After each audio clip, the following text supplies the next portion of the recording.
Chapter 315-1, Chapter 225, Birth of a Legend. Damn it. When Death Omen, who wore crimson leather armor, saw Shi Feng's team disappearing, rage instantly filled her eyes. She could have intercepted Shi Feng's team had she had a few more seconds. Then, she could have bought time for Chiang Tianhe, Ruthless Sky, and the rest of their army to arrive. At that time, they could definitely keep Shi Feng's team in the first underground level. She is most likely at the Beyond Domain realm already. Chiang Tianhe was very surprised when he saw Laura Crater in action. To think an expert of such caliber would come to our miniature ancient world. Could Zero Wing be insane? Unlike Death Omen, Chiang Tianhe wasn't blinded by rage, so he could process the situation with a calm mind.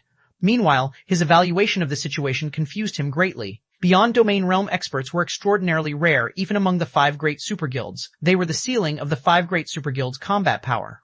They were also a large part of why the 5 great superguilds could have their current positions. Meanwhile, according to his knowledge, Beyond Domain realm experts were likewise incredibly rare in the Greater Gods domain. Such experts would receive respectful treatment even from the various hegemonic powers. Should a Beyond Domain realm choose to join a hegemonic power, they would instantly receive a core executive position and enjoy authority rivaling Grand Elders. They would even receive some of the guild's shares. Normally, not even the various hegemonic powers would be willing to send a Beyond Domain realm expert to a miniature ancient world. After all, these experts represented the guild's deterrent power and foundation. The presence and absence of even one Beyond Domain realm expert could impact a hegemonic power's influence greatly. At the same time as Chiang Tianhe was calmly analyzing the situation, an uproar had occurred among the several Great Alliance's members. Crap, who is that woman? After breaking the Crimson Demon barrier in one hit, she even killed 30 of the Flower of Seven Sins core members in one move. Please keep reading on myb0xanovel.com. She's ridiculously strong. I've never seen a god-ranked expert as strong as her. She's so cool. She's like the Valkyrie recorded in libraries, sweeping across an army of millions all by herself. This is definitely the luckiest day of my life. Not only did I get to see the birth of a war goddess, but I even got a recording of it. If any of you want to rewatch the battle just now, I'll sell you a copy for 100 credits. Everyone was awed by the miraculous feat Laura had just pulled off, and many players had even uploaded screenshots and video recordings of the battle onto the official forums. For a time, players across the entire miniature ancient world went into an uproar. Previously, everyone was of the opinion that the Asura Mercenary Alliance was overestimating itself by challenging the Flower of Seven Sins. Everyone also thought that Asura was merely seeking its own demise by entering the Boundary Mountain Range. However, facts had proven them wrong. Not only did Asura's team remain unharmed after entering the Boundary Mountain Range, but the team had even successfully entered the second underground level. What surprised everyone the most was that another god-ranked expert had appeared in the Asura Mercenary Alliance. Meanwhile, not only did this god-ranked expert shatter the Crimson Demon barrier, but she had also single-handedly helped Asura's team break past the several Great Alliance's army of 20,000 Refinement Realm experts and above, the Valkyrie of Light. In no time at all, this nickname had spread across the entire forums. Some people have even analyzed Laura Crater's battle video and felt that the Valkyrie of Light might become another peerless monster in God's domain. As a result, the number of players seeking to join the Asura Mercenary Alliance increased again. After all, God's domain's 4 peerless monsters were existences feared by even the 5 great superguilds. Or, more specifically, the 5 great superguilds treated the 4 peerless monsters like natural disasters and avoided butting heads with them as much as possible. This was because making an enemy out of these peerless monsters was in no way a wise decision. Even if they managed to win, it would be a Pyrrhic victory. While the miniature Ancient Worlds players were excitedly discussing Asura and Laura Crater, the several Great Alliances quickly prepared to enter the Boundary Mountain Range's second underground level. The Great Alliances reorganized their joint army and formed a 1,000-man team of Flowing Water Realm experts and above. The team was also led by Chiang Tianhe, Death Omen, and Ruthless Sky, and the team would be responsible for hunting down Shi Feng's team in the second level. Teacher, are we really going in with them? World Dominator's Dao Yue quietly asked as she looked at the elderly Thousand Swords. They have a 1,000-man team. We won't receive any good loot if we follow them. World Dominators and Blackwater had only co-formed a 100-man team. Although every member of the team was at the Flowing Water Realm or above, with half being at the Void Realm, it was still an incredibly weak team compared to the several Great Alliance's 1,000-man team. It didn't matter even if their team was led by Thousand Swords, a former Tier 6 sword god. Yes, we'll be safer if we enter with them, Thousand Swords said. The second level situation is completely different from the first level. It might have many more opportunities to offer, but these opportunities come with equal amounts of danger. In addition, I won't be able to take care of everyone because of the special environment there. The death penalty isn't something as simple as losing a level either. According to our sources, players who die in the second level will enter a forced sleep in the real world. Although it isn't life-threatening, nobody has regained consciousness thus far. Even you won't be able to take care of all of us, teacher? Is the second level that dangerous? Gu Yiren asked, astonished by Thousand Swords' words.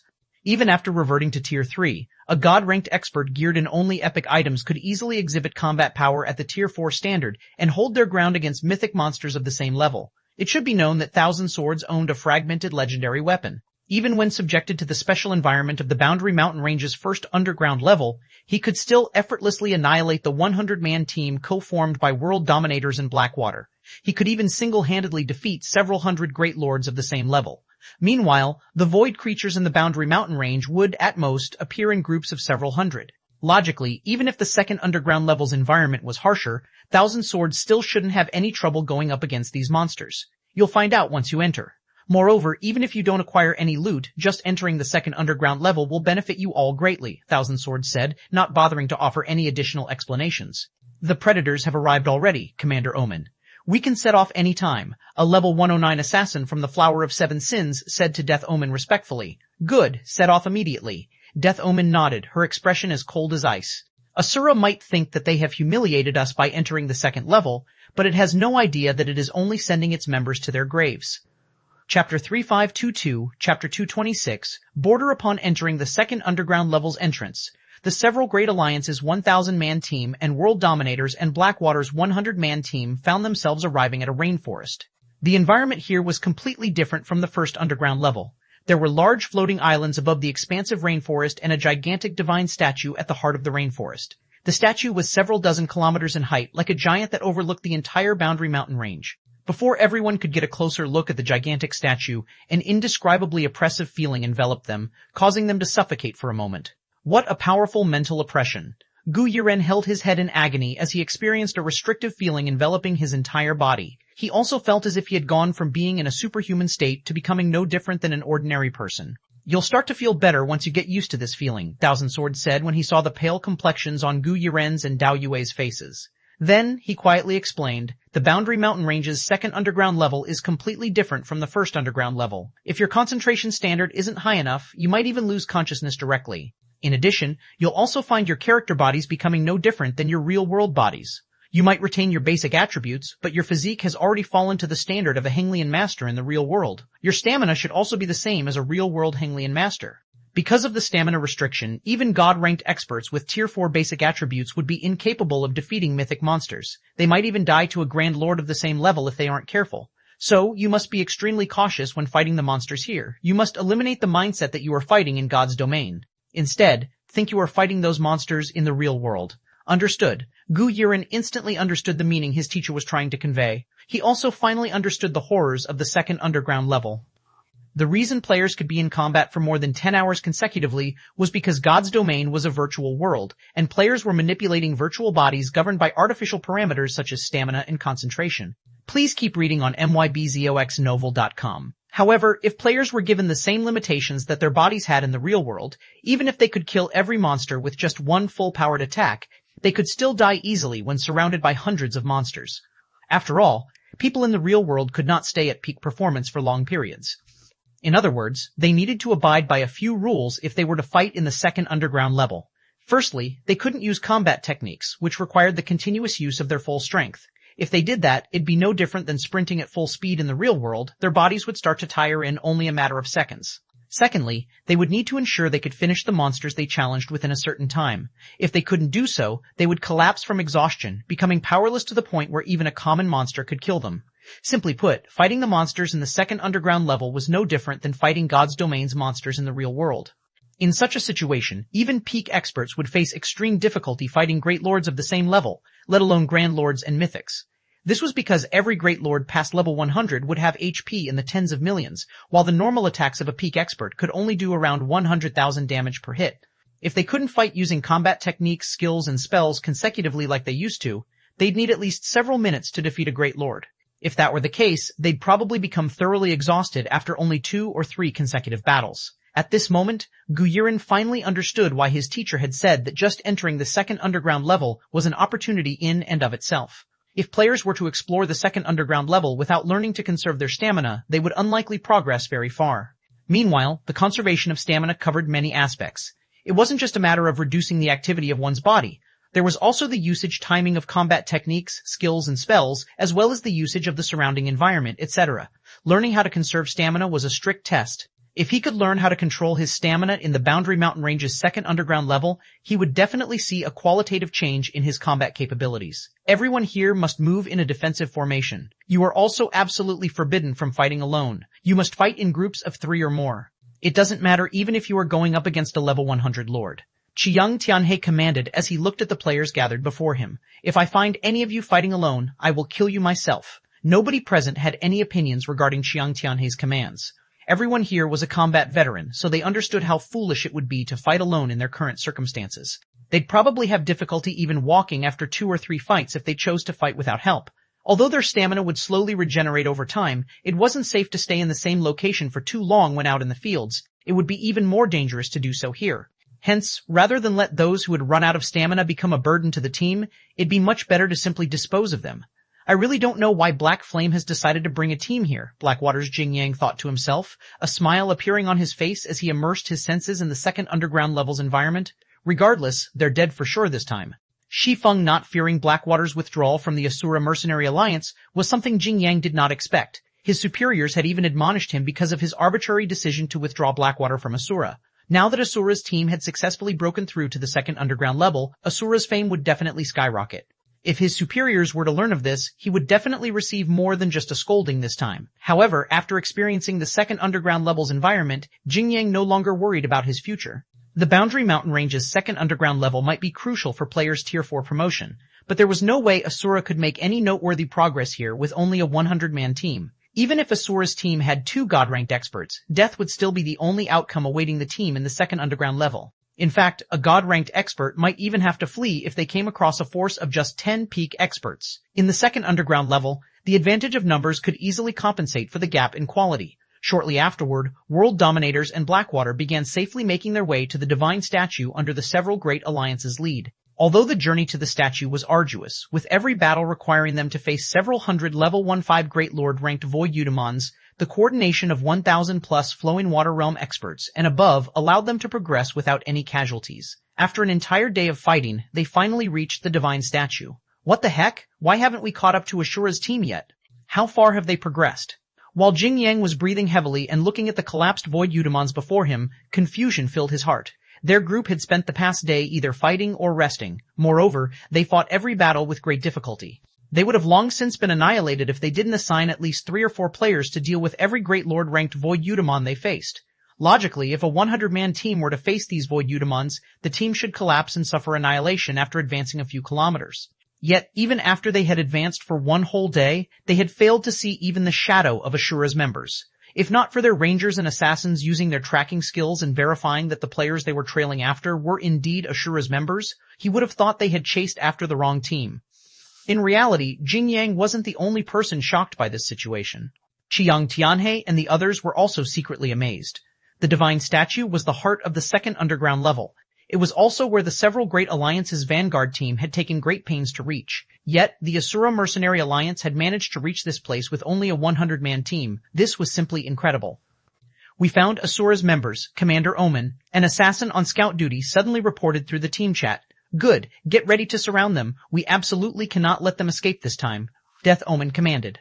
Along with Death Omen's command, 1,000 Flowing Water Realm experts and above quietly made their way toward Asura's team's location. Once near their destination, Tianhe, Ruthless Sky, and Death Omen each led a detached team and split into 3 directions, very much afraid that they would let Asura's team get away again. This game of cat and mouse is finally coming to an end. Thousand Swords sighed when he saw that even Tianhe had taken action. He understood that Tianhe was finally getting serious. Previously, the honorary elder from Solar Temple had only stood aside and watched when the Flower of Seven Sins members moved to intercept Asura's team at the second underground level's entrance. After all, Solar Temple had nothing to do with the feud between the Asura Mercenary Alliance and the Flower of Seven Sins. He also didn't expect Asura's team to actually succeed in getting past the Flower of Seven Sins members. However, it was a different story now that Asura's team had entered the second underground level. The several Great Alliances had put Tianhe in charge of blockading the second underground level's entrance, so it was a great humiliation for him to let Asura's team break past the blockade. So, he needed to redeem himself now. As for the so-called Valkyrie of Light, even if she was a beyond domain realm, Thousand Swords doubted that she would be a match for Chiang Tianhe, much less the 1,000 experts on Chiang Tianhe's side. Chapter 353, Chapter 27, God Ranked. God Ranked again. Let's follow them quickly, teacher, Tao Yue urged, her eyes glowing with excitement when she saw that the several Great Alliances team had gone to surround Asura's team. It's not often we get to see battles between God-ranked experts. If we miss this fight, who knows when another opportunity will come. Okay, let's head over as well then, Thousand Swords said, chuckling when he saw the anxious look on Tao Yue's face. Tier 6, God-ranked experts rarely revealed themselves to others. Even the various superpowers executives would have difficulty meeting with Tier 6 God-ranked experts. The only reason so many God-ranked experts were gathered in the Boundary Mountain Range was due to the second underground level's importance. Battles between Tier 6 God-ranked experts were likewise incredibly rare. This was because Tier 6 God-ranked experts were the various superpowers' trump cards. A superpower would be exposing their trump card if they had their God-ranked experts fight other God-ranked experts. There was no way for players to fumble their way to Tier 6. Even the weakest Tier 6 God-ranked expert was an expert among experts. Even if this so-called weakest God-ranked expert couldn't win against a hostile God-ranked expert, they'd have no trouble withdrawing from the battlefield alive. Hence, unless one side was confident in defeating the other side easily, rarely would any superpower be willing to mobilize their God-ranked experts. However, now that everyone was at Tier 3 in the miniature ancient world, God-ranked experts wouldn't have to worry about exposing their respective guilds' trump cards. At most, they'd be exposing their individual combat standards. As for their weapons and equipment, revealing these items was of no significance since they weren't legendary weapons and equipment. After Thousand Swords finished speaking, World Dominators and Blackwater's members began following after the several Great Alliances team in a defensive formation. Although they had already taken care of the nearby Void Eudemons, if a new group were to suddenly respawn on them, their small team of 100 would get annihilated if they were caught unprepared. After advancing steadily for around 10 minutes, Thousand Swords and the others came across the encirclement formed by Chiang Tianhe and the others. Currently, the 1,000-man team had split into 4 detached teams. Chiang Tianhe, Ruthless Sky, and Death Omen each led a 200-man team. As for the 4th team, although it didn't have a God-ranked expert leading it, the team was made up of 400 Flowing Water Realm experts and above. This ensured that Asura's team wouldn't have an easy time escaping regardless of the direction it chose to break through from. Sir, please keep reading on MYB0X Novel. Huh? Why aren't they moving? Gu Yiren muttered in confusion when he saw Chiang Tianhe and the others standing still and doing nothing. Has Asura's team been killed by the Void Eudemons already? No, they seem to be looking at something, Tao Yue said, noting that the several Great Alliances members were all staring at a particular location. Maybe they are waiting for Asura's team to finish fighting before launching a surprise attack? According to the previous report, Asura's team was in the middle of a battle. Seeing as Chiang Tianhe and the others were simply standing still without doing anything, the only explanation Tao Yue could come up with was that they were waiting for Asura's team to finish fighting. However, Tao Yue couldn't help but be surprised by her conclusion. After all, Asura's team would be most susceptible to surprise attacks when engaged in battle with monsters. She found it astonishing that Chiang Tianhe and the others would have such a chivalric spirit. Thousand Swords was also very surprised by this situation. Based on his understanding of Chiang Tianhe's personality, the man was undoubtedly a ruthless person. Chiang Tianhe would kill his opponents without hesitation even if they surrendered and willingly offered up their weapons and equipment. There was no way such a ruthless person wouldn't attack an opponent engaged in battle. Not to mention, Chiang Tianhe wasn't the only person here. There was also Death Omen, the commander of the Flower of Seven Sins, Sin of Pride. She was a woman who regarded assassination as her life. It was in her nature to launch sneak attacks. To say that she had a chivalric spirit was to say that elephants could fly. Meanwhile, after Thousand Swords and the others moved closer to Chiang Tianhe's group, they were immediately dumbfounded by what they saw.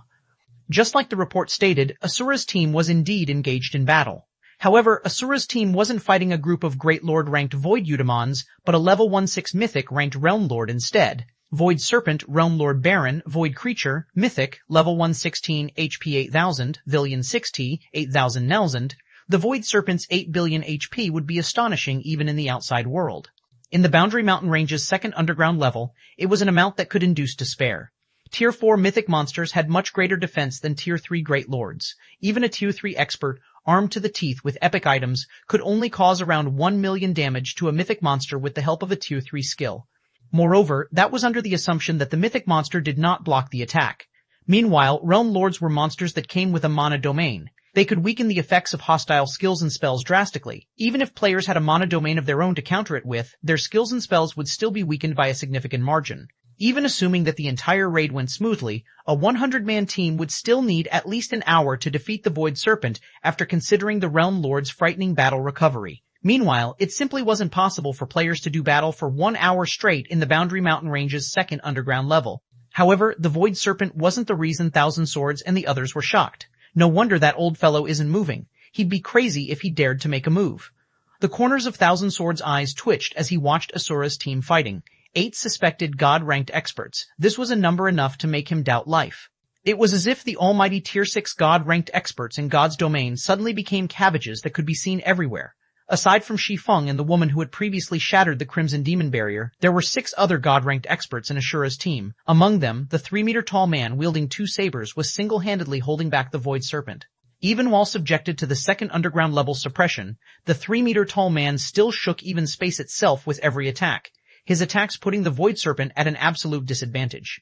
Or, more specifically, the Realm Lord was losing a competition of strength to the 3-meter-tall man. Moreover, although the 3-meter-tall man looked like he was wildly brandishing his sabers at the Void Serpent on the surface, peak experts and above could tell that the man wasn't just randomly swinging his weapons. Instead, he had perfectly leveraged his opponent's strength to his own advantage, using the impact he received from blocking the Void Serpent's attacks to propel his counterattacks. This allowed him to conserve his energy and enhance the power of his attacks. On top of that, the man could perfectly integrate the power of the Void Serpent's attacks into his own. So, whenever his saber landed on the Void Serpent, the Realm Lord would shudder from the impact, and its HP would fall by over 10 million. The 3-meter-tall man was more monstrous than even the monster he was going up against, another Beyond Domain Realm expert. This was the only possibility Thousand Swords could think of when he saw the 3-meter-tall man's astonishing display of technique. Chapter 354, Chapter 228, Moving Disasters. 2 Beyond Domain Realm God-ranked experts? Jing Yang's eyes widened in shock as he watched Cassio holding back the Void Serpent all by himself. Could I be dreaming? Unlike powers that failed to secure an administrative seat in the Asura Mercenary Alliance, Jing Yang was well aware that the Mercenary Alliance was nothing more than an independent organization established by Zero Wing. It wouldn't be far-fetched to say that aside from Witch's Sin, every other power in Asura was an insignificant existence. As for Witch's Sin's strength and foundation, they weren't anything to write home about. Witch's Sin might be seen as a superpower in the public's eye, but any real superpower in God's domain would know that Witch's Sin could, at best, be considered a very ordinary superpower with 3 Tier 6 God-ranked experts under its command. The guild definitely did not have even 1 Beyond Domain Realm expert, let alone 2. If Witch's Sin had 2 Beyond Domain Realm God-ranked experts, it would already have the strength to challenge any of the 5 great super guilds. Not to mention, the 2 Beyond Domain Realm experts in question were current in the miniature ancient world. Even if Witch's Sin managed to acquire 2 Beyond Domain Realm experts by some miracle, the guild would have to be absolutely deranged to send both of them into the miniature ancient world.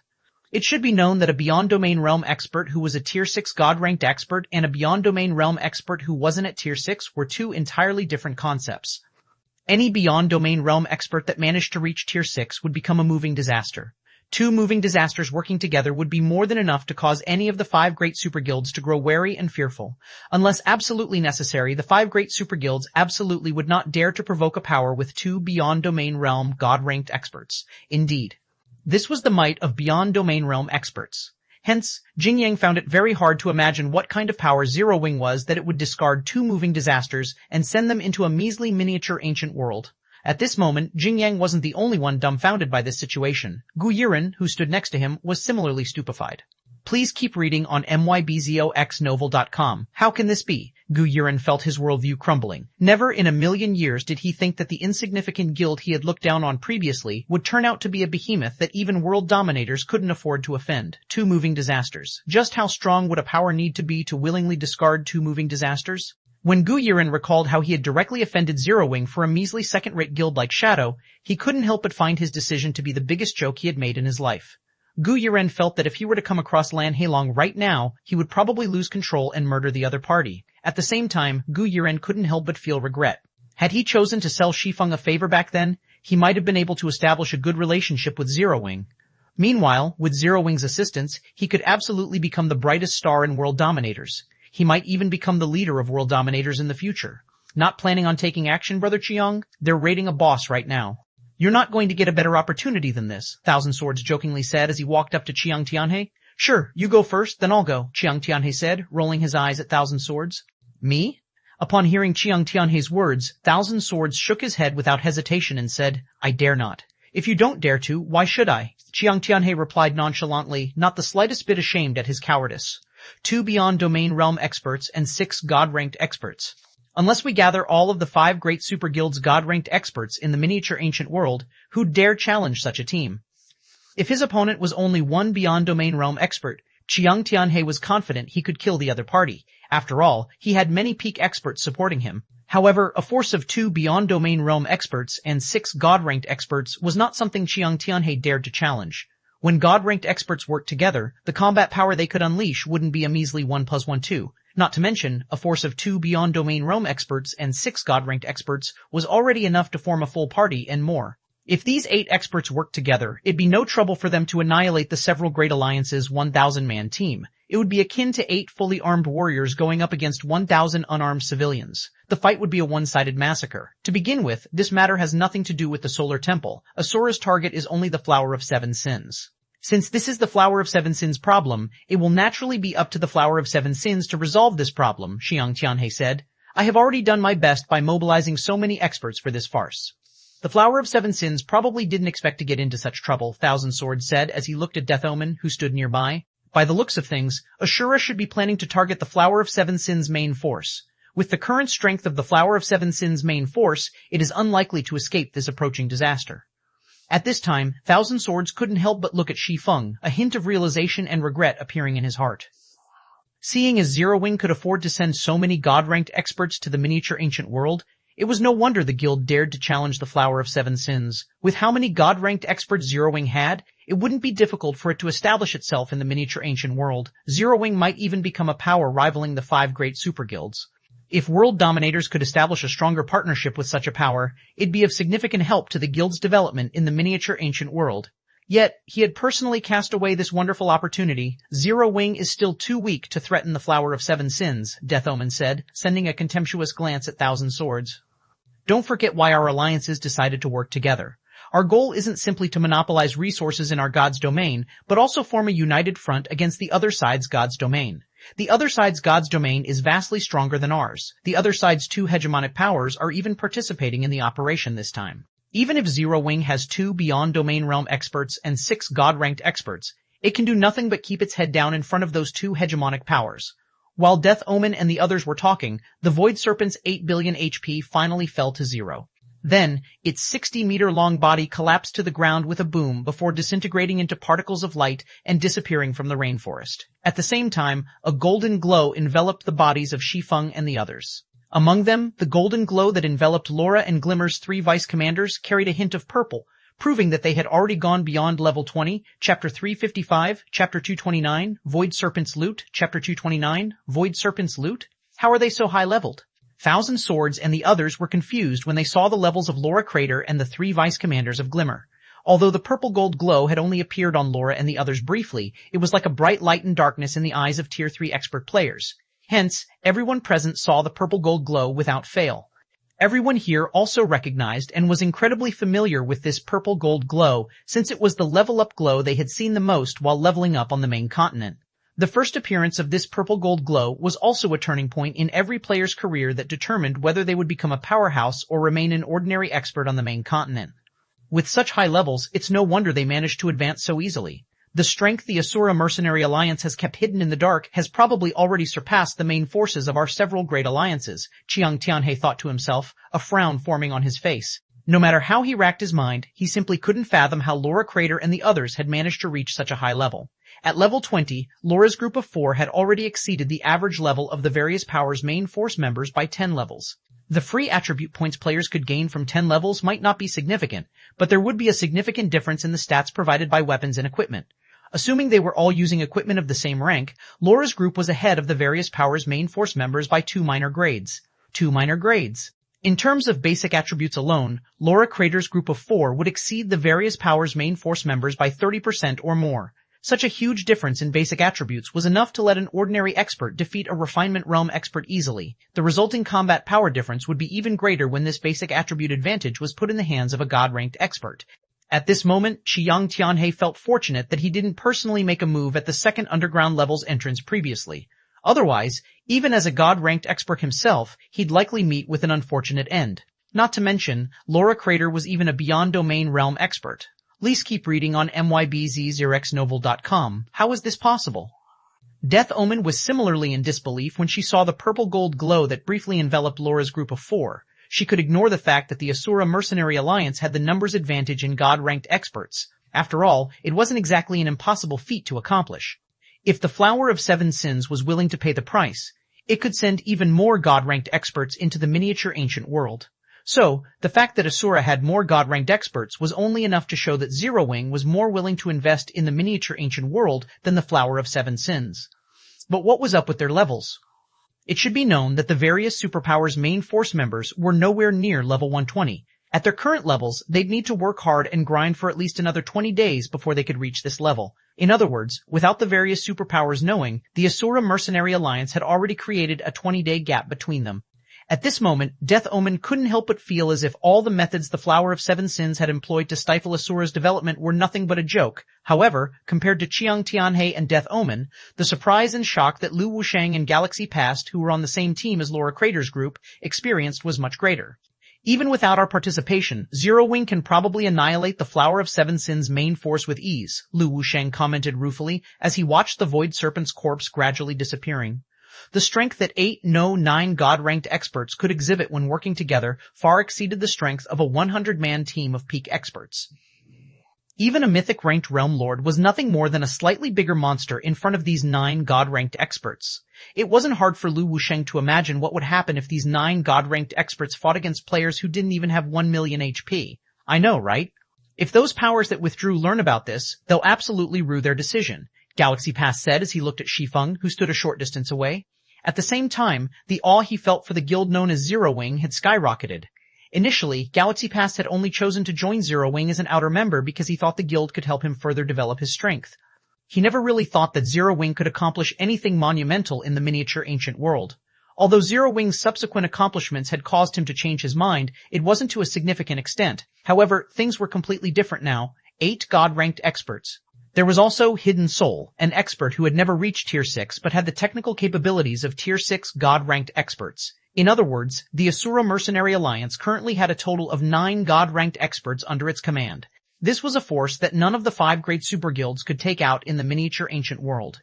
I finally understand why you asked me to support Zero Wing all this time, Yao Yue. With so many God-ranked experts in Asura, the 5 great super guilds wouldn't dare to have any ideas of Abyssal Star City even in the future, Shuo Yalan said in astonishment as she looked at Laura Crater and the other God-ranked experts. Previously, few people had confidence in the Asura Mercenary Alliance because everyone knew that Asura's advantage over the various superpowers was temporary. With only the experts it had poached from Shadow, Zero Wing, and, by extension, Asura, would quickly fall behind the various superpowers once players started reaching level 20 and got promoted to Tier 4. However, it was a different story now that Asura had so many God-ranked experts under its command. Even after the miniature ancient world's players entered the Tier 4 era, the various superpowers' peak experts would be no threat to the Asura Mercenary Alliance. Meanwhile, when Lin Yaoyue saw the excited look on Zhuo Yalin's face, she didn't know whether she should inform her friend that there were many, many more of these God-ranked experts in the stratified abyssal realm. In fact, just the experts in Slumber City were already more than enough to take on the entire miniature ancient world. While everyone started a discussion of their own, Shi Feng walked up to the Void Serpent's vanishing corpse and looked at the items slowly descending from the sky. A short moment later, a small, dazzling pile of loot formed before Shi Feng. As a level 1/6 Realm Lord, the Void Serpent rewarded an extremely large amount of EXP to the players that killed it. The awarded EXP allowed Glimmer's 4 members to reach level 21 and helped Shi Feng go from level 114 to level 115. Now, Shi Feng had officially entered the preparation phase for getting promoted to Tier 4. In addition, the Void Serpent's loot was also incredibly astonishing. The Void Serpent had dropped 41 items, of which 23 were inferior legendary materials, and 15 were treasure chests containing magic crystals, mana stones, and small amounts of 7 luminaries crystal. Aside from these materials and treasure chests, the Void Serpent had also dropped 2 dazzling epic weapons. The weapons were a long sword and a spear, and both radiated incredibly powerful mana fluctuations. However, Shi Feng's gaze did not fall on any of these 40 items. Instead, his eyes were glued to the final item, a tattered parchment that only gave off small amounts of mana fluctuations. Chapter 356 Chapter 230, Mr. Black Flame? I really didn't think the second underground level's loot would be so astonishing. The Void Serpent is only a realm lord near the central area, yet it has dropped a Tier 4 legacy search scroll. No wonder the 5 great guilds chose to join forces, Shi Feng thought excitedly as he put the tattered parchment into his bag. The Tier 4 legacy search scroll was a precious treasure for players seeking to get promoted to Tier 4. Although it wasn't as useful as a legacy scroll that could teleport players directly to a legacy land, players could find the entrance to a legacy land much more easily with the legacy search scroll's help. This, in turn, would save them significant amounts of time. Laura Crater and Glimmer's 3 vice commanders have reached level 21 already. They had already met the standard for getting promoted to Tier 4. So long as he passed this Tier 4 legacy search scroll to one of them, the Asura Mercenary Alliance would soon gain a bona fide Tier 4 expert. After keeping the Tier 4 legacy search scroll away, Shi Feng collected the 2 epic weapons as well. Of the 2 weapons, Shi Feng was very happy to see the longsword that had light purple electric arcs circulating its blade, choosing to equip it immediately. With this, he resolved his problem of having only one longsword to rely on. Blasphemer, one-handed sword, epic rank, level 100, level 50 equipment requirement, strength 3000, attack power 450% of strength, attack speed 4% of agility, XECSN, OVA, CSSESS, RM, Bull XCS, SSS, and OVS. Calm, all attributes increases according to the user's level. When equipped, ignore levels plus 25. Attacks have a 60% chance of ignoring 50% of the target's defense. Attacks have a 30% of the target's defense. Attacks have a 10% chance of ignoring all of the target's defense. Every attack will increase all of the user's attributes by 0.5% up to 20% for 5 seconds. Strength increased by 40%. Agility increased. Additional passive skill. Blasphemer's Heart. Recover a small amount of stamina and concentration when landing a fatal blow. Although Blasphemer's basic attributes couldn't compare to a fragmented legendary weapon, its passive skill was something that all experts would want. This was because experts were always short on stamina and concentration.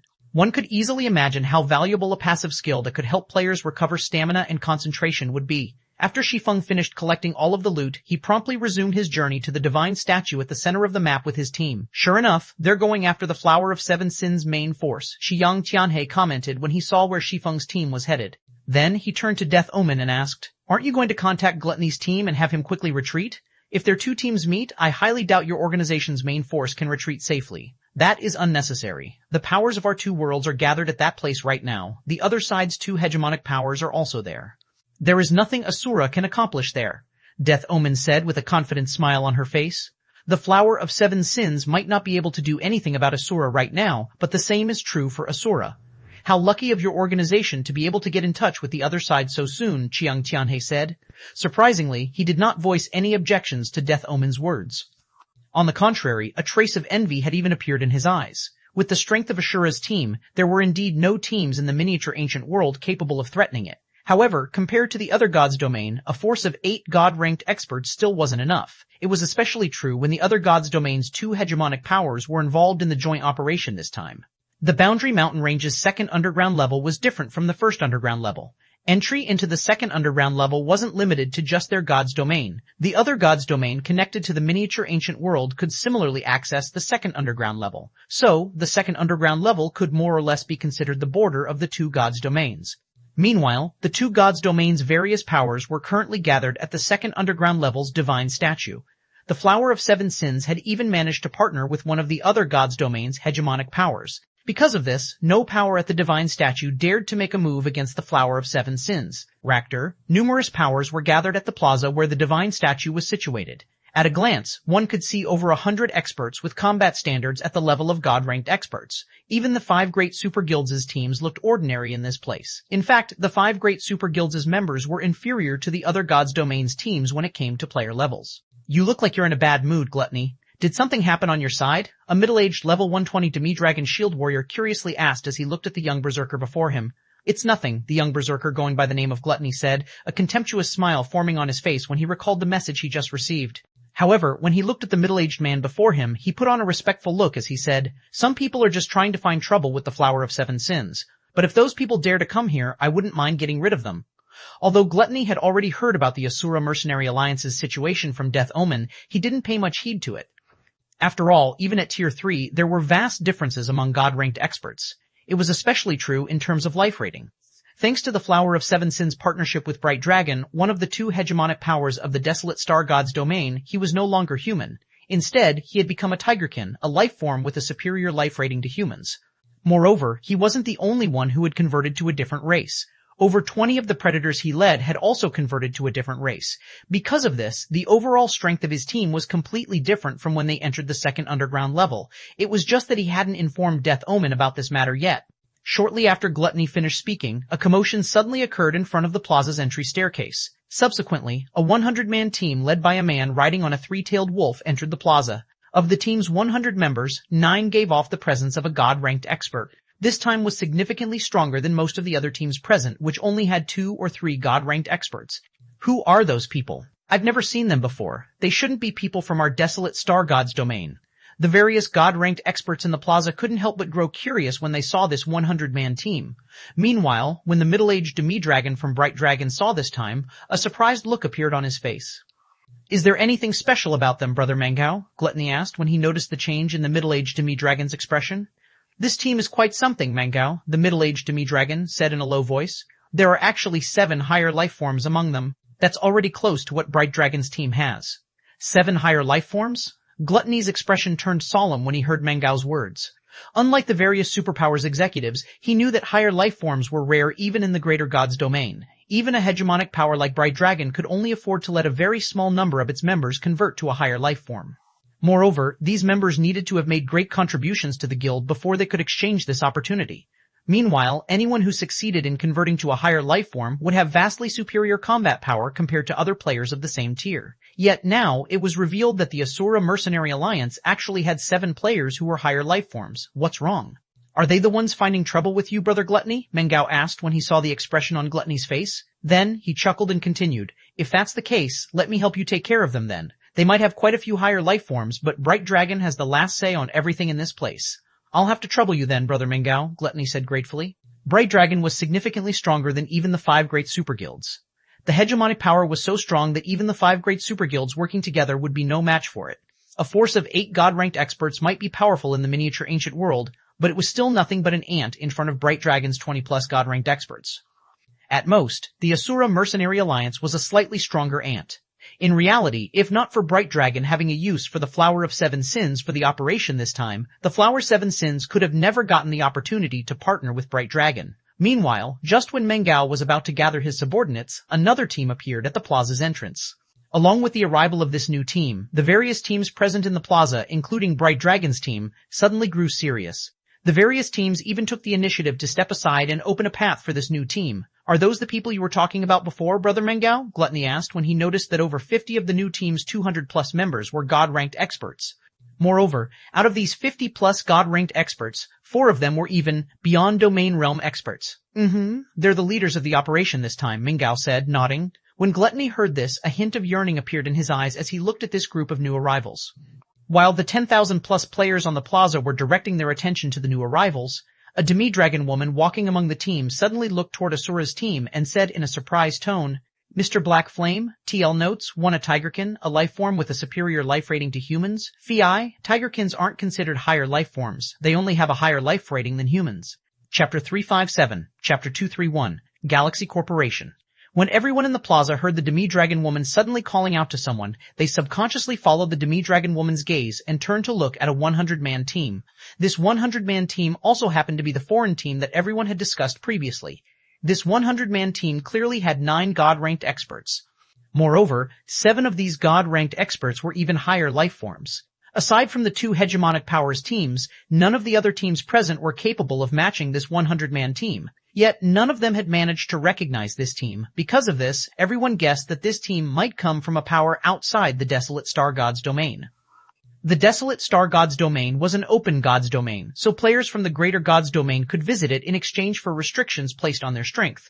However, there were no such restrictions in the miniature ancient world, so it wasn't impossible to see players outside of the Desolate Star God's domain appear here. It was just that few players from the Greater God's domain would bother entering a miniature ancient world.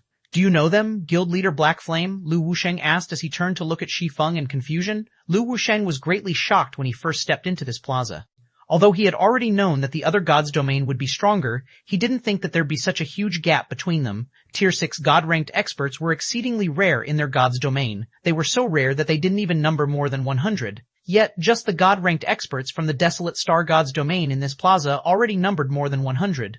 It should be known that players would need to start over from level 100 tier 3 when they entered the miniature ancient world. Because of this, most powers would typically only send a small portion of their forces into the miniature ancient world. It was especially true when it came to tier 6 god-ranked experts. Even the 5 great super guilds had only mobilized 2 or 3 god-ranked experts each.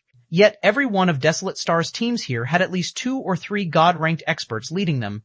Among these teams, Bright Dragon's team had over 20 god-ranked experts. This was a number that the 5 great super guilds couldn't match even if they banded together. So, when Lu Wusheng saw that various teams here behaved so respectfully to the team that had just arrived, he'd be a fool if he couldn't tell that these new arrivals occupied a lofty position in the Desolate Star God's domain. Please keep reading on myb0xnovel.com. Yet, one of these distinguished individuals was seemingly acquainted with Shi Feng. I do know the person who is speaking, Shi Feng said to Lu Wusheng while waving at the demi-dragon woman who had called out to him. Shi Feng naturally recognized the demi-dragon woman. After all, the other party was none other than the Tower Alliance's Maria, so what he said was true. At this time, aside from Lu Wusheng, Galaxy Past and Zhuo Yalin also couldn't help but look at Shi Feng in surprise. They had previously been skeptical when Shi Feng told them that Zero Wing was in existence stronger than even the 5 great super guilds. Now, though, they believed him. However, compared to Galaxy Past and the others, Hidden Soul, Crimson Heart, Cleansed Rue, and Lin Yaoyue, people who knew Maria were even more surprised when they saw the demi-dragon woman. They didn't think that the Tower Alliance was not only a power originating from the Desolate Star God's domain, but the guild even occupied such a high status there. Meanwhile, over at the Tower Alliance's team, a middle-aged man with pure elven blood looked toward Maria and asked, "Is he the person you mentioned previously, Maria?" "He is that person, Vice Guild Leader Flanders," Maria said with an astonished look on her face. "In addition, I can also see some of the Stratified Abyssal Realms natives beside him." "The Stratified Abyssal Realms natives?" Upon hearing Maria's words, the elven man named Flanders couldn't help but take a closer look at Shi Feng's inconspicuous appearance. Then, the corners of his mouth lifted as he said, "This is interesting. It seems this guild leader Black Flame is far more extraordinary than you described him. It might be worth further deepening the partnership between our 2 guilds." There were many experts in a stratified abyssal realm. If all of these experts were gathered, they could become a mighty force to be reckoned with even in the Greater God's domain. This was also why the Greater God's domain's various powers had all set their sights on the various stratified abyssal realm. However, bringing experts out of a stratified abyssal realm was an incredibly challenging task. So, most powers could only wait until the stratified abyssal realm had fully integrated with the Greater God's domain before making their move. After Flanders finished speaking, he led his team to Shi Feng and the others. This situation caused the various powers in the plaza to look at Shi Feng's team in a more respectful light. "Your Flower of 7 Sins has found itself quite the big trouble this time, Brother Gluttony." When Mengao saw Flanders approaching Shi Feng's team, he smiled bitterly and said, "I'm afraid that I cannot help you with this problem." "Is there really nothing Bright Dragon can do, Brother Mengao?" Gluttony asked in confusion. There were only 2 hegemonic powers based in the Desolate Star God's domain. One was Bright Dragon, while the other was the Tower Alliance. These 2 hegemonic powers could be said to be equal in strength. Although the Tower Alliance led the operation this time, Gluttony refused to believe that Bright Dragon was afraid of the Tower Alliance.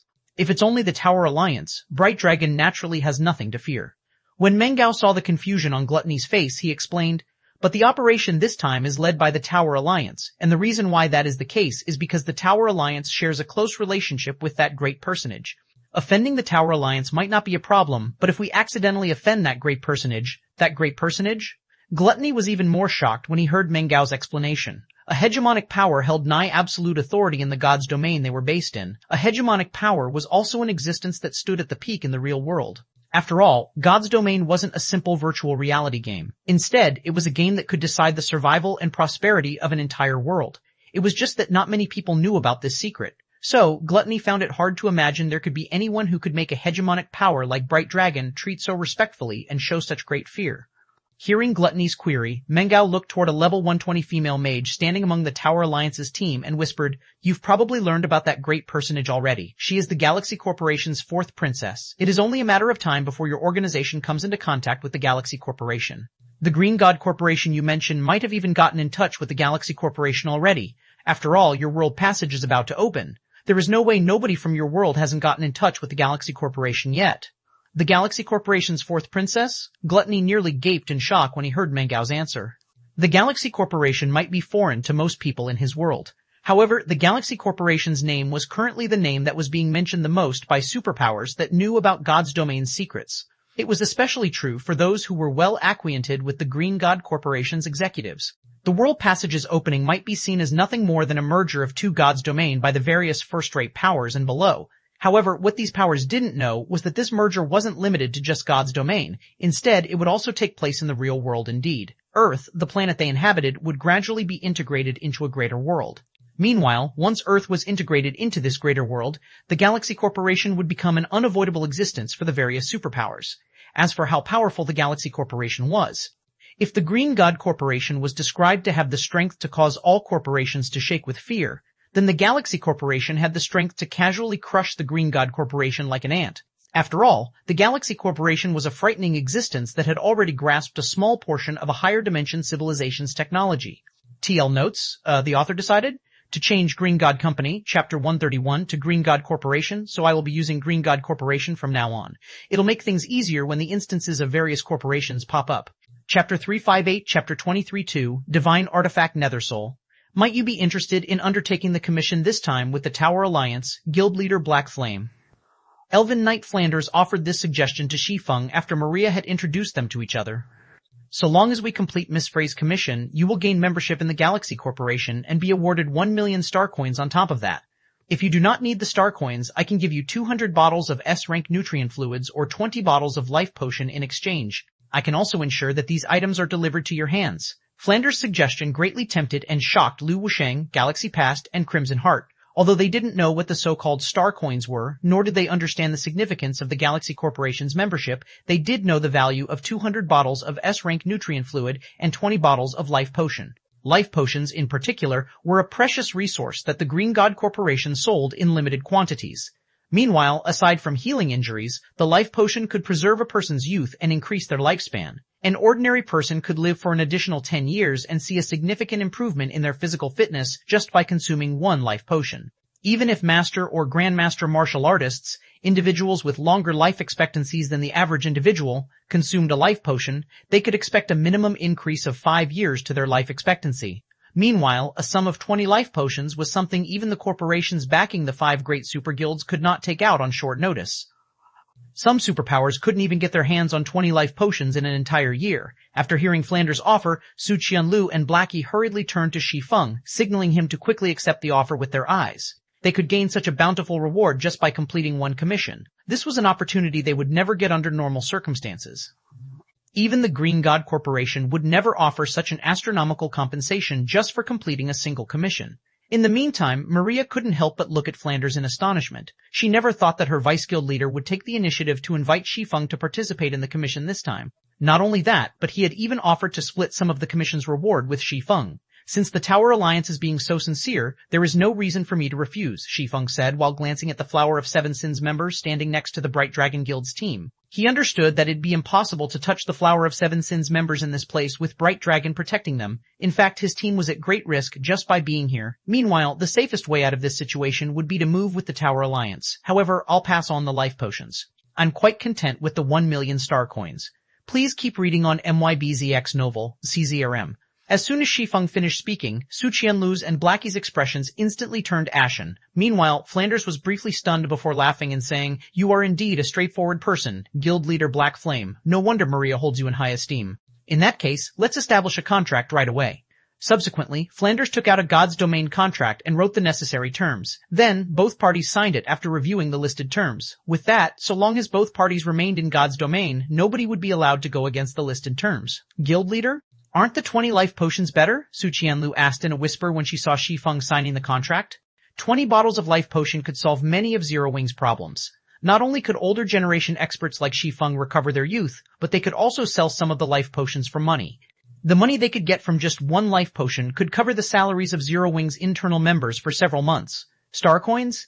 This clearly wasn't a currency of their world. They couldn't even eat these so-called star coins, let alone exchange them for things. No, the 1 million star coins are much better, Shi Feng quietly answered, shaking his head. Moreover, the value of star coins will only go up in the future. Star coins might be foreign to people who hadn't integrated into the greater world. However, it should be known that star coins were one of the main currencies used in the greater world. Meanwhile, the value of star coins was far greater than the credits used on Earth. Once the passage leading to the greater world opened in the real world, credits would quickly start to lose their value. This was because only the greater world's currencies could be used to purchase items and maintain a living in the greater world. Hence, before the value of credits crumbled completely, he needed to get his hands on as many star coins as possible. Otherwise, once their world thoroughly merged with the greater world and people were forced to earn star coins to survive, Zero Wing would quickly collapse on itself. Meanwhile, out of the various currencies used in the greater world, star coins were incredibly valuable. The average person working in the greater world would be fortunate to earn 500 star coins a month. A fortune of 1 million star coins was something the average person would never get to see. As for S-rank nutrient fluids and life potions, these were items commonly seen in the greater world. So long as one had enough star coins, one could buy an endless supply of these potions. With the Galaxy Corporation's membership, one could buy potions of even higher grades without limit. So, exchanging star coins for S-rank nutrient fluids and life potions was no different than putting the cart before the horse. Moreover, Flanders' offer was also a kind of test. The other party was testing him to see whether he was an ignorant native or someone who truly knew about the greater world. On the other side, after Flanders returned to the Tower Alliance's team, he turned to look at Shi Feng with a look of interest and confusion. "Miss Frey is asking for you, Vice Guild Leader Flanders," Maria reported. "Okay, I'll head over right away," Flanders said, nodding. Then he looked toward Maria and asked, "Maria, why did you initially assume that Black Flame isn't a player from an isolated world? What is the basis for your assumption?" After thinking for a moment, Maria answered, "It's because he knows much more about the stratified abyssal realm than the Tower Alliance. This information simply isn't something that you can find in an isolated world." So, Team Leader Bloodhammer and I felt that Mr. Black Flame might not be a player from an isolated world. Moreover, Mr. Black Flame is a fourth-floor expert. It is exceedingly difficult for an isolated world to give birth to an expert of such caliber, much less let this player abandon his progress and enter a stratified abyssal realm. He understands more about the stratified abyssal realm than we do? Flanders fell silent for a moment. Then, he smiled and said, "This is truly interesting." Even though he comes from an isolated world, not only does he know about the stratified abyssal realm, but he also knows the value of star coins. He can even bring players out of the stratified abyssal realm. Guild Leader Black Flame is definitely hiding many more secrets we do not know. It seems it's not a loss to help him out this time. After saying so, Flanders made his way toward a beautiful female elementalist standing in the distance. Meanwhile, after conversing with the woman known as Miss Frey for a moment, Flanders gathered everyone in the plaza. "Firstly, I would like to thank everyone for accepting my personal commission. As for compensation, I have already had the Tower Alliance inform everyone present. So long as we complete the operation according to plan, I will pay everyone half of the agreed compensation even if the operation fails. If we succeed, I will offer additional rewards based on your individual performances," Frey, dressed in a silvery gray mage's robe, said as she scanned the crowd gathered before her. "However, if I find any of you deliberately messing up, I will let this person regret living in this world. If nobody has any questions, let the legendary crusade begin." Frey's offer was incredibly hard to refuse. Moreover, there were so many Tier 6 God-ranked experts gathered. Even if they were tackling a legendary crusade quest, completing it wouldn't be too difficult. So, nobody present voiced any objections. Most of the gathered players were even eagerly awaiting the start of the operation. After seeing that everyone was in agreement, Frey nodded and retrieved a bronze-colored wooden staff from her bag. The instant the wooden staff appeared, everyone in the plaza could feel their souls trembling in fear and trepidation. Even beyond domain realm experts like Mangao and Flanders wore somber expressions on their faces. "Isn't this the Nether Soul?" Shi Feng was indescribably shocked when he saw the wooden staff in Frey's hands. A divine artifact. An item that far surpassed legendary weapons and could cause even Tier 6 gods to fight for. According to rumors, a Tier 6 player wielding a divine artifact could go up against even ancient gods.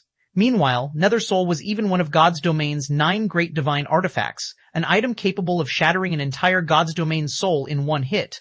However, Shi Feng quickly snapped out of his daze as he realized that the staff in Frey's hands wasn't the real Nether Soul. Specifically, it was only a fragment of Nether Soul.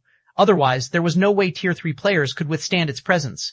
Even a God-ranked expert who had reverted to Tier 3 would instantly lose consciousness if they stood within the presence of a true divine artifact. At the same time as Shi Feng had snapped out of his daze, Frey had also finished chanting the last verse of her incantation. Immediately, a 60-meter-tall door of the dead appeared in the middle of the plaza. Then, the doors made of gigantic bones gradually opened and released a terrifying aura. Sensing this aura allowed everyone to understand how scary a scene was behind the doors. Before everyone could recover from the door of the dead's intimidation, a 20-meter-long skeletal arm reached out from the other side, the aura the skeletal arm released causing everyone to hallucinate the descent of death. When Shi Feng looked at the gigantic skeletal arm, the eyes of reality revealed all of its data. A Nether King? TL notes, the Greater God's Domain and Greater World are two different things. The Greater God's Domain is a virtual world, while the Greater World is a real world. Chapter 359, Chapter 233, Nether King time passed bit by bit in the plaza. Eventually, a 60-meter-tall skeleton wearing a starry cloak and holding a trident appeared before everyone. Upon seeing this skeleton, everyone present gasped. Diaclo undead, Nether King level 120, HP 300,000,000, what? A Nether King? How are we supposed to beat a Nether King with only tier 3 players? Blackie felt his sanity seeping away as he looked at the Nether King Diaclo. For a moment, he even suspected that Frey, who had planned for this challenge, was insane. After all, she was asking them to challenge a tier 5 Nether King as tier 3 players. This is a legendary crusade quest? Lu Wusheng was similarly shocked by this situation. Legendary quests were extremely rare in God's Domain, and legendary crusade quests were even rarer. Legendary crusade quests were so rare that Lu Wusheng had never even seen one before, though he did know of a guild that had challenged one before. Mythology, one of the 5 great super guilds. Mythology was the only guild known to have challenged a legendary crusade quest in their God's Domain. However, Mythology had kept a tight lip on the legendary crusade quest. So, besides the members who had participated in the challenge, nobody knew about the quest's details. The only thing everyone knew was that Mythology had suffered severe losses. Please keep reading on MYBZOX and Novel, CZOM. As for Wu Lingling, Lin Yao Yue, and the other players who had only ever reached tier 3 or tier 4 on the main continent, their bodies shook with fear when they looked at the Nether King before them, a tier 5 monster. Such monsters were incredibly rare in God's Domain. The average tier 3 and tier 4 player would rarely get to encounter a tier 5 monster. For those who had the misfortune to come across one, they'd usually have their souls shattered and destroyed. Meanwhile, if one wanted to defeat a tier 5 monster, the bare minimum one would need was a tier 4 team that was armed to the teeth or a force of several tier 5 players. This was because tier 5 monsters had the strength to alter terrains with their every move. They had the strength to single-handedly destroy an entire kingdom. They were no longer existences that individual players could challenge. Erect the barrier as planned. Other teams, get ready to deal with the other monsters that come out. Flanders calmly commanded as he grabbed the spear on his back and raised it. He did not show any signs of wavering even when facing Diaclo. Immediately, the 10,000 experts in the plaza began to move. At the same time, a gigantic magic array appeared in the sky, covering the entire plaza. Meanwhile, along with the magic array's appearance, Diaclo started to weaken rapidly. In only seconds, the Nether King's HP had fallen from 300 billion to just 150 billion. As for the 100 level 120 mythic monsters that had come out of the Door of the Dead, their basic attributes had similarly fallen by 50%. Because of this, the many teams in the plaza didn't even need to mobilize their god-ranked experts to stop the mythic monsters and prevent them from supporting Diaclo. What a powerful magic barrier. Galaxy Past's eyes widened in shock when he saw how much weaker the Nether King and the many mythic monsters had become. As someone who used to be a tier 5 expert on the main continent, he had fought against tier 5 monsters before. However, never had he seen or heard of a magic barrier capable of having a tier 5 monster's basic attributes. A 3-fold Grandmaster Magic Array. This is indeed a very lavish move, Shi Feng said, nodding. Grandmaster magic arrays were extremely rare, and even a Grandmaster magicians would face great difficulty trying to produce an ordinary Grandmaster magic array. Firstly, it was because of the limited materials available. Secondly, it was because producing a Grandmaster magic array consumed a lot of time.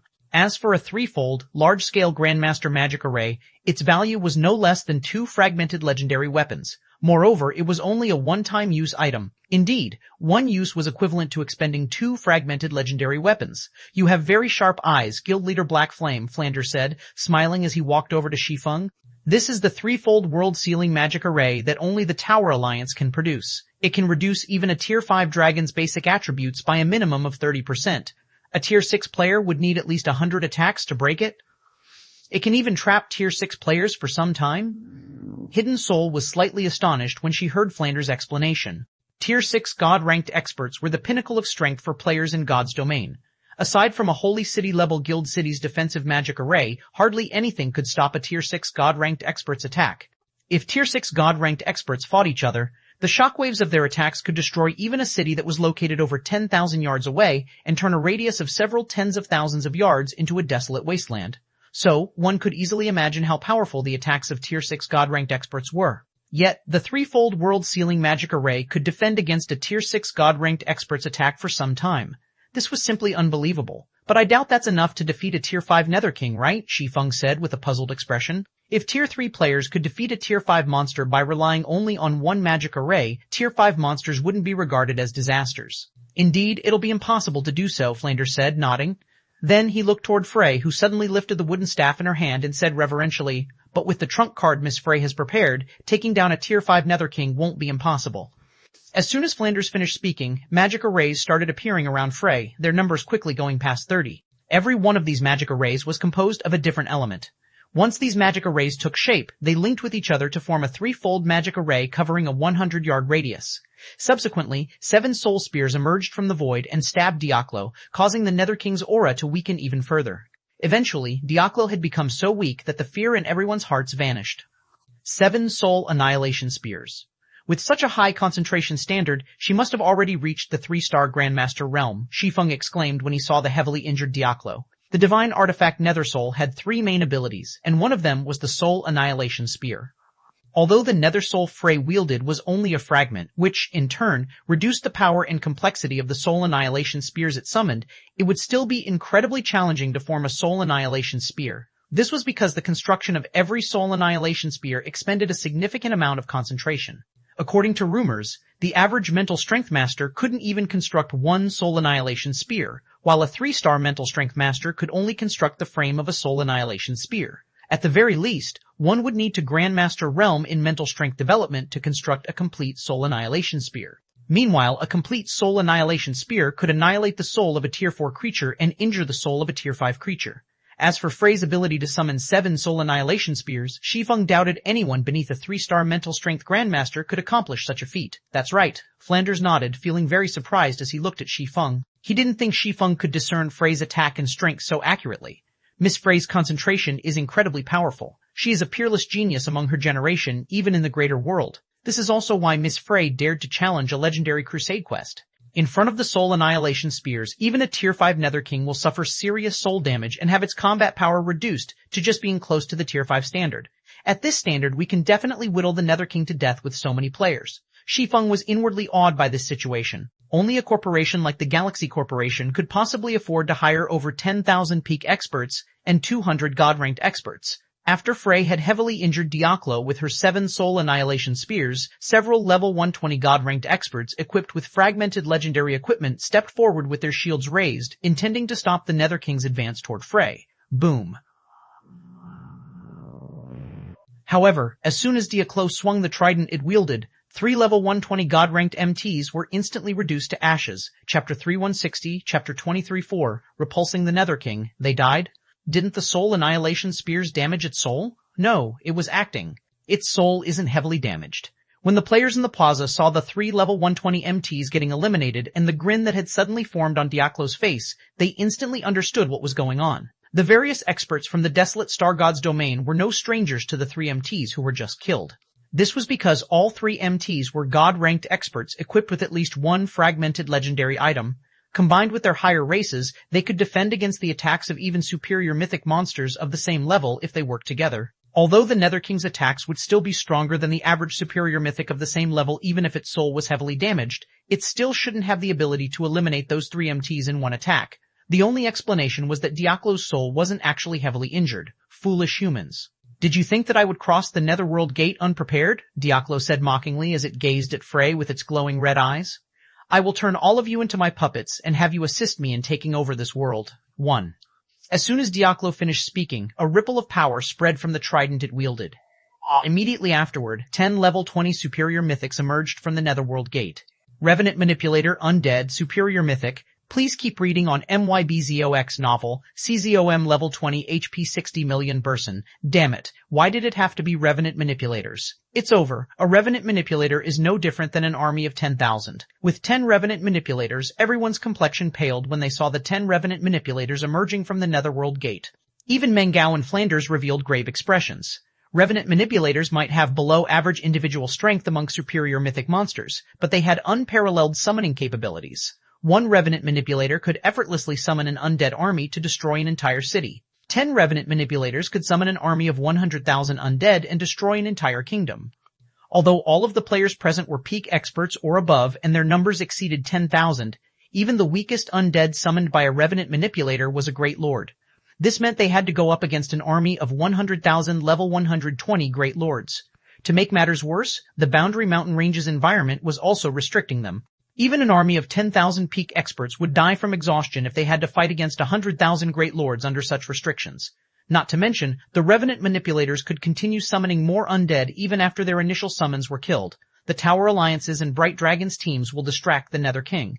Everyone else, defeat the revenant manipulators as quickly as possible. Do not let them summon their revenant protectors, Flanders quickly commanded after analyzing the situation. As soon as Flanders finished speaking, everyone in the plaza returned to their senses and acted according to Flanders' orders. Everyone might be afraid of the revenant manipulators, but the real headache in this battle was Diaklo. If nobody could keep Diaklo in check, it was only a matter of time before the Nether King annihilated everyone here. However, so long as someone could keep Diaklo distracted, completing this legendary crusade quest wasn't entirely out of the question. Immediately, the many teams in the plaza split up and targeted the 10 revenant manipulators under the lead of their respective god-ranked experts. They needed to interrupt the revenant manipulators' summoning magic before the superior mythics managed to summon their revenant protectors. The revenant protectors were the revenant manipulators' strongest trump card. It wasn't only because revenant protectors were mythic monsters. So long as the revenant protectors remained on the battlefield, the revenant manipulators would receive a magic barrier that would protect them from all damage. Unless the revenant protectors were eliminated, it'd be impossible to damage the revenant manipulators. Subsequently, the many teams led by god-ranked experts charged into the tens of thousands of Great Lord-ranked undead and quickly cut open a path to the undead manipulators. The sight was so spectacular that it shocked even veteran experts like Su Qianliu, Rampant Blade, Blackie, Lin Yao Yue, and Zhuo Yalin. Great Lord-ranked undead were nothing in the outside world. However, this place was the Boundary Mountain Range's second underground level. Players' stamina and concentration were no different than an ordinary person's here. Even a Refinement Realm expert would lose to a Great Lord-ranked undead in a one-on-one fight in this situation. However, the many teams tore through the defensive lines of the tens of thousands of Great Lord-ranked undead as if they did not exist, reaching the revenant manipulators in only 5 seconds. The 100-plus god-ranked experts in particular reached the revenant manipulators in only 5 seconds, their grasp over their surrounding space and stamina reaching an unbelievable level. On the other side, the performance of Flanders and Mengao's teams allowed Galaxy Past and Lu Wusheng to understand just how big of a gap there existed between hegemonic powers and their homeworld's various superpowers. The two simply couldn't be compared to one another. With the help of a magic array formed by 16 god-ranked experts, Flanders summoned a gigantic phantom of himself to fight Diaklo. Although Flanders' phantom was only 20 meters tall, a paltry size compared to the Nether King's 60-meter-tall frame, the Phantom wielded strength greater than even Tier 4 mythic monsters. As soon as his Phantom took shape, Flanders brandished his spear and sent 9 gigantic shadow serpents striking at Diaklo, his attack forcing the Nether King to halt its advance and block the 9 attacks. While blocking the 9th attack, Diaklo's body even froze for a moment. Evidently, the power of Flanders' 9th attack had already exceeded the Nether King's defensive threshold. Meanwhile, on the other side, Mengao worked together with the god-ranked experts of his team to summon purple gold chains from the void. Not only did these chains restrict Diaklo's movements, but they also lowered the Nether King's reaction speed significantly. This, in turn, caused Diaklo to have an even more difficult time keeping up with the attacks of Flanders' Phantom, allowing the Elven Knight to land attacks that caused over 20 million damage on the Nether King, as expected of hegemonic powers.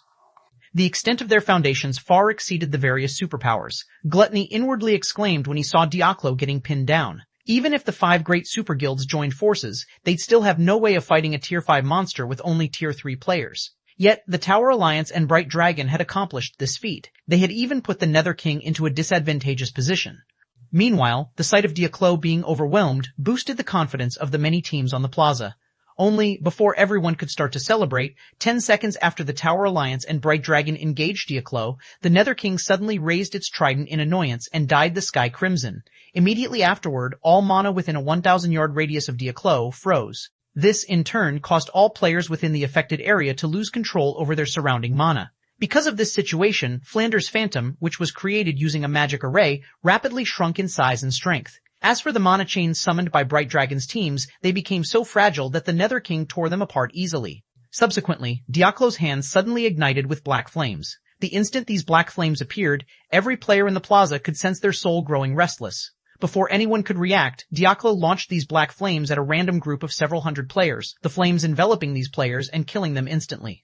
However, it was apparent that these players did not die a normal death, as everyone could see the souls of these players being burned and erased by the black flames. Not good. This is Soulfire. Run. Nobody knew which player said these words. However, the instant these words appeared, many players promptly fled out of the plaza, none daring to stay for even a moment longer. Soulfire.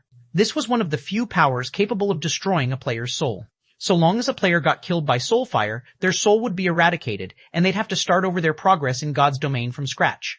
Of course, if a player's tier was sufficiently high and their soul was sufficiently strong, they might only lose a few levels or be prohibited from logging into God's domain for a certain period of time. However, if a tier 3 player got killed by soul fire, there would definitely be nothing left of them. The compensation Frey offered might be excellent, but it wasn't worthwhile if obtaining it came at the cost of all of their progress. Not to mention, the details of the commission never mention the operation being so dangerous. In no time at all, more than half of the teams in the plaza had withdrawn from the battlefield.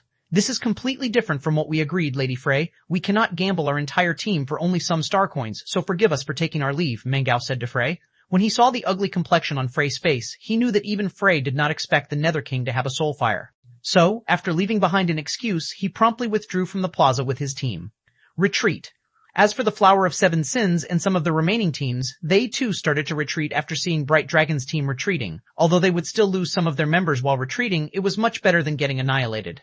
Several seconds after Diaklo started attacking with its soulfire, a majority of the teams had already fled out of the plaza. Now, less than 3,000 players remained in the plaza. We should quickly retreat as well, Vice Guild leader Maria hurriedly said to Flanders when she saw that Flanders' Phantom was close to faltering. The Tower Alliance might stand to gain a lot more than the other teams since it was the overseer of the commission this time, but it definitely wasn't worth sacrificing an entire team for some star coins.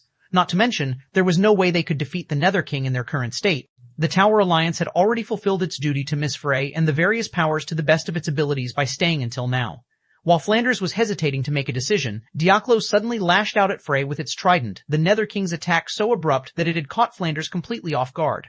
If Frey hadn't used 7 soul annihilation spears simultaneously just now, she would have had more than enough energy to dodge this attack from the Nether King. However, in her current exhausted state, all she could do was watch as the trident descended on her. Just as the humongous trident was about to reach Frey, an equally massive greatsword suddenly appeared in its path and stopped it. Although the collision of the two massive weapons had turned the surrounding space into an empty void, the greatsword had successfully stopped the trident in its path. Guild leader, Black Flame.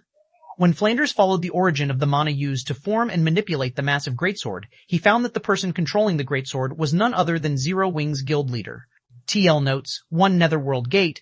This is most definitely referring to the Door of the Dead mentioned in the previous chapter. However, I'm not sure if the author simply forgot he used Door of the Dead in Chapter 233 or if this is another name for the Door of the Dead. Chapter 3161, Chapter 235, Asura's Strongest, Chapter 235, Asura's Strongest, Atra's Strongest, Nate TL notes, made a correction in Chapter 230.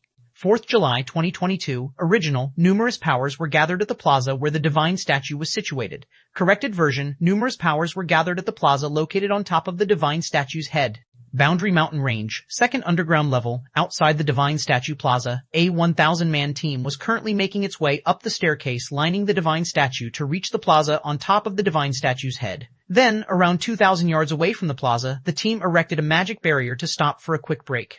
Why are there so many void creatures flying around the Divine Statue? Why do Ashura's members have so much stamina?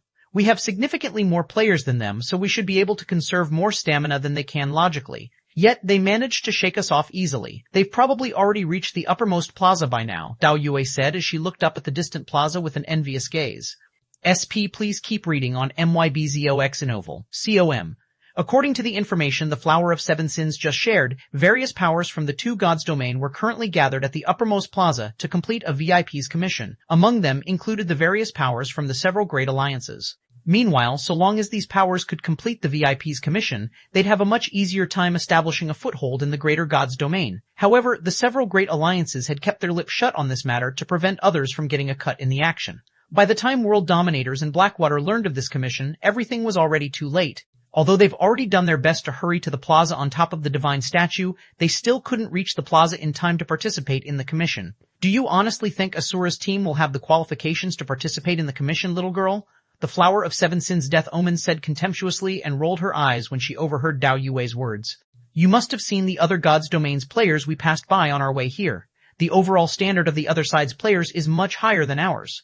A force of 8 god-ranked experts might be powerful on our side, but it is only one of many teams among the other side's various superpowers. Without a recommendation, Asura's team won't even qualify to participate in the commission. The VIP's commission might be extended to all powers originating from the two gods' domain, but the authority to verify whether a power was qualified to participate in the commission lay in the hands of the Desolate Star God's domain's two hegemonic powers. In other words, without the two hegemonic powers' agreement, a power couldn't even qualify for the commission.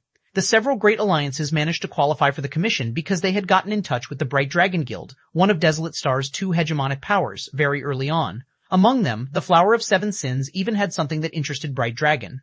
When Thousand Swords and Jing Yang overheard Death Omen's words, the two kept silent because they understood that what the woman said was most likely true. They also no longer hoped to be able to participate in the commission. The only reason they continued following the several great alliances 1,000-man team even now was so that they could hopefully get acquainted with some of the Desolate Star God's domain's powers. Unlike ordinary superpowers, World Dominators and Blackwater knew a connection had already formed between their world and the greater world. They also knew that their world would eventually merge with the greater world, and everyone on Earth would inevitably have to live in the greater world. If World Dominators and Blackwater could establish a certain degree of partnership with the Desolate Star God's domain's superpowers, it'd be of immense help to them in God's domain and the real world. After all, the Desolate Star God's domain's real world had become connected to the greater world long ago. By now, Desolate Star's players had already established a foundation for themselves in the greater world. This was a stark contrast to the players of their world, who had hardly anything in the greater world. After their short conversation, Death Omen and the others continued their ascent and quickly reached the plaza on top of the divine statue's head. As soon as they arrived, the sight of several thousand players frantically fleeing out of the spacious plaza greeted them. Death Omen even spotted a familiar figure among these fleeing players. What's going on? Death Omen grew confused when she saw Gluttony fleeing out of the plaza. Gluttony was tasked with leading the Flower of Seven Sins experts to participate in the commission at the Divine Statues Plaza. Yet, Gluttony was now fleeing out of the plaza with his team. Moreover, aside from Gluttony, Death Omen also noticed many God-ranked experts among the fleeing crowd, their numbers easily exceeding 100. Aside from Death Omen, Chiang Tianhe, Thousand Swords, and the others were also flabbergasted by this scene. Although they had long known that the Desolate Star God's domain was much more powerful than their God's domain, they didn't think the other side would be this powerful. God-ranked experts were no different than cabbages in this place, with every team having at least 2 or 3. The Desolate Star God's domain's circumstances were completely different from their God's domain. Quickly retreat. We can no longer stay in this place, Gluttony shouted when he saw Death Omen's group at the staircase's entrance. However, Gluttony's reminder didn't get much of a response from Death Omen and the others. This was because their attention was drawn toward the gigantic skeleton in the middle of the plaza. Nether King Diaklo. They could clearly sense the Nether King's might even from over 1,000 yards away. Not to mention, Diaklo was still wielding its soul fire even until now. However, compared to the Nether King that could easily extinguish players' souls, what astonished Death Omen and the others even more was the man who had stopped Diaklo's attack with a gigantic sword. How did he do it? Death Omen's eyes widened in disbelief as she stared at Shi Feng. At Tier 3, even a God-ranked expert would be nothing but an ant that could be crushed instantly in front of a Tier 5 monster. It wouldn't matter even if the Tier 5 monster in question was being suppressed. There was no way a Tier 3 player could single-handedly block and survive the attack of a Tier 5 monster. Yet, Shi Feng had actually accomplished this feat. For a moment, Death Omen even started to wonder if Shi Feng was still a Tier 3 player or if he had secretly completed his Tier 4 promotion already. Meanwhile, Thousand Swords and Jing Yang also gaped in shock at this scene. After seeing Shimmering Sword's over-the-top performance previously, they thought that Shimmering Sword was undoubtedly the Ashura Mercenary Alliance's strongest player. After all, the woman already had the strength to go up against an entire superpower all by herself. Yet, Shi Feng had blocked the attack of a Tier 5 Nether King. What was up with this situation? As for Flanders, who stood in the middle of the plaza, he was both surprised and relieved to see Shi Feng's extraordinary strength.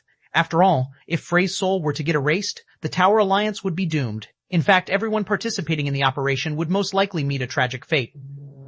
While everyone inside and outside the plaza had fallen silent, Shi Feng suddenly looked toward the exhausted Frey and asked, "Would you like to make a deal, Miss Frey?" As soon as Shi Feng finished speaking, Flanders couldn't help but have the urge to roll his eyes. He couldn't believe that Shi Feng was trying to make a deal with Frey in this situation rather than think of a way to get out of the plaza alive. A deal? Frey wasn't a pampered princess. Although she was surprised by the strength Shi Feng displayed, she quickly calmed down and asked, "What kind of deal? If we can defeat Diaklo, I want half of the Nether King's loot and the right to have first pick over one item," Shi Feng said without any reservations. What is he thinking? Maria, who stood next to Frey, widened her eyes in shock as she looked at Shi Feng. She felt that Shi Feng must have lost his mind to try to bargain with Frey. If the Galaxy Corporation's fourth princess got angry, she could even make the people of their two worlds vanish forever, let alone the Tower Alliance. However, Shi Feng was convinced that Frey wanted to kill Diaklo, and if she missed this opportunity, there would be no second chance. Moreover, Frey should know that the raid was doomed to fail now that most of the teams here were thinking about running for their lives. So, now was the best opportunity for Shi Feng to get his hands on some of the Nether King's loot. Tier 5 monsters were very rare in God's Domain. This was the case even in the Greater God's Domain. However, all Tier 5 monsters found in the Greater God's Domain or special worlds that connected multiple God's Domains, such as the miniature Ancient World, would have a great chance of dropping a cross-border guild promotion order. This was an item that could directly promote a basic cross-border guild into a bronze cross-border guild, granting the guild privileges that a basic cross-border guild could only dream of having. The status of a bronze cross-border guild was also crucial in allowing guilds to establish a foothold in the greater world. Now that the World Passage's opening was fast approaching, if he were to miss out on this opportunity, he'd have to wait until he entered the Greater God's Domain before he could obtain a cross-border guild promotion order. Chapter 3162, Chapter 23.6, Silver Ranked Swords Orbit. After hearing Shi Feng's offer, a look of hesitation appeared on Frey's face as she watched Shi Feng holding back the Nether King.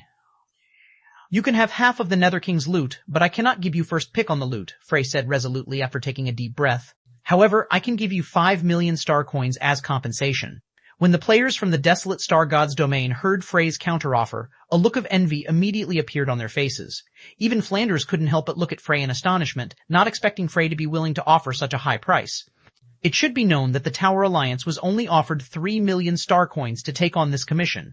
Of course, Flanders and the others also understood that Shi Feng was most likely the only person capable of going up against Diaklo right now. No other team or player present had the strength to survive the Nether King's attacks. Not to mention, most of the participating teams had fled the plaza already. So, the offer of 5 million star coins was completely understandable.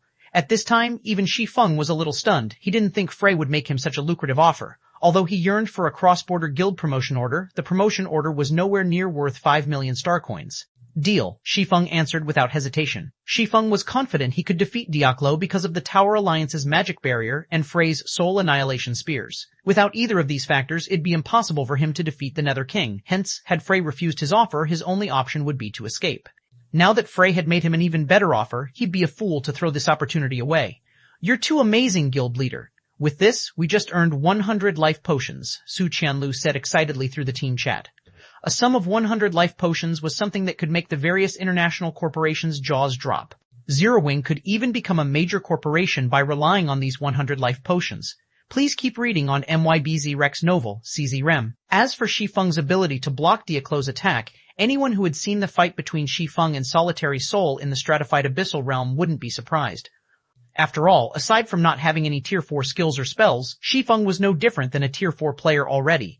In terms of the strength attribute, he was even superior to the average Tier 4 expert. Otherwise, he couldn't have defeated Solitary Soul, who had become a bona fide Tier 4 player. The Nether King might be an insurmountable opponent for Tier 3 players. Still, now that its basic attributes were weakened by 30% and its soul was injured to a certain extent, even Tier 4 experts had a chance of defeating it, let alone a monster like Shi Feng. Meanwhile, Lu Wusheng and Galaxy Past couldn't help but widen their eyes in shock after seeing this turn of events. They didn't think that Shi Feng could actually hold his ground against a Tier 5 Nether King, his strength in no way inferior to Shimmering Sword. If Shi Feng had such strength, even if the Flower of Seven Sins 3 commanders attacked him together, the only outcome awaiting them would be death. Alright everyone, get moving, Shi Feng said to his team with a faint smile. I'll keep the Nether King busy while the rest of you attack its blind spots. Following Shi Feng's command, everyone in Shi Feng's team went into action. Shi Feng took on the Nether King from the front, while Laura Crater, Echoing Judgment, Hidden Soul, and the other God-ranked experts attacked the Nether King from its sides. Everyone else coordinated their attacks with the God-ranked experts from a distance. For a time, the Nether King could be seen stopped in its tracks by Shi Feng's team, unable to target Frey any longer. Its HP was even steadily decreasing with time. What a powerful team! They've managed to stop a Tier 5 Nether King with only a 100-man team of Tier 3 players. Could they be from some hegemonic power from the Greater God's Domain? So that's why the Tower Alliance's team took the initiative to greet those people. When the other teams in the plaza saw Shi Feng's team successfully pinning down the Nether King, curiosity immediately filled their minds. The feat of pinning down a Tier 5 Nether King with only a 100-man team of Tier 3 players was something not even the desolate Star God's Domain's 2 hegemonic powers could accomplish. Yet, Shi Feng's team had accomplished it. This meant that Shi Feng's team should have extraordinary origins. Good. Now that the Nether King is kept busy, everyone else focus on eliminating the Revenant manipulators. When Flanders saw this turn of events, a hint of excitement flashed in his eyes, and he promptly commanded the remaining teams in the plaza to relaunch their offensive. Although there were significantly fewer teams in the plaza than before, due to the Tower Alliance's team's participation, the process of eliminating the Revenant manipulators was not the slightest bit slower than before. In less than 20 minutes, all 10 Revenant manipulators were defeated. Diaclo's HP bar had also decreased by a lot, the Nether King having only 70% of its HP left. This situation caused the various teams that had long since fled out of the plaza to grow incredibly envious. Damn it, why didn't we stay a little longer just now? With this, not only did we lose half of our team, but we're not even getting any compensation. A crusade quest differed from a normal boss raid out in the fields. Once the boss of a crusade quest was summoned, the raid would begin and a combat zone would be designated. If players were to leave this combat zone during the raid, they would be prohibited from entering the combat zone again afterward. Of course, players who weren't in the combat zone from the beginning would also be prohibited from taking part in the raid. The combat zone for the legendary crusade quest was limited to the Divine Statue Plaza. Since their teams had fled out of the plaza, they naturally couldn't participate in the Nether King raid anymore. Moreover, since they fled in the middle of the raid, it went without saying that they wouldn't receive any compensation from Frey. After all, they had taken the initiative to give up on the commission before Frey had declared the operation a failure. He did it on purpose. Black Flame must have done it on purpose. Flames of anger burned in Gluttony's eyes as he glared at Shi Feng's figure in the center of the plaza. When Diaclo was incinerating the various teams with its soul fire, Shi Feng had chosen not to take action despite having the strength to stop the Nether King. Yet, he had taken action as soon as the Flower of Seven Sins team had left the combat zone. Even a fool could tell that Zero Wing was targeting the Flower of Seven Sins and making sure that the Flower of Seven Sins did not receive any share of the commission's compensation. To make matters worse, the Flower of Seven Sins had lost nearly half its main force members to the Nether King. After such a devastating loss, the Flower of Seven Sins exploration progress of the Boundary Mountain Range would definitely fall behind the various superpowers' main forces. Don't worry, they won't succeed, Mengao said, chuckling as he looked at the distant Nether King. At the end of the day, Diaclo is still a Tier 5 monster. If those people had the ability to take care of a Tier 5 monster all by themselves, the Tower Alliance would have never invited Bright Dragon. Gluttony instantly calmed down after hearing Mengao's words. Tier 5 monsters were such challenging opponents that it would normally take a team of Tier 5 experts to bring one down. This was because players beneath Tier 5 would have a very difficult time surviving the Tier 5 skills and spells of a Tier 5 monster. Look, isn't this the beginning of the end? Mengao said as he pointed at the Nether King that had suddenly started chanting an incantation.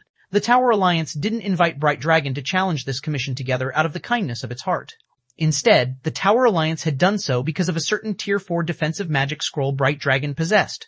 Holy Realm. This was a Tier 4 defensive curse that summoned a barrier capable of withstanding even Tier 5 skills and spells used by a Tier 5 monster. However, now that Bright Dragon had already withdrawn from the operation, what would Shi Feng use to stop the Nether King's Tier 5 spell? This is Rain of Stars, a Tier 5 destruction spell. When Flanders, who had just hurried back to Diaclo's side, saw the gigantic crimson magic array in the sky that essentially covered the entire plaza, his complexion paled instantly. Flanders did not forget that the Nether King could use Tier 5 skills and spells. Even so, he hadn't worried too much about this previously since it was still possible to whittle Diaclo to death with their numbers advantage. However, Flanders never imagined Diaclo would use a Tier 5 destruction spell of all things. This attack alone was enough to annihilate every player in the plaza. Before Flanders could think of a way to salvage the situation, miniature stars that measured several dozen meters in radius began descending from the crimson magic array. Meanwhile, when Shi Feng saw the several dozen descending stars, he unsheathed his other longsword, Blasphemer, and charged to the center of these stars without hesitation. After letting out a low shout, Shi Feng executed his defensive sword technique, Sword's Orbit. Subsequently, a galaxy of stars formed around Shi Feng. Different from the descending miniature stars made of gigantic boulders, the stars formed around Shi Feng were made of 4 or 5 sword lights each. When Shi Feng used Sword's Orbit in his duel with Solitary Soul in the stratified abyssal realm, he executed the technique with only one sword. Because of that, the stars he created were only composed of 2 or 3 sword lights each, and the resulting power he exhibited was only at the level of a bronze combat technique. However, Shi Feng was now executing the technique with 2 swords, which was the intended way of using Sword's Orbit. As a result, Sword's Orbit was now a sword technique that had officially stepped into the realm of silver combat techniques. Chapter 363, Chapter 237, Epic Expansion Pack, Boom, Boom, Boom, Boom. When the stars made of sword lights clashed with Diaclo's Rain of Stars, the space above the plaza shattered and transformed into a dark void. The resulting shockwaves of the clash caused even the players standing outside the plaza to stumble backward, and only God-ranked experts managed to keep their bodies steady. After the clash continued for around 10 seconds, the illumination in the entire second underground level dimmed as if night had descended on the area. Is that guy really just a tier 3 player? Many of the players standing outside the plaza couldn't help but doubt their eyes when they saw the lone figure standing steadily in mid-air.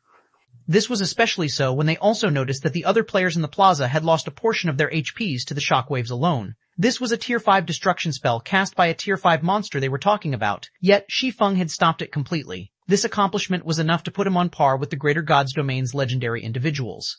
It should be known that these legendary individuals were experts that even the Greater Gods Domain's hegemonic powers feared greatly. Every one of these individuals stood at the Greater Gods Domain's apex. They also wielded great authority in the greater world. How is this possible? At this moment, Death Omen similarly looked at Shi Feng in disbelief.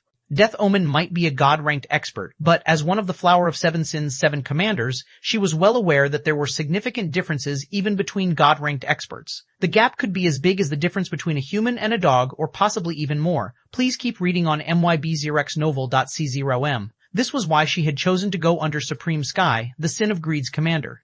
In the eyes of the average person, the various international corporations and the 5 great super guilds of their world might be unreachable and insurmountable existences. However, Death Omen knew that be it, the various international corporations or the 5 great super guilds, they were still nothing but ants in the greater world. At most, they'd be slightly bigger-sized ants. Meanwhile, it was only a matter of time before their world merged with the greater world. If she wished to have a better chance at surviving and thriving in the greater world, her best bet would be to go under the wing of someone strong like Supreme Sky. After all, competition in the greater world was much more intense than in their world. Only experts like Supreme Sky were sufficiently strong to be treated well in the greater world. As for weaker god-ranked experts, they could, at most, earn enough to get by if they couldn't find a strong backer to rely on.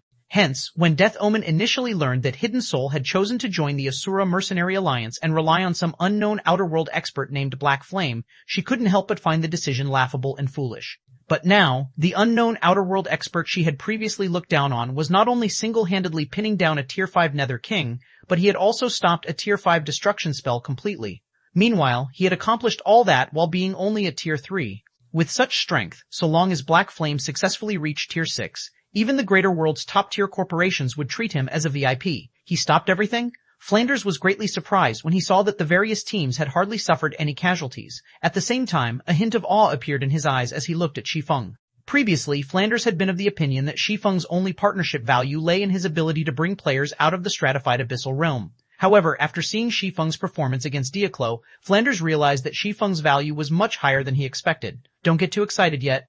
I can only stop Diaclo for a limited amount of time, so you need to defeat the boss as quickly as possible, Shi Feng hurriedly said when he swept his gaze across the plaza and saw the excited looks on everyone's faces. If you still have any trunk cards saved up, you'd best use them now. Otherwise, none of us will be leaving this place alive. Everyone might think he had stopped Diaclo's attack with relative ease, but he was well aware of how much stamina he had exhausted just to stop the Nether King's Rain of Stars. Not to mention, he had used Abyssal Power to stop the Tier 5 spell. Abyssal Power only had a 3-minute duration. Once these 3 minutes were up, he could no longer block Tier 5 skills and spells even if he executed Sword's Orbit. It seems we cannot continue saving our strength. Upon hearing Shi Feng's words, Flanders promptly suppressed his excitement and said to his team, use all of the Tier 4 magic scrolls we prepared. Everyone who has berserk skills left unused, use them now. We must kill the boss before Black Flame reaches his limit.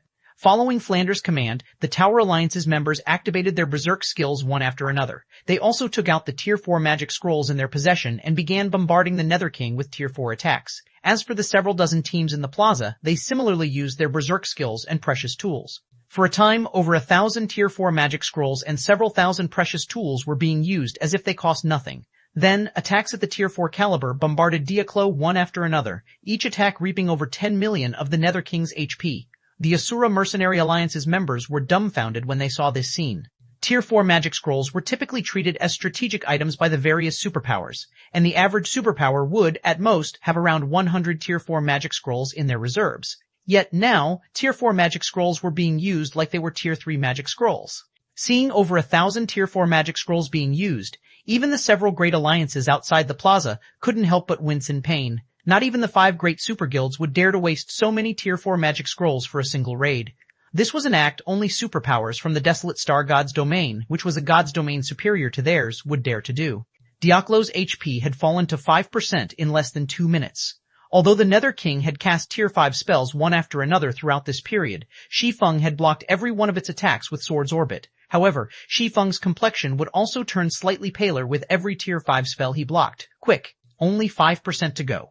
When Flanders saw Shi Feng's pale white complexion and more experts getting killed by the residual power of Diaklo's tier 5 spells, he knew that they were now in the final length of their race against time. Hence, he began executing silver combat techniques against the Nether King one after another, completely disregarding the massive toll he placed on his stamina and concentration. 5%, 3%, 3%, 1%. Unfortunately, before the various teams could bring down Diaklo, Shi Feng succumbed to his exhaustion and powerlessly fell out of the air. To make matters worse, the Nether King had seemingly been waiting for this opportunity as it promptly started casting another rain of stars. Just when everyone had fallen into despair, Frey, who had been passively recovering in the middle of the plaza all this time, suddenly raised the staff in her hands. Soulflower. Immediately, translucent vines appeared from the void and wrapped around Diaklo, the thorns that covered the vines causing the Nether King's HP to plummet until nothing remained. This situation caught everyone off guard as nobody expected Frey to still have the strength to execute such a powerful attack.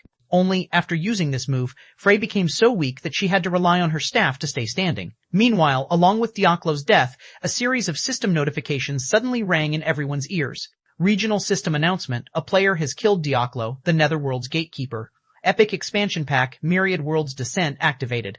The update for the new expansion pack will begin in 15 minutes. The update will take 2 natural days. Please prepare to log out. Chapter 364, Chapter 238, Greater Era's Arrival, an epic expansion pack? The update is going to last for 2 days? What kind of expansion pack is this? There seems to be a general introduction from the system. Before the players in the plaza could celebrate their success in bringing down the Nether King, they were stunned by the abrupt announcement of the epic expansion pack. The information was so shocking that nobody even noticed they had all leveled up from the raid. System. Once the epic expansion pack Myriad Worlds Descent activates, the miniature ancient world's various NPC cities will be open to the realm to which the miniature ancient world belongs. All players under level 120 from the realm will have one opportunity to enter the miniature ancient world. The world wall in the miniature ancient world will no longer prevent teleportation between the cities of the 2 domains. System. 10 natural days after the activation of the Myriad Worlds Descent expansion pack, the top of 2 worlds teleportation will open in the Boundary Mountain Range's 2nd underground level. All players at level 15 or above can teleport to the top of 2 worlds using this teleportation gate and explore the level 120 plus maps there. Search hosted novel for the original. Although the system's text introduction only consisted of a few sentences, every player present couldn't help but feel surprised and shocked after reading it. Even Shi Feng fell into a daze after reading the introduction. To please keep reading on MYB0X novel, CZRM. The merger got brought forward? A frown formed on Shi Feng's face as he looked at the system notifications. Shi Feng knew that it was only a matter of time before the 2 gods' domains connected to this miniature ancient world would start interacting with each other. However, what he did not expect was for it to happen so soon and on a much larger scale. This was no longer something as simple as the players of 2 gods' domains clashing. Instead, the scale of the conflict would be extended to cover the gods' domains of an entire realm. The danger ahead for their god's domain would likely be far greater than his initial expectations. There were many realms in the greater god's domain. Meanwhile, each realm was home to at least 1,000 gods' domains. The realm god's domain belonged to was the Starlight Realm. According to the information he gathered during his previous life, there were 1,654 gods' domains in the Starlight Realm. Based on their size and average player standard, these gods' domains could be categorized into 3 groups: elementary, intermediate, and higher. Meanwhile, the Starlight Realm had 1,549 elementary gods' domains, 97 intermediate gods' domains, and 8 higher gods' domains. In the case of the Desolate Star God's domain, it could only be considered an intermediate god's domain if going solely by its player standards. It would even be ranked near the bottom of intermediate god's domains. And there were at least 100 gods' domains in the Starlight Realm that were stronger than the Desolate Star God's domain. After all, many elementary gods' domains had average player standards superior to intermediate gods' domains. Meanwhile, not only did the miniature ancient world possess legacies left behind by ancient gods, but it also contained the possessions of ancient gods. The miniature ancient world itself was also quite wealthy in resources. So, the miniature ancient world was a considerably tempting treasure trove even to the greater god's domain's various powers. Originally, the struggle for the miniature ancient world only involved 2 gods' domains. Even if the Desolate Star God's domain was an open God's domain, players from other God's domains would first need to gain the Desolate Star God's domain's permission before they could enter the miniature ancient world. Otherwise, they'd be annihilated by the Desolate Star God's domain's native powers before they could event each the miniature ancient world. However, once the Myriad Worlds Descent expansion pack took effect, the Starlight Realm's various gods' domain would no longer have to go through the Desolate Star God's domain to enter the miniature ancient world. At that time, the number of players and powers flooding into the miniature ancient world would be simply unimaginable. Right now, Shi Feng even started to doubt whether their god's domain's mighty superpowers could survive the Myriad Worlds Descent. Crazy. This is crazy. How did things turn out like this? When Thousand Swords and the others saw the system notifications, their expressions turned incredibly somber. While it was great that they would have more opportunities to interact with the powers of other gods' domain, having the powers of so many gods' domain flood into the miniature ancient world was not good news. Instead, it was a nightmare. The miniature ancient world had limited space and NPC cities. At best, it could only accommodate the players of 3 or 4 gods' domains, not 1,000 or more. If players from so many gods' domains flooded into the miniature ancient world, even a fool could tell that competition would shoot through the roof. At that time, players and powers wouldn't just be competing for monsters and resources. They'd also have to compete frantically for living space. Weaklings might not even be able to continue surviving in the miniature ancient world. While everyone was shocked by the news of the epic expansion pack, Frey was the only one who had happily walked up to the Nether King's loot. She didn't care about the miniature ancient world's epic expansion pack in the slightest. The only thing in her eyes were the dozen or so items the Nether King dropped. Sure enough, it's here. A happy smile appeared on Frey's face when she saw a gray, withered seed among the dropped items. Immediately, she walked up to the withered seed, picked it up, and put it into her spatial bag. Throughout this process, she didn't spare any of the items a single glance, even though every one of them radiated dense mana. You all did a good job this time. I will transfer all the promised compensation to your God's Domain accounts afterward. For those without a God's Domain account, you can contact the Tower Alliance, and they will resolve this problem for you, Frey said, as she looked at the several hundred players that remained in the plaza. Then, she turned to Shi Feng, who was barely keeping himself standing, and continued, I will be taking this seed as per our agreement. You can have the rest of the loot. Consider it the Asura Mercenary Alliance's bonus compensation. As for the 5 million star coins, if you do not have a way to accept it, Flanders will help you solve it. After saying so, Frey seemingly didn't wish to spend even a moment longer in the Boundary Mountain Range's second underground level as she took out a Tier 5 teleportation scroll and activated it. A Tier 5 teleportation scroll was an item that even superpowers wouldn't dare dream of owning. Yet Frey had used it without hesitation. Moreover, she didn't even use it to get herself out of a precarious situation. Instead, she used it simply to save herself some travel time. However, none of the Desolate Star God's Domain's players were surprised by Frey's extravagant behavior. On the contrary, they even felt it was an action befitting Frey. After all, Frey was the Galaxy Corporation's 4th princess. With her position's importance, she'd use even a Tier 6 teleportation scroll without hesitation as long as she could save time. Meanwhile, Shi Feng didn't know what to say when he saw Frey's prodigal behavior. He felt that only someone like the Galaxy Corporation's heiress could treat something as precious as a Tier 5 teleportation scroll so nonchalantly. What should we do next, guild leader? Su Qianlu quietly asked as she looked at Shi Feng. She was no longer the ignorant executive of a third-rate power anymore. After her trip to the stratified abyssal realm, she more or less knew what a realm was. Hence, she knew that the epic expansion pack's name of Myriad Worlds Descent truly meant the descent of a myriad of worlds into the miniature ancient world. Everyone's tired. Don't think about anything for now, and just go offline and rest, Shi Feng said when he saw the anxiety on the faces of Su Qianlu and the others. We'll talk about future matters after we come back online. Everyone nodded and followed Shi Feng's instructions, choosing to log out of the game and rest. As for Shi Feng, he stuffed the Nether King's loot into his spatial bag before similarly logging out of the game. After having used Sword's Orbit so many times in a row, he was having trouble even staying conscious right now. So, he naturally wasn't in the mood to inspect the loot or care about anything else. However, although Shi Feng wasn't in the mood to consider the new expansion pack, it was a different story for the rest of the miniature ancient world and the main continent. The Myriad Worlds Descent expansion pack's announcement quickly sparked a huge uproar. Chapter 3165, Chapter 239, Myriad Worlds Era Boundary Mountain Range, 2nd Underground Level, Divine Statue Plaza. Am I hallucinating, teacher? Every god's domain in our realm will have access to our miniature ancient world? Doesn't that mean we can get in touch with the various gods' domains players? Dao Yue asked excitedly as she turned to look at Thousand Swords. As one of World Dominator's peak geniuses, she was privy to much more information than most players. So, she naturally knew that their god's domain and the Desolate Star God's domain weren't the only god's domains in existence. Instead, there were many, many more gods' domains out there. Previously, the various superpowers had invested a considerable amount of manpower and resources into the miniature ancient world so that they could have a better time interacting with the Desolate Star God's domain's various powers. Meanwhile, the reason they were trying to interact with the Desolate Star God's domain's powers was so that they could learn more about the greater God's domain, which would, in turn, give them an easier time once their God's domain got integrated into the greater God's domain. However, according to the system notification, the new expansion pack would allow the players from many other gods' domains to enter the miniature ancient world directly. Not only would this give them a much easier time learning about the greater god's domain, but they would also have access to many more fortuitous opportunities than before. At this moment, even Gu Yiren couldn't help but look forward to the expansion pack. There were two reasons why so many Tier 4 and Tier 5 experts were attracted to the miniature ancient world. Firstly, it was because the miniature ancient world contained many god legacies. Secondly, it was because they could spar and interact with the Desolate Star God's domain's experts. They could climb to higher tiers if they could further improve their technical standards.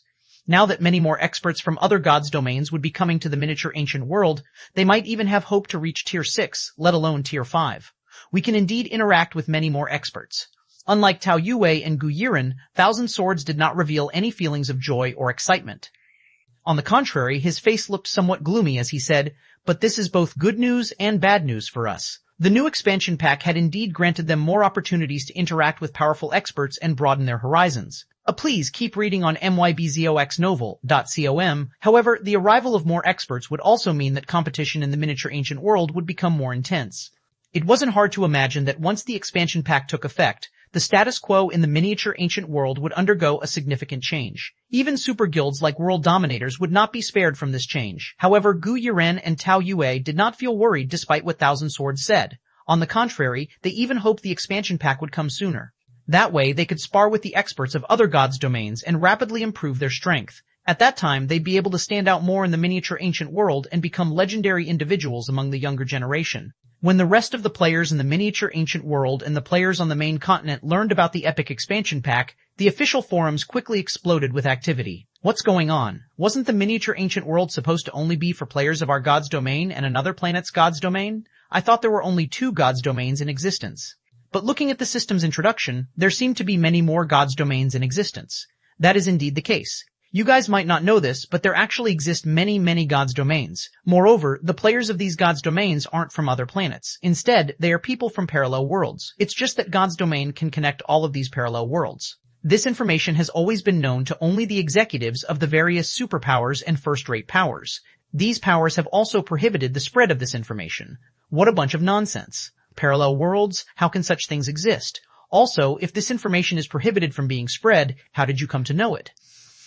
That's because I'm a first-rate Guild's Reserve executive. I can share this information now since it won't be a secret once the new expansion pack takes effect. So that's why the various corporations have invested so much into God's domain. These sneaky bastards. If that really is the case, God's domain's value is much higher than we imagine. The miniature ancient world's value might also be far higher than the main continent.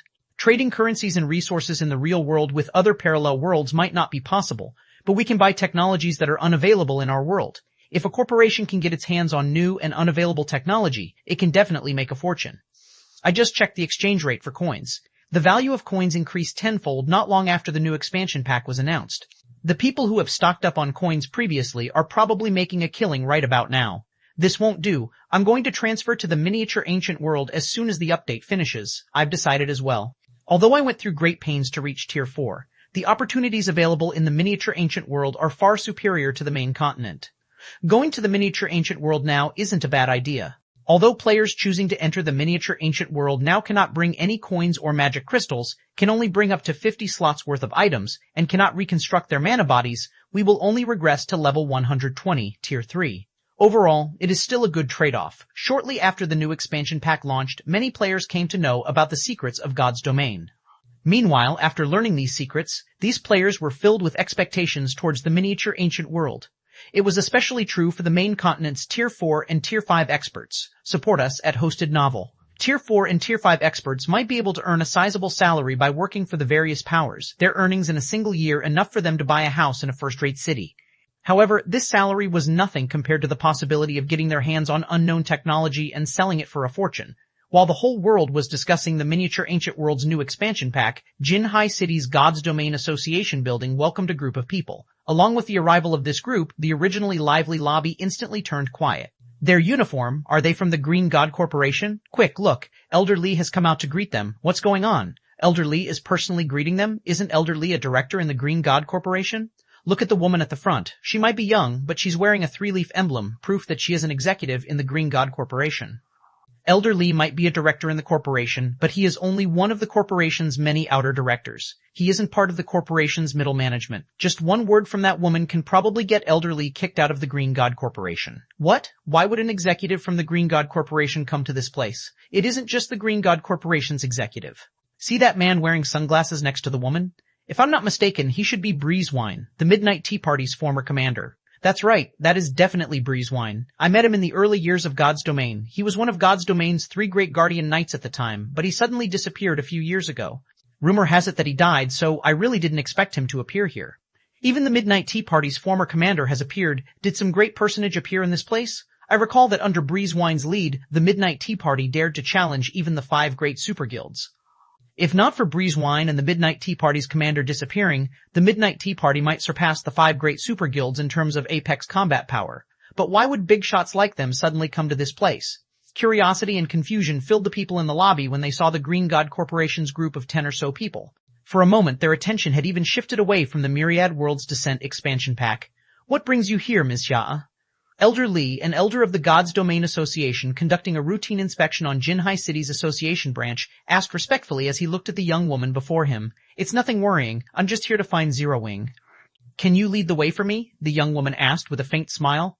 Although Elder Lee was greatly confused by this request, he still led the young woman and her entourage to Zero Wing's temporary office. Meanwhile, when the players in the lobby overheard the woman's words, they couldn't help but be dumbfounded.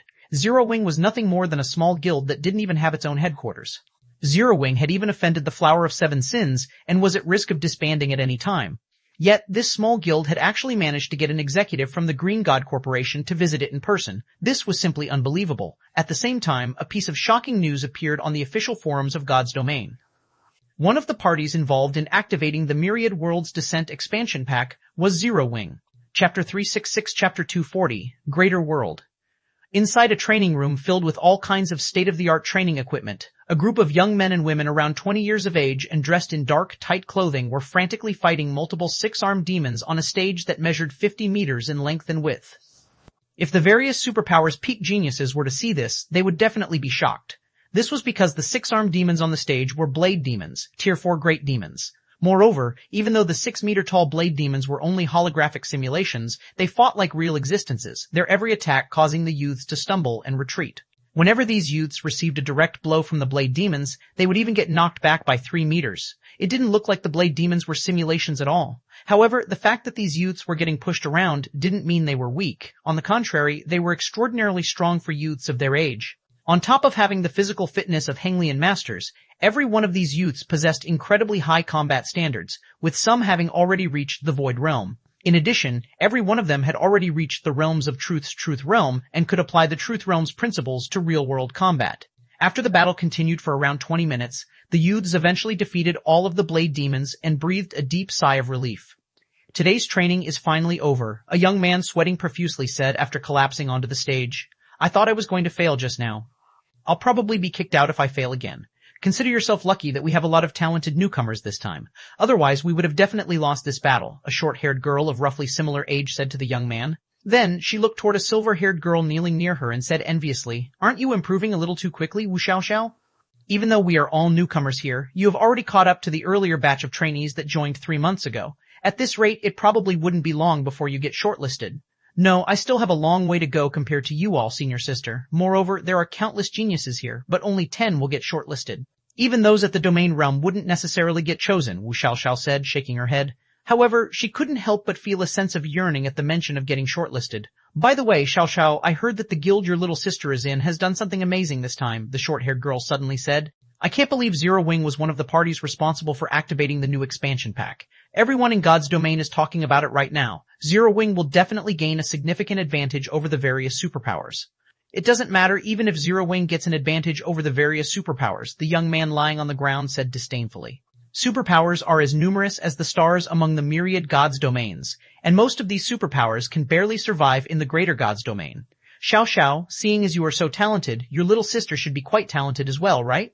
If you make further improvements, you'll be able to bring your little sister here. If your little sister wants to make any noteworthy accomplishments in the future, it's best if she comes to us. 1. Please keep reading 0NMYBOXNOVL C0M. The short-haired girl nodded in agreement. If Wu Xiaoxiao's younger sister wished to have a better life in the future, bring Lingling over?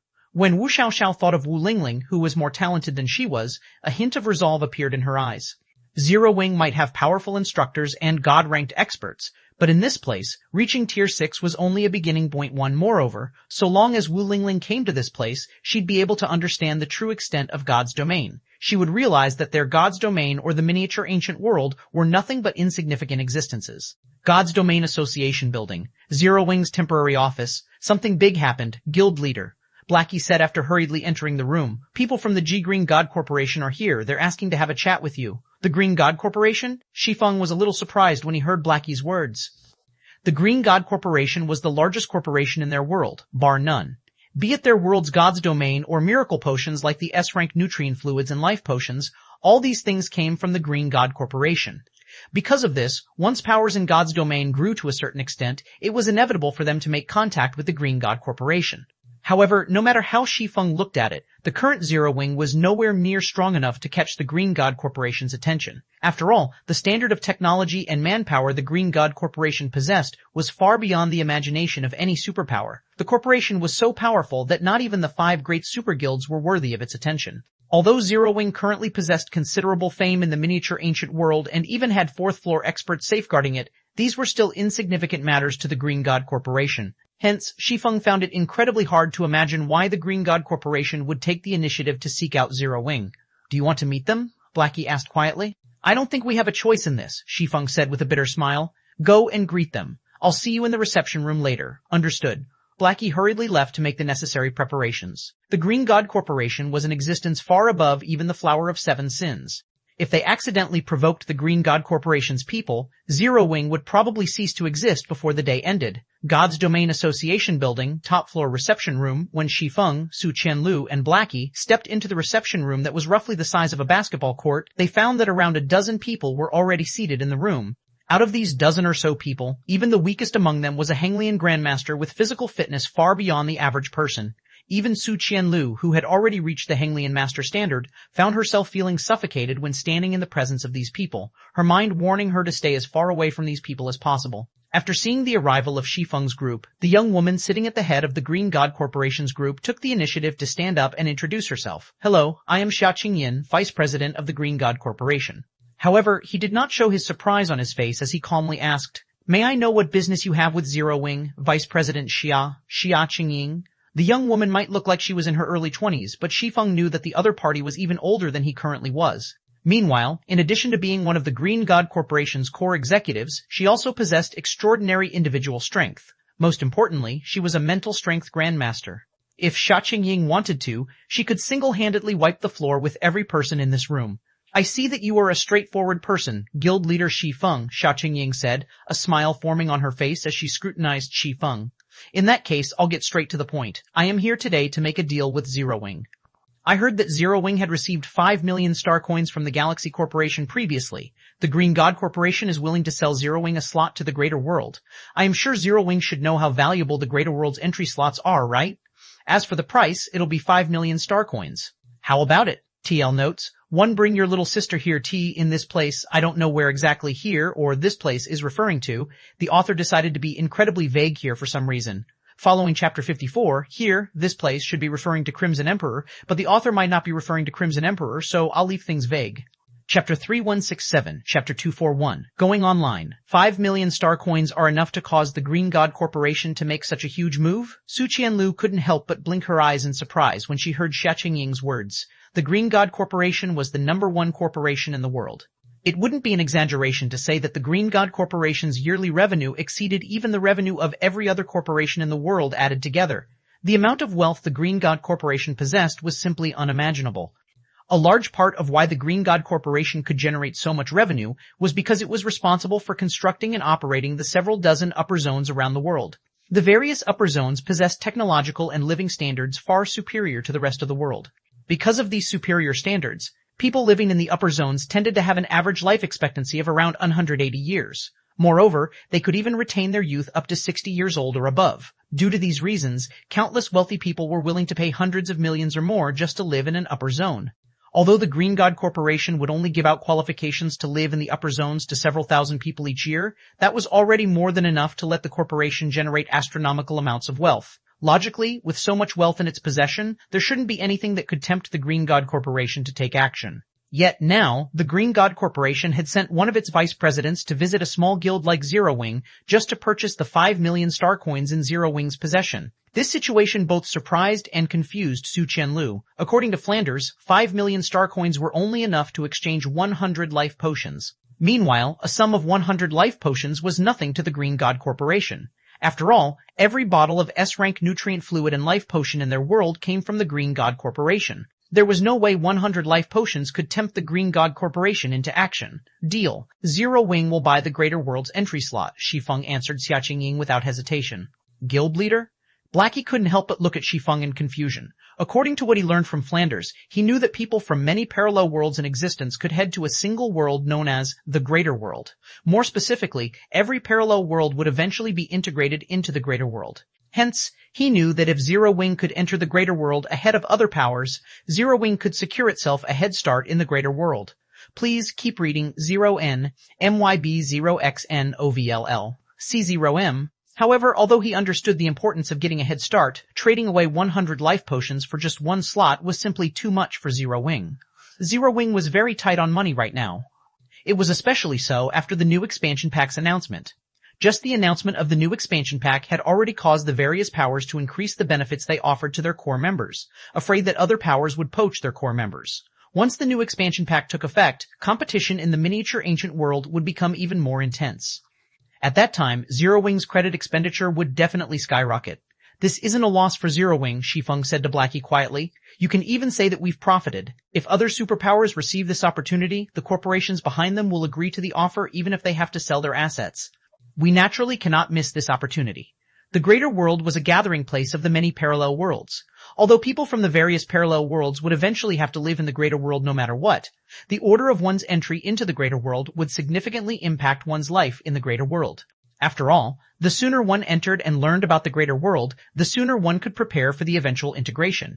Of course, Shi Feng didn't need to learn about the Greater World since he had long since learned about it in his previous life. The only reason he was trying to enter the Greater World sooner was so that he could prepare for Zero Wing's future development in the Greater World.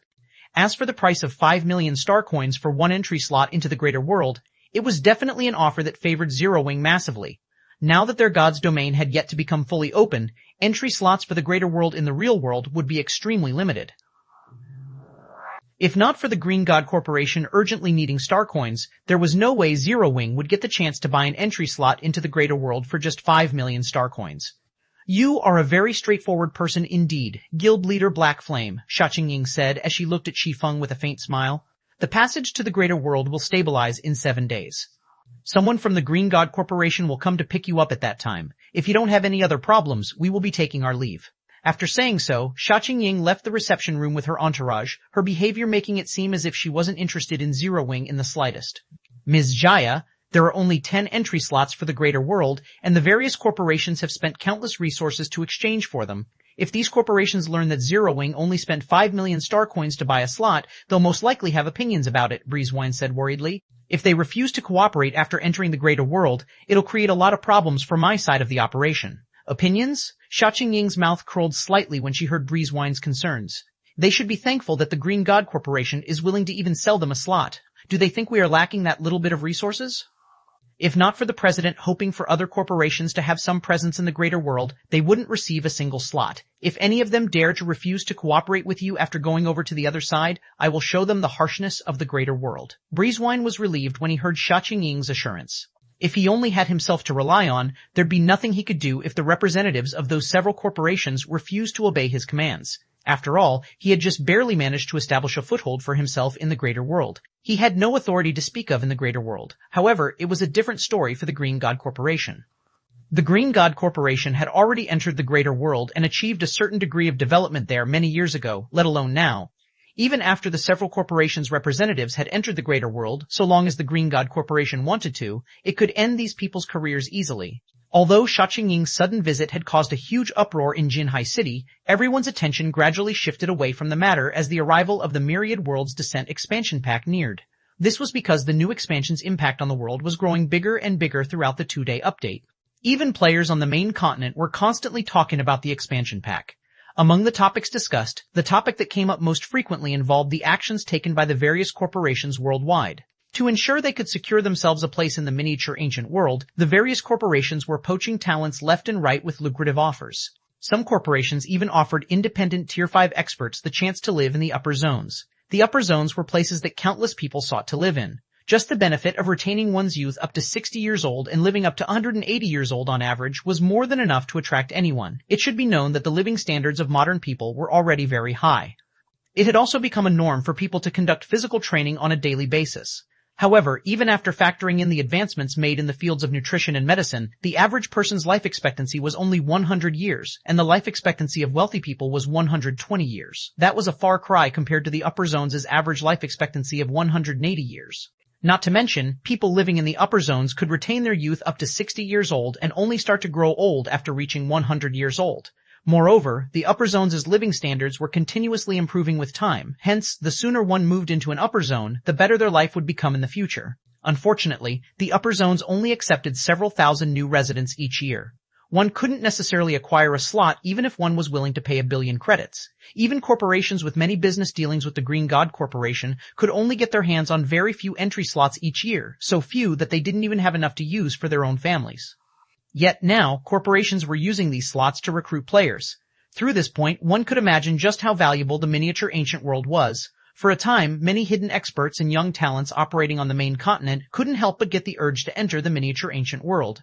According to a survey conducted by the Gods Domain Association, at least 1 million experts with official membership in the Gods Domain Association were prepared to enter the miniature ancient world.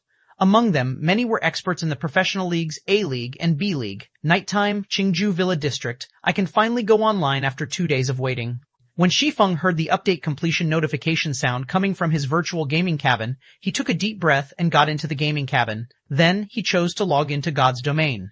Chapter 368, Chapter 242, Myriad Worlds Players Boundary Mountain Range, 2nd Underground Level, Divine Statue Plaza. Players appeared one after another in the plaza. Apart from Shi Feng and his team members, the members of the Desolate Star God's Domain's various powers similarly did not leave the plaza when the system update started. Instead, they had chosen to log out of the game to rest. Why does my body feel a lot heavier than before? Su Qianlu immediately noticed the change in her body as soon as she logged into the game, and she couldn't help but be confused by this situation. Me too. My body's reaction speed has also slowed down significantly, Zhuo Yalin said with a stunned look on her face. Could there be a bug with the update? God's Domain's environment had been fixed from the very beginning. Although the Boundary Mountain Range's 2nd underground level had a special environment, it still didn't make sense for the environment to change because of the system update. Not to mention, Zhuo Yalin could feel that her reaction speed had slowed down significantly, and her physical fitness was reduced to that of an ordinary person. In this situation, she'd be fortunate if she could exhibit even half of the combat power she could previously exhibit in the 2nd underground level. No, this isn't a bug. This is the true God's Domain, Maria, who stood nearby, said. The true God's Domain? Lu Wusheng looked toward Maria in confusion. Aside from Lu Wusheng, the others present, such as Crimson Heart, Hidden Soul, Gentle Snow, and the others, also turned to look at Maria, curious to learn what the other party meant by true God's Domain. In response, Maria looked to Lu Wusheng and explained, the environment we are in now, or more specifically, the level of control we have over our bodies currently, is the true standard of control players should have in God's Domain. This is the standard that the Greater God's Domain and all God's Domain that has come out of isolation share. Please keep reading UNNYBZOXNOVEVEC. CEM. When a God's Domain remains in an isolated state, players of that God's Domain can move their character bodies with only a single thought. Unlike in the real world, the nervous system is not involved in the entire process of controlling one's body in God's Domain. As a result, it is significantly easier to control one's character body than one's real body.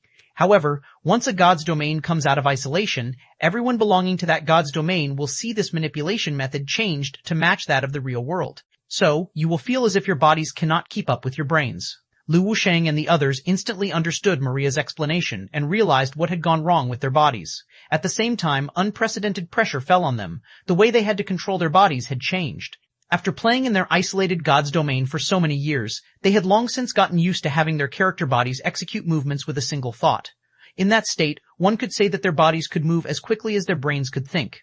However, in their current state, their body's reaction speed could no longer keep up with their brain's reaction speed. This situation would make fighting monsters incredibly difficult for them in the future. More specifically, whenever they fought against monsters in God's domain in the future, it'd be no different than if they were to fight these monsters in the real world. The only difference would be that their character bodies would be much stronger than their real bodies. However, there was no doubt that their combat standards in God's domain would plummet. From today onward, Refinement Realm experts would probably have difficulty beating even High Lords of the same level. Players would most definitely have to change their combat methods to adapt to this new control method. For peak experts and above, though, they wouldn't be affected by this change as much as other players.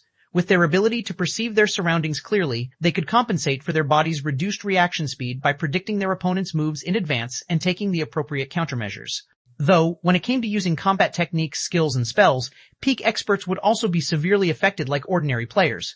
Aside from Lu Wusheng and the others, the various superpowers members standing in the distance similarly felt great pressure after experiencing the true God's domain. Even the Flower of Seven Sins, Death Omen, and Gluttony wore ugly looks on their faces.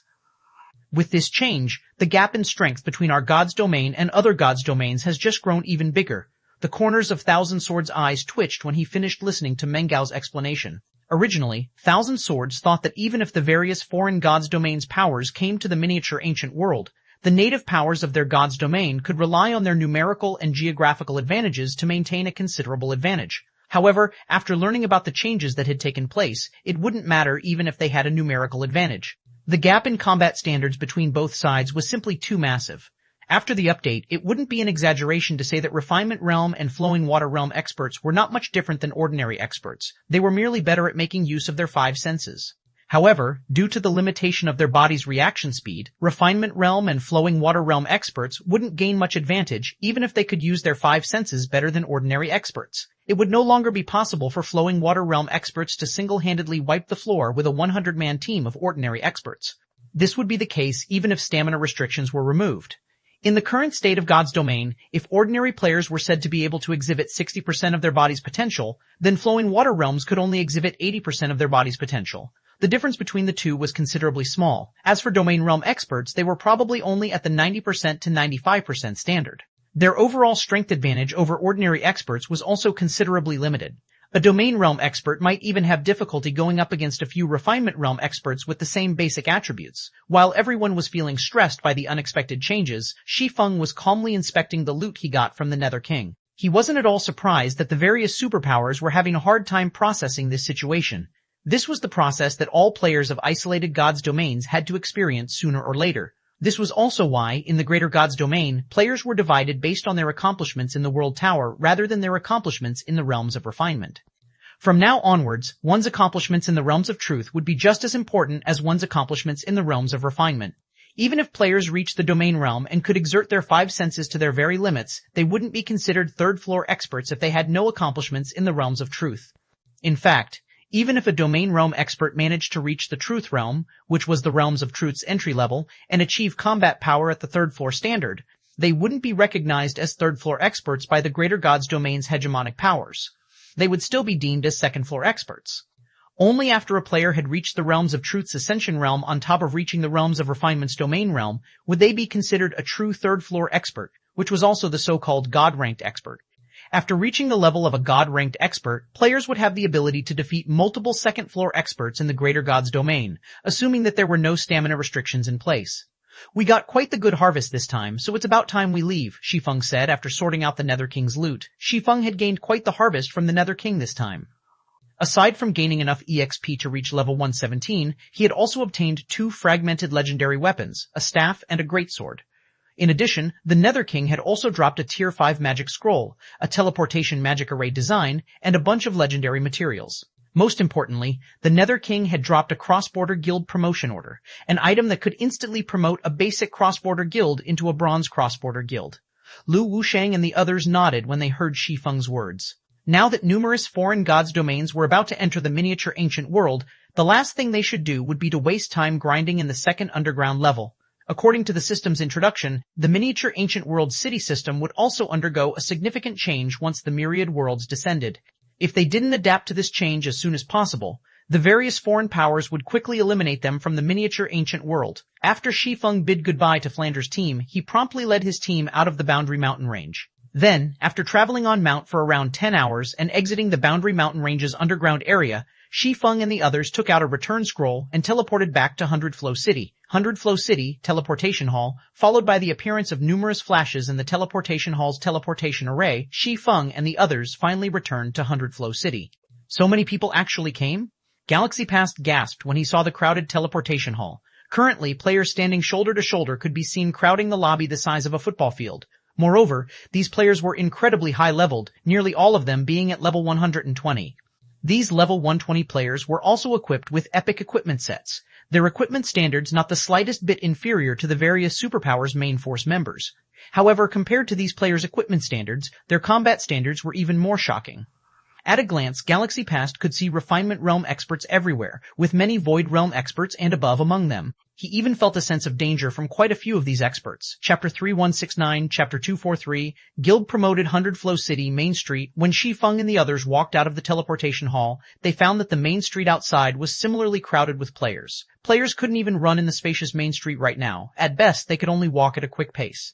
After Shi Feng and the others took a few steps away from the teleportation hall, the players on the street suddenly stepped aside and created an empty path.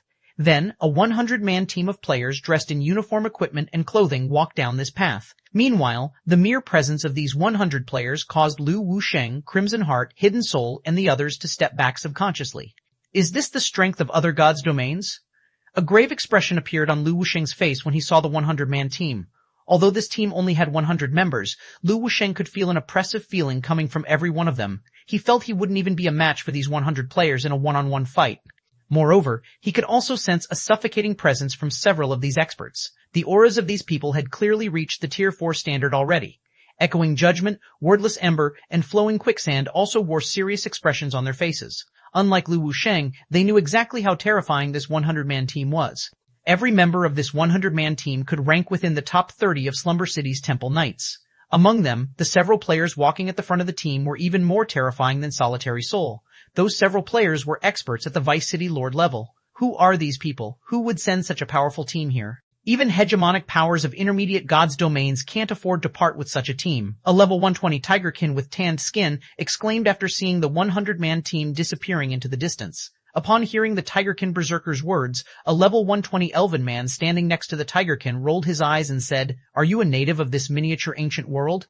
How can you not know about the Divine Hunters Guild?" Divine Hunters? The Divine Hunters from the Four Saints Higher Gods domain? The Tigerkin Berserker was stunned. Please keep reading ONMYB0XN0VE well. CEMM. That's right. That Divine Hunters. Otherwise, why do you think everyone made way for those people? The elven man nodded. Then he sighed and continued. It seems Hundred Flow City is going to be the Divine Hunters Guild's territory from now on. Guilds from intermediate gods' domains like ours won't stand a chance here. That's not for certain, right? The Divine Hunters Guild might be powerful, but if hegemonic powers from intermediate gods' domains are willing to shoulder the cost, it's not impossible for them to compete with the Divine Hunters. After all, there are only a few hundred cities in this miniature ancient world. There aren't even enough to go around for the intermediate gods' domain, let alone the other higher gods' domains, the Tigerkin Berserker said. What do you know? With a bitter smile, the elven man said, now that the city system has been activated, the top 10 players of each city's coliseum will receive a portion of their respective city's management rights. However, Divine Hunters has sent 6 of its titled commanders here. It's almost certain that Divine Hunters will have absolute control over Hundred Flow City. What? Is the Divine Hunters Guild crazy? Is Hundred Flow City so important that it needed to send 6 titled commanders? The Tigerkin Berserker shouted in astonishment. Those are titled experts we are talking about. Upon hearing the Tigerkin Berserker's words, the experts from the various gods' domains were similarly astonished. Only Lu Wusheng and the players native to the miniature ancient world remained puzzled by this situation. How extravagant of Divine Hunters. Shi Feng was also inwardly surprised by this situation. The term titled expert referred to experts who had received a title from the Greater Gods' Domain's 7 Luminaries Alliance. Players native to the miniature ancient world might not know the significance of a titled expert. However, players who had lived in the Greater Gods domain would know that any expert who had received a title from the 7 Luminaries Alliance was like a war god in God's domain.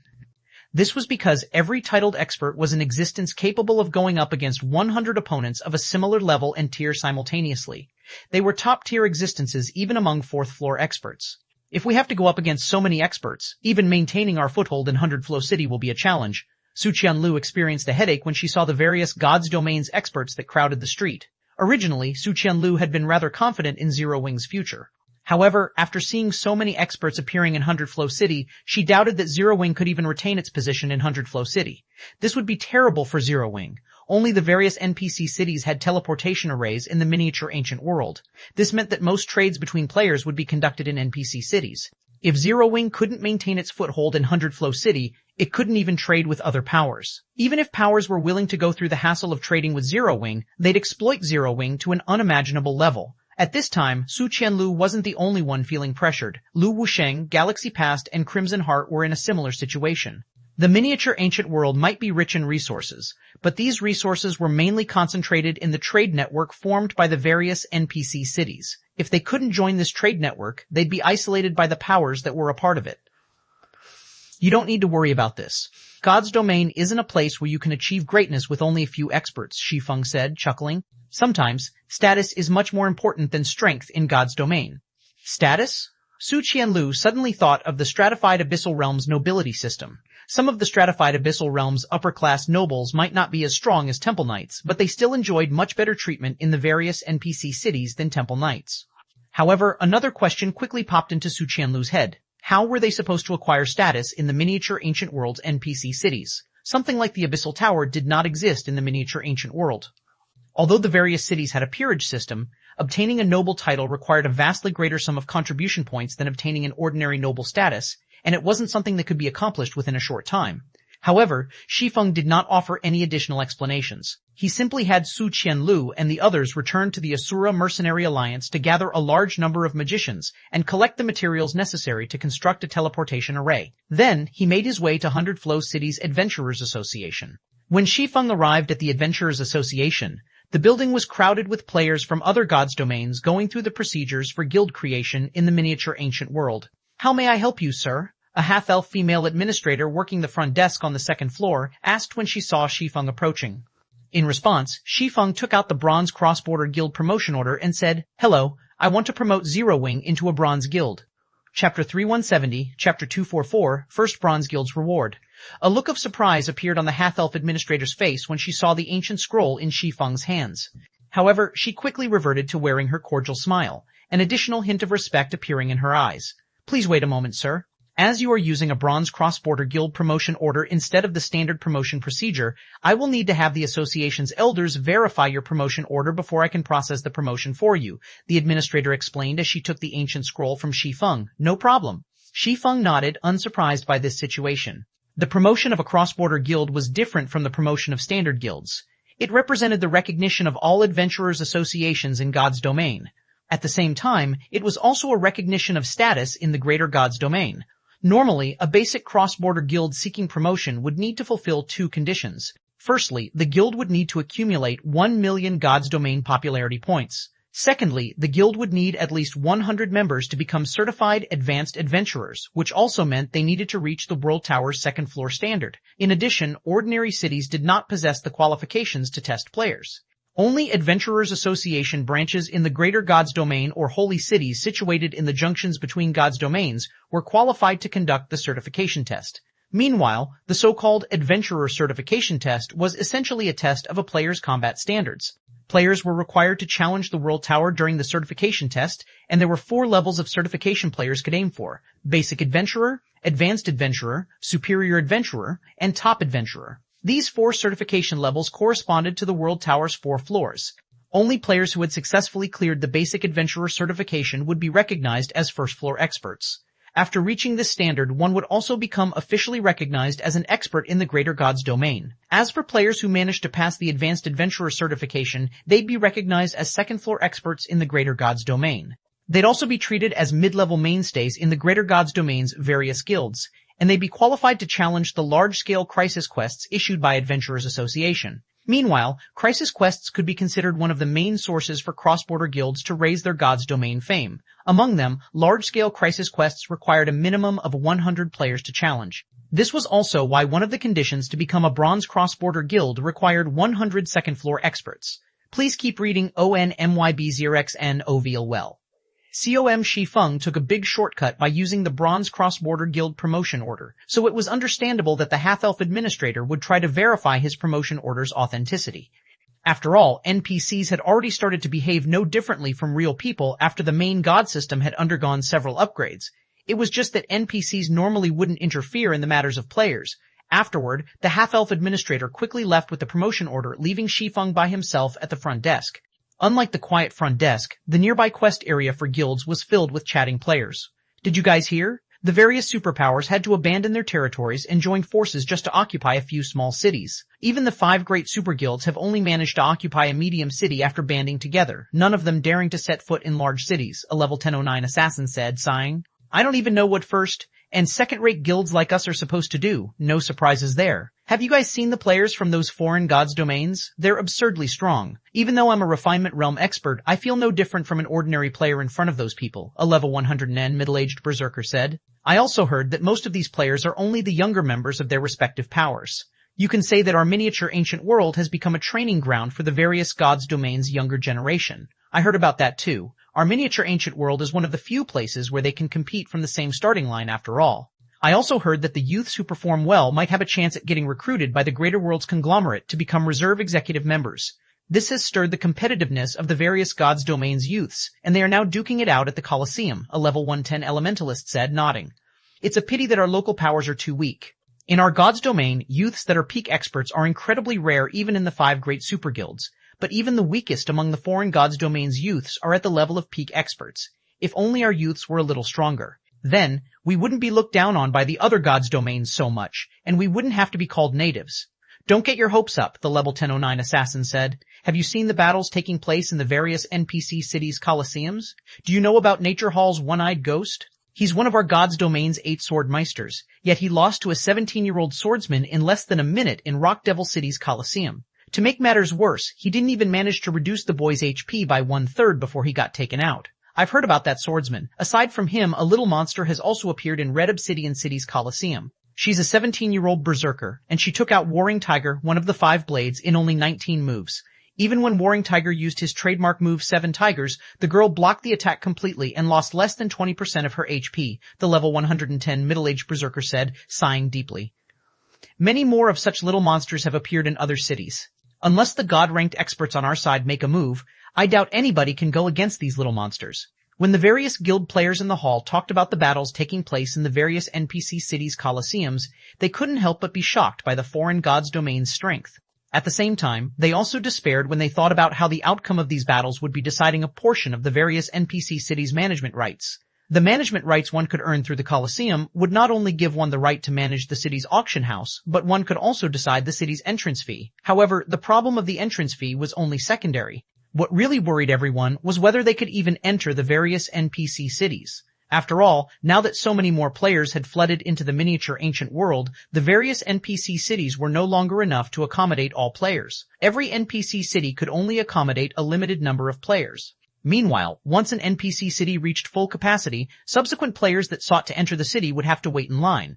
However, players with an NPC city's management rights could give priority to certain people to enter the city. Once the various foreign powers took control of the miniature ancient world's NPC cities, it went without saying that they would give this priority to their own members. Then, they would give second priority to their allied powers and players from their god's domain, while local players of the miniature ancient world would receive the least priority. In this situation, there was almost no way local players with the least priority would get a chance to enter the various NPC cities. However, NPC cities were essential for players to rest and conduct trade. Even leveling up would become a problem if players couldn't enter a city to rest. They also couldn't sell the resources they obtained, resupply on daily necessities, or repair their weapons and equipment. Although trades could still be conducted in the fields, doing so came at great risk. After all, areas outside of NPC cities were considered combat zones. The risks that came with robbing other players were much lower. Moreover, even if players could create a space outside where trades could be conducted safely, any trades that took place there would most likely involve a lot of price gouging. Even the Greater Worlds conglomerates are paying attention. Shi Feng couldn't help but be surprised by these guild players' discussion. Shi Feng wasn't surprised that the miniature ancient world's local powers were having difficulty getting by after the myriad world's descent. After all, their god's domain had developed for only 10 years. How could it possibly compete with god's domains that had developed for multiple decades or centuries? This was also why he was in a hurry to promote Zero Wing into a bronze cross-border guild. Once Zero Wing became a bronze cross-border guild, its members would have priority to enter the various NPC cities. Although a bronze cross-border guild would only have 30,000 priority slots to enter an NPC city, which was a pitiful amount considering large guilds tended to have hundreds of thousands or even millions of members, this amount was enough for the current Zero Wing. The only thing Shi Feng did not expect was for the greater world's conglomerates to be paying attention to the miniature ancient world. This was a very rare situation in the greater god's domain. It should be known that any corporation in the greater world capable of being considered a conglomerate held considerable power in the greater world. A conglomerate was like a gigantic alliance of powers. Meanwhile, any player or power that received even a little bit of support from a conglomerate would have a much easier time getting by in the greater world. Otherwise, they'd only be taken advantage of by the greater world's various powers and have great difficulty achieving greatness. This was also why people from elementary and intermediate gods' domains all sought to join a conglomerate. While Shi Feng was in a daze, the half-elf administrator returned to the front desk with his promotion order. "We have verified the authenticity of your guild promotion order, Mr. Black Flame," the half-elf administrator said respectfully. "Now, all you need to do is pay a 10,000 gold processing fee, and Zero Wing will be promoted into a bronze guild." "All right." "Here is the money," Shi Feng said as he took out the 10,000 gold he had prepared beforehand. "I have verified the payment. I will take care of the promotion procedures for you right away," the half-elf administrator said after verifying the payment amount. Around 30 seconds later, a system announcement was sent to every player in the miniature ancient world. System announcement: congratulations to Zero Wing for getting promoted into a bronze guild and becoming the first bronze guild in the miniature ancient world. Rewarding 100,000 God's Domain fame points.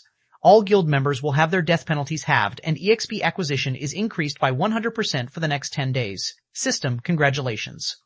Your guild, Zero Wing, has become the first bronze guild in the miniature ancient world. Rewarding 1 legendary legacy scroll, 1 overtier spellbook, and 3 levels. Chapter 371, Chapter 225, Demon God's Armament. Zero Wing got promoted into a bronze guild. Amazing! Zero Wing actually got promoted into a bronze guild already.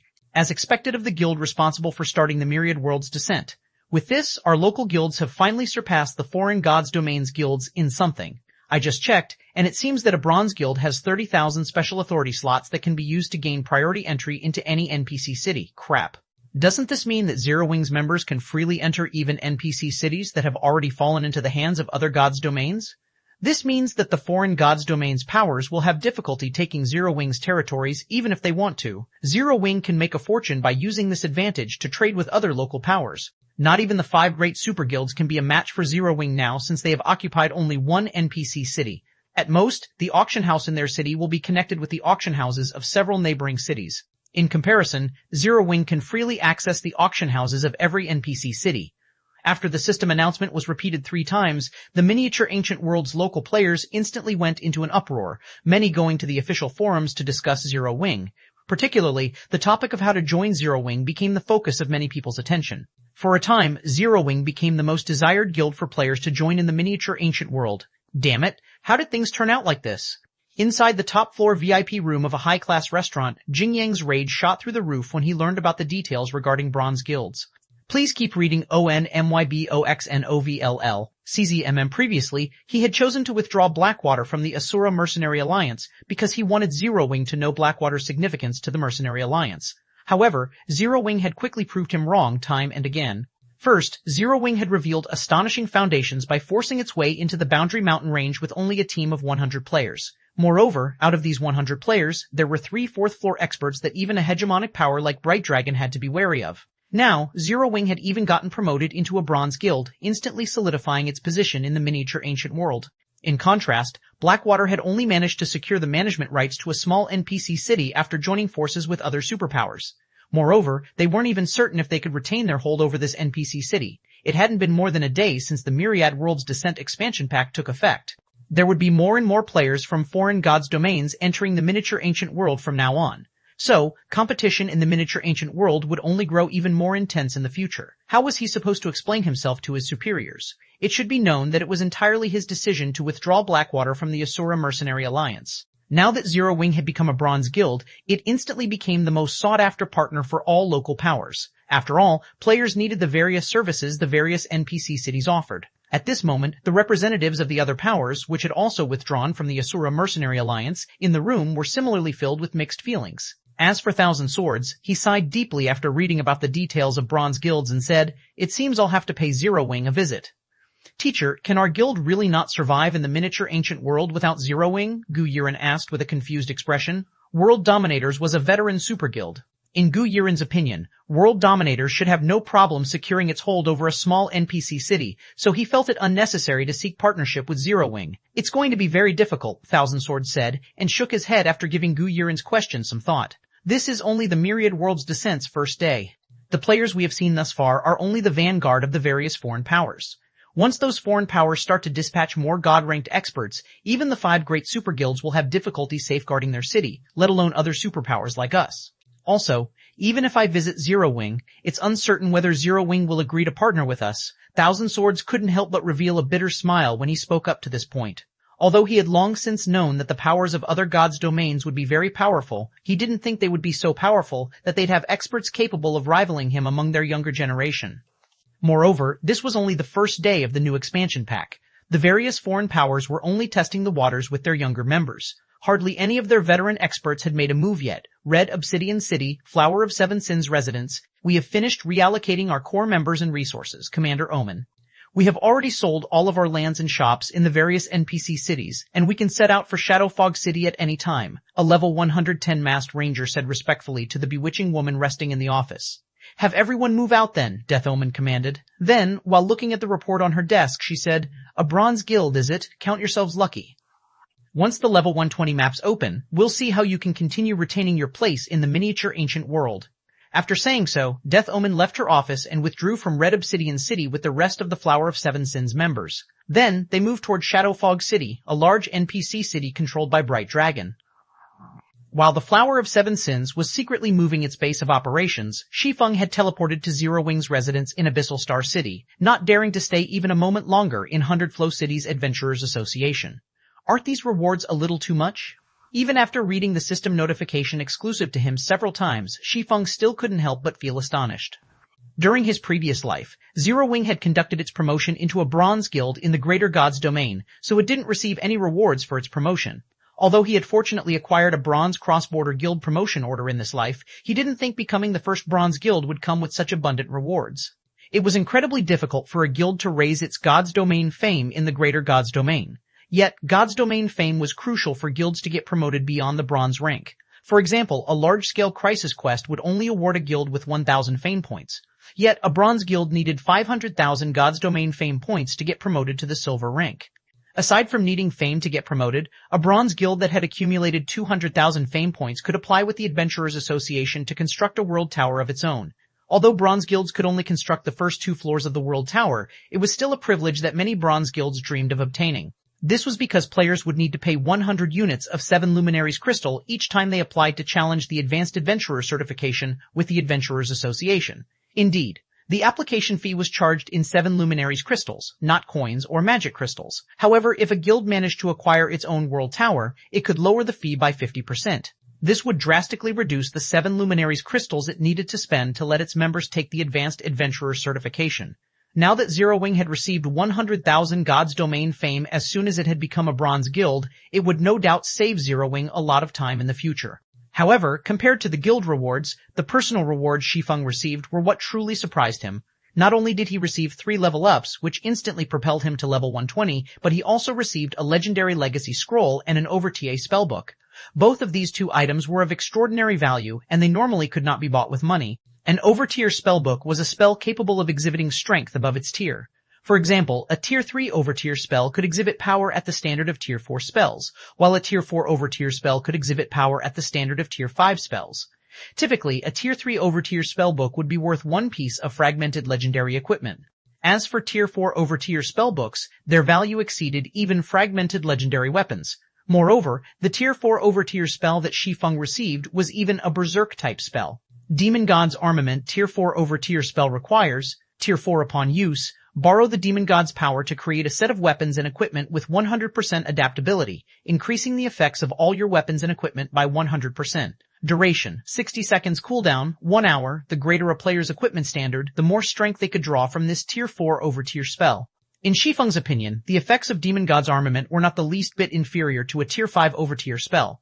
After carefully keeping the overtier spellbook away, Shi Feng turned his attention to the ancient dark purple scroll in his bag. If he were to say that Demon God's armament had given him a pleasant surprise, this ancient dark purple scroll had given him a fright. Chapter 3172, Chapter 246, God-Ranked Expert Ranking List. If the miniature ancient world's various powers were to learn about this thing, Zero Wing will probably cease to exist before tomorrow comes, Shi Feng thought to himself as he looked at the ancient dark purple scroll in his bag. He had returned to Zero Wing's residence from the Adventurers Association without hesitation because of this legendary legacy scroll. Individual rewards awarded by the system would briefly appear before the recipient when the system handed them out. Although other players could not inspect the information of the awarded items, they could still determine the quality of the items based on the mana and glow effect given off. Meanwhile, a purple-gold glow typically represented fragmented legendary items, while a dark purple glow represented legendary items. If the reward he received was only an ordinary legendary item, the various superpowers might grow envious, but it wasn't enough to make them go crazy. After all, every superpower had legendary items of its own, with some even having legendary weapons. Needless to say, powers from foreign gods' domains would also have legendary weapons. However, it was a different story for the legendary legacy scroll. Its value was above even that of legendary weapons. The best legacy scrolls Shi Feng had seen during his previous life were epic legacy scrolls. An epic legacy scroll could not only teleport players directly to a tier 4 legacy land, but players could also challenge the same legacy land up to 3 times. This made epic legacy scrolls highly sought after by tier 3 players who had difficulty finding a tier 4 legacy land. Meanwhile, above epic legacy scrolls were legendary legacy scrolls. However, the existence of the legendary legacy scroll was akin to a myth in even the greater god's domain, and its existence had only ever been mentioned in library records. There were no records of people actually finding a legendary legacy scroll in reality. As for the value of a legendary legacy scroll, it was something that even the Galaxy Corporation, a titan in the greater world, would try to obtain even at the cost of destroying an entire world. Please keep reading ONMYBOXNOVLN. COM. This was because a legendary legacy scroll did not simply teleport the user to a random tier 4 legacy land. Instead, it would teleport the user to a legacy land related to their legacy. It might not seem like there was a difference since the players would be teleported to a tier 4 legacy land regardless of whether they had used an epic legacy scroll or a legendary legacy scroll. However, the difference between entering an ordinary legacy land and a legacy land related to one's legacy was like night and day. It was especially true if one had a unique legacy. If a player entered a legacy land related to their legacy, they could further improve their legacy. It was especially true for God legacy holders. If a God legacy holder got promoted to tier 4 via a legacy land related to their legacy, they would become much closer to the god they inherited their legacy from. It should be known that gods were known as the strongest existences in God's domain. Even an apex race like dragons was beneath the god race. Dragons might be known to be invincible among opponents of the same tier, but gods were known to transcend tiers. This was why tier 6 gods could kill tier 6 god-ranked players easily. It would be the same if an ancient god legacy holder got promoted via a tier 4 legacy land related to their legacy. They would become closer to the ancient god their legacy was tied to after they got promoted to tier 4. Although ancient gods were also gods, they had existed for a much longer period of time. They wielded strength of much greater purity, and they were much stronger than gods under the same tier. In God's domain, any tier 6 player who had managed to master a complete ancient god legacy would become a symbol of invincibility. They could control the world at will, and even the Galaxy Corporation would have to bow its head to such existences. Meanwhile, a legendary legacy scroll had the ability to create such an invincible existence. Even if the chance of success wasn't 100%, it was still enough to cause all powers in the greater god's domain to go crazy. After taking a long look at the legendary legacy scroll, Shi Feng set it aside in his bag. He did not hurry to challenge his tier 4 promotion. The Myriad Worlds Descent expansion pack had thoroughly changed the status quo in the miniature ancient world. Before Zero Wing's situation stabilized, Shi Feng dared not challenge his tier 4 promotion.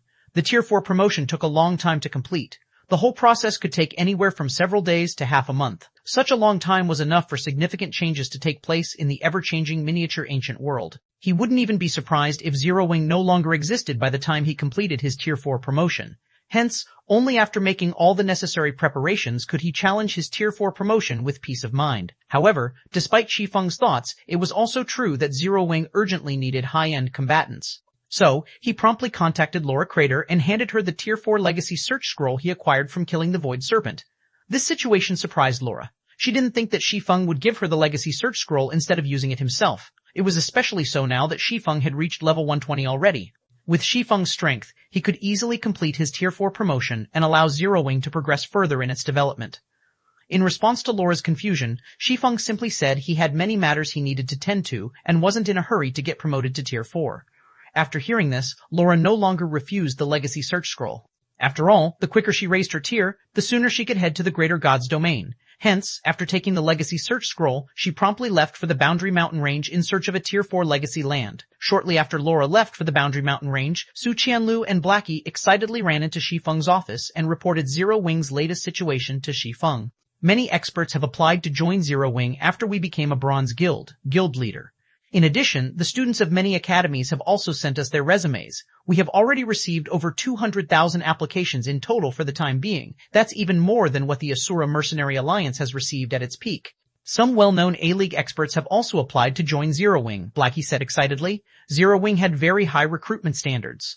Aside from youths under the age of 20, those above 20 needed to be at the half-step refinement realm standard at the very least. Yet, despite these harsh standards, Zero Wing still received many applications to join. Among these applicants, over 50 of them were A-League experts. It should be known that every A-League expert was a peak expert or above. If Zero Wing accepted all of these applicants, its overall strength would be close to matching the 5 great super guilds. I have received partnership requests from over 10 superpowers on my side, one of them being the Secret Pavilion. All of these superpowers are willing to let us help nurture their peak geniuses like Twilight Echo.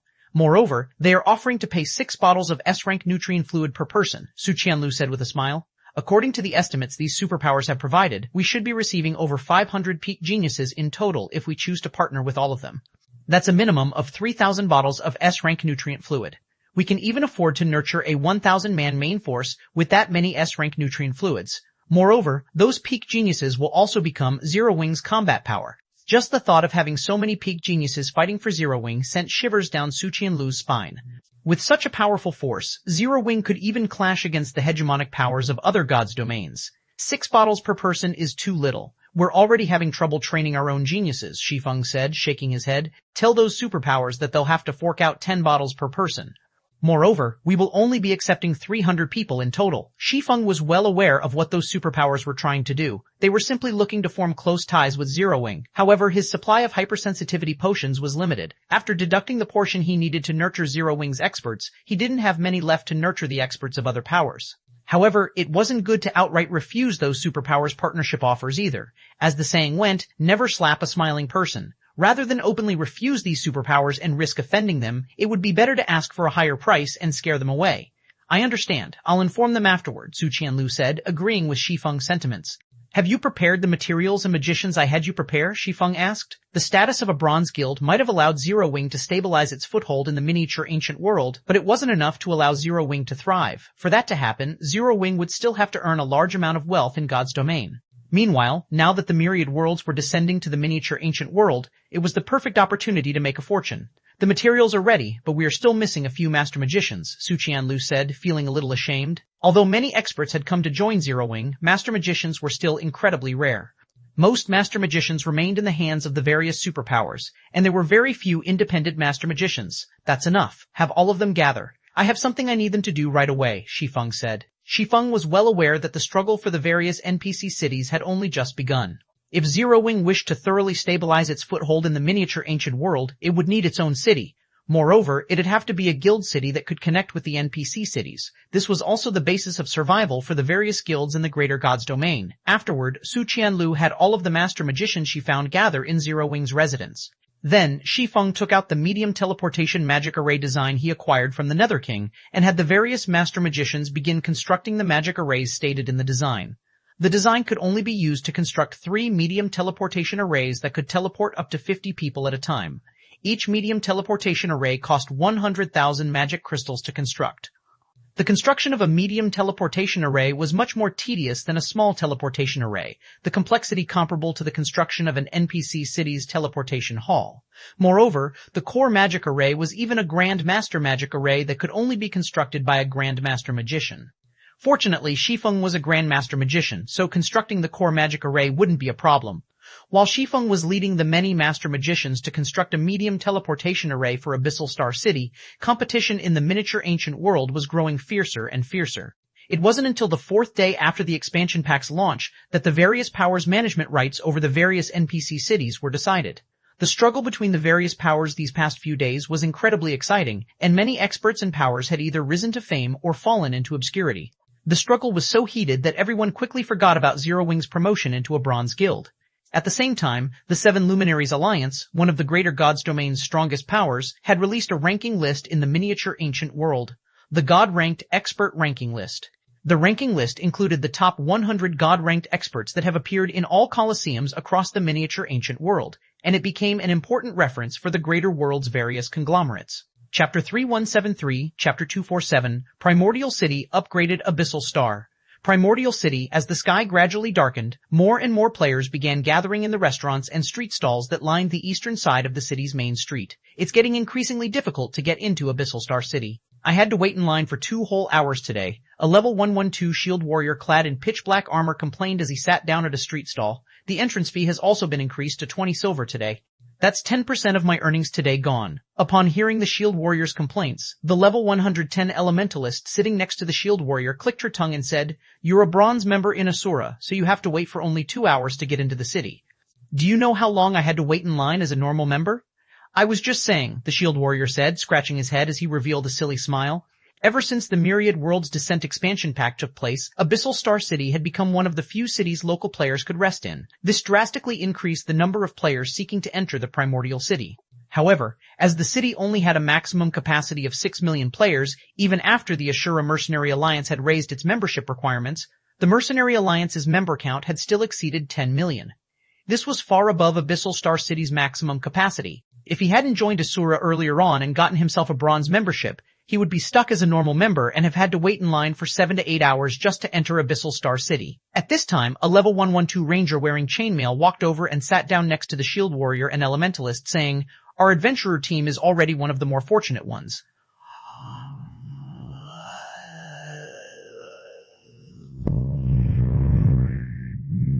"We were lucky we chose to set our base of operations in Abyssal Star City. Had we set up base in an NPC city, we wouldn't even be able to get into the city. Right now, over 99% of NPC cities have already become the territories of the various foreign gods' domains. We'd have to wait ages to enter an NPC city even if we are willing to pay the exorbitant fee of 30 silver. Many adventurer teams that entered the miniature ancient world at the same time as we did have to hire people to repair their weapons and equipment outside NPC cities at an exorbitant price. Even then, they still have to wait in line to get their weapons and equipment repaired. If our Broken Dream Adventurer team hadn't joined the Asura Mercenary Alliance long ago, we would be lining up outside NPC cities like most other adventurer teams," the elementalist said, nodding. "It would be great if I could find a boyfriend who's a core member of Zero Wing. In that case, I could teleport straight into his private house instead of waiting in line. Please, keep reading ONMYBZOXNOVL well. CZOM, keep on dreaming," the shield warrior said, rolling his eyes at the elementalist. "Every male core member of Zero Wing is prime real estate for the various academies' young ladies right now. You don't stand a chance against those young ladies." Currently, all core members of Zero Wing enjoyed a special privilege that allowed them to purchase a private house in Abyssal Star City so long as they had enough guild contribution points and coins to afford it. Meanwhile, on top of being able to accommodate up to 4 players, every private house also allowed its occupants to teleport directly into the city, skipping the need to wait in line. Because of this, many players were desperately seeking to purchase a private house's teleportation slot, with some people offering up to 5 million credits per slot per month. However, even at this price, it wasn't guaranteed that one could buy a teleportation slot. "Can't you let me dream?" The elementalist glared at the shield warrior. Noticing the awkward atmosphere, the ranger hurriedly changed the topic, saying, "Have you guys seen the God-ranked expert ranking list? The list is truly astonishing. Only 2 people from the 5 great super guilds have managed to enter the list, and both of them are old monsters rumored to have reached the Beyond Domain realm already. Even then, they have only managed to rank 89th and 93rd. I've seen the list. I heard that those two old monsters only got into the list because the 5 great super guilds managed to secure over half of Burning City's management slots and gained thorough control over the city.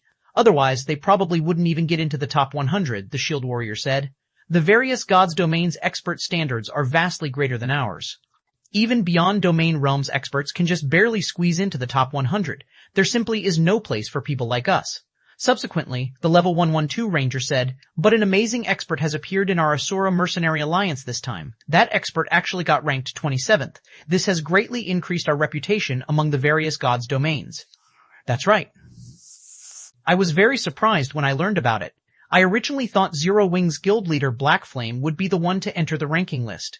I didn't think it would be the Glimmer Adventurer team's Vice Commander Cassio instead, the Elementalist said, sparkles appearing in her eyes when she mentioned Cassio. His skills are simply amazing. He defeated a ranger bearing the title of Blood Eagle in just 35 moves. It's a pity Cassio went silent after securing a slot in 100 Flow City. Otherwise, he can definitely rank higher in the list. Cassio's appearance is indeed expected, but what's even more surprising is Thousand Scars, a little monster from the Flower of Seven Sins. She managed to rank 10th among the 20 outstanding youths at the young age of 19, the Shield Warrior said. In terms of combat standards, she is already close to entering the top 100 of the God-ranked expert list.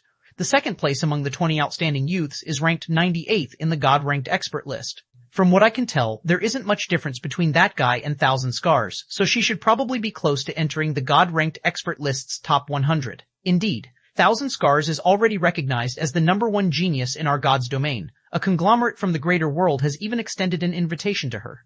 This has instantly elevated the Flower of Seven Sins position beyond the 5 great super guilds. The various foreign gods' domains powers have even taken the initiative to let the Flower of Seven Sins have Grey Copper City. Now, the Flower of Seven Sins is the only power in our god's domain to hold control over 2 NPC cities. Moreover, it is also the only power that can enter the Boundary Mountain Range's second underground level to search for Tier 4 legacy lands. Now, even the 5 great super guilds are looking to further their partnership with the Flower of Seven Sins, the Elementalist said. Then, she worriedly continued, if the 5 great super guilds really do deepen their ties with the Flower of Seven Sins, it's going to be tough for our Asura Mercenary Alliance in the future. The Shield Warrior and Ranger nodded in agreement. The Asura Mercenary Alliance might have Abyssal Star City to rely on, but it didn't have absolute management rights over any NPC city.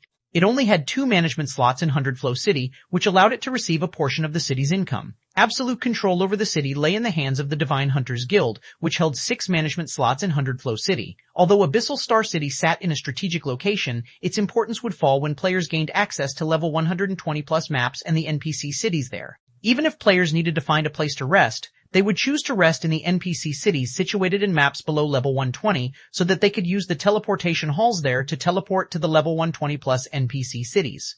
At that time, Abyssal Star City would be put into an awkward situation, and the Asura Mercenary Alliance would lose its ability to compete with the Flower of Seven Sins. While the Broken Dream Adventurer team's members were chatting among themselves, 3 level 15+ players sitting on the open-air roof of a nearby restaurant were quietly eavesdropping on their conversation.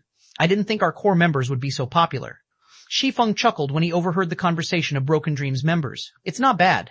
You should have seen Blackie's situation, guild leader. He doesn't even dare to step out of the God's Domain Association's entrance recently. I can probably form a line that stretches from North Street to South Street with all the people who've asked me for Blackie's contact information, Su Qianlu said, chuckling. Can you not just make fun of me, Qianlu? You speak as if nobody has asked for the guild leader's contact information, Blackie said, curling his lips. I heard that if you hadn't announced that you've sealed the information, a crowd would have stormed the God's Domain Association building. Shi Feng was a little stunned when he heard this. Let's set this matter aside for now, Su Qianlu said, faking a cough. I came here with important business. 100 Flow City's teleportation array is completed already. Now all that's left is to activate the main teleportation array in Abyssal Star City, and teleportation between the 2 cities will become possible. It's done already? Blackie's eyes glowed with excitement when he heard Su Qianlu's words.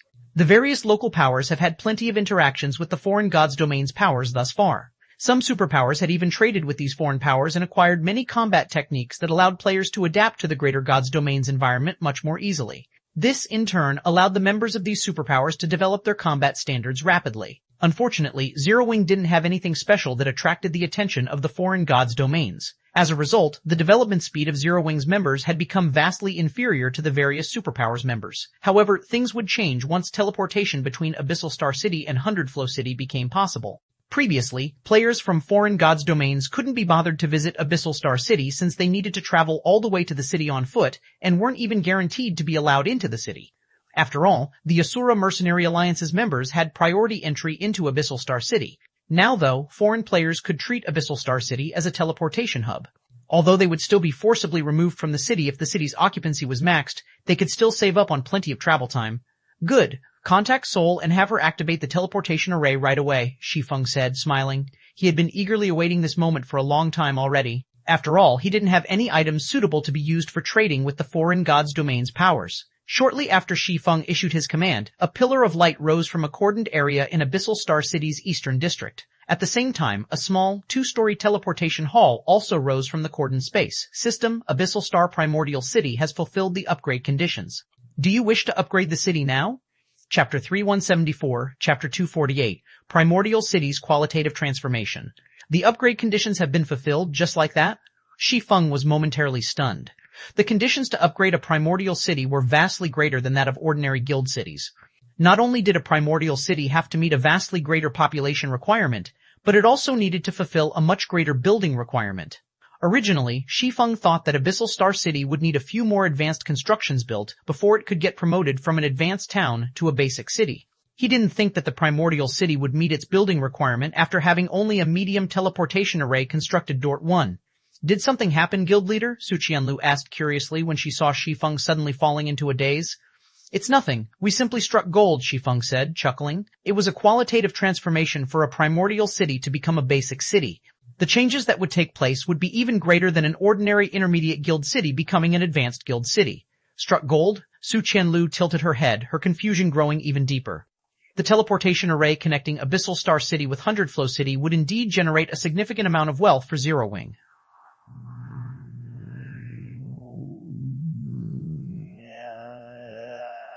The cost of teleporting players between Abyssal Star City and Hundred Flow City was 30 silver per person. If the city charged each player 1 gold, that would be a profit of 70 silver. However, the medium teleportation array could only teleport up to 50 people at a time, and each teleportation took around 1 minute. Taking into account that there were 48 hours a day in God's domain, Abyssal Star City could, at most, earn around 100,000 gold of profit through the teleportation array each day. That might be a significant sum of money, but it was nothing compared to the money earned from Abyssal Star City's entrance fees. Please keep reading ONMYBOXNOVLS.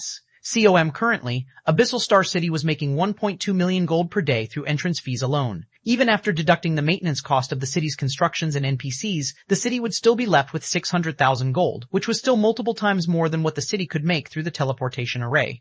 Hence, Su Qianlu couldn't understand how Zero Wing had struck gold. In fact, let alone striking gold, the teleportation array couldn't even allow Abyssal Star City to match the income players could make from managing a small NPC city. Even a small NPC city had upwards of 10 million in population.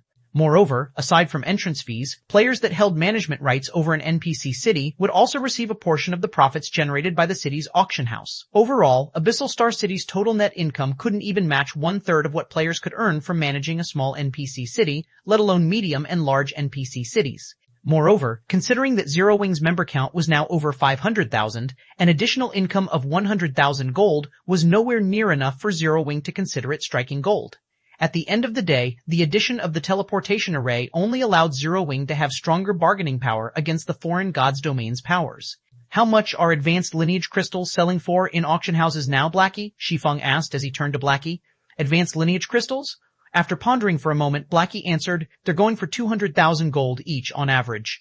Many superpowers are buying the advanced lineage crystals that the foreign powers have brought in, so prices aren't going any lower for the time being. That's very cheap already, Shi Feng said, a smile appearing on his face. Previously, he had sold ordinary lineage crystals for several 100,000 contribution points through the Asura Mercenary Alliance. Meanwhile, each contribution point was worth 40 silver. Yet now, advanced lineage crystals, which were much better and rarer than ordinary lineage crystals, were being sold at only 200,000 gold. This was definitely a very low price.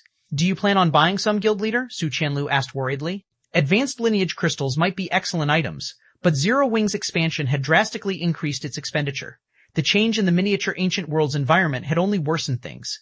Nowadays, it had become normal for players to die at least once when grinding out in the fields. If players were unlucky, their entire team might get wiped out. In that case, resurrection would become impossible, and they'd lose an entire level plus a piece of equipment. Because of this, Zero Wing needed to spend large amounts of gold coins each day purchasing weapons and equipment from the auction house to restock its guild warehouse. Although the guild could also obtain weapons and equipment through dungeons and grinding out in the fields, the amount obtained was nowhere near enough to meet demands. So, Zero Wing was in no situation to be purchasing advanced lineage crystals that cost 200,000 gold each. Even purchasing only one advanced lineage crystal a day would immediately put Zero Wing into the red.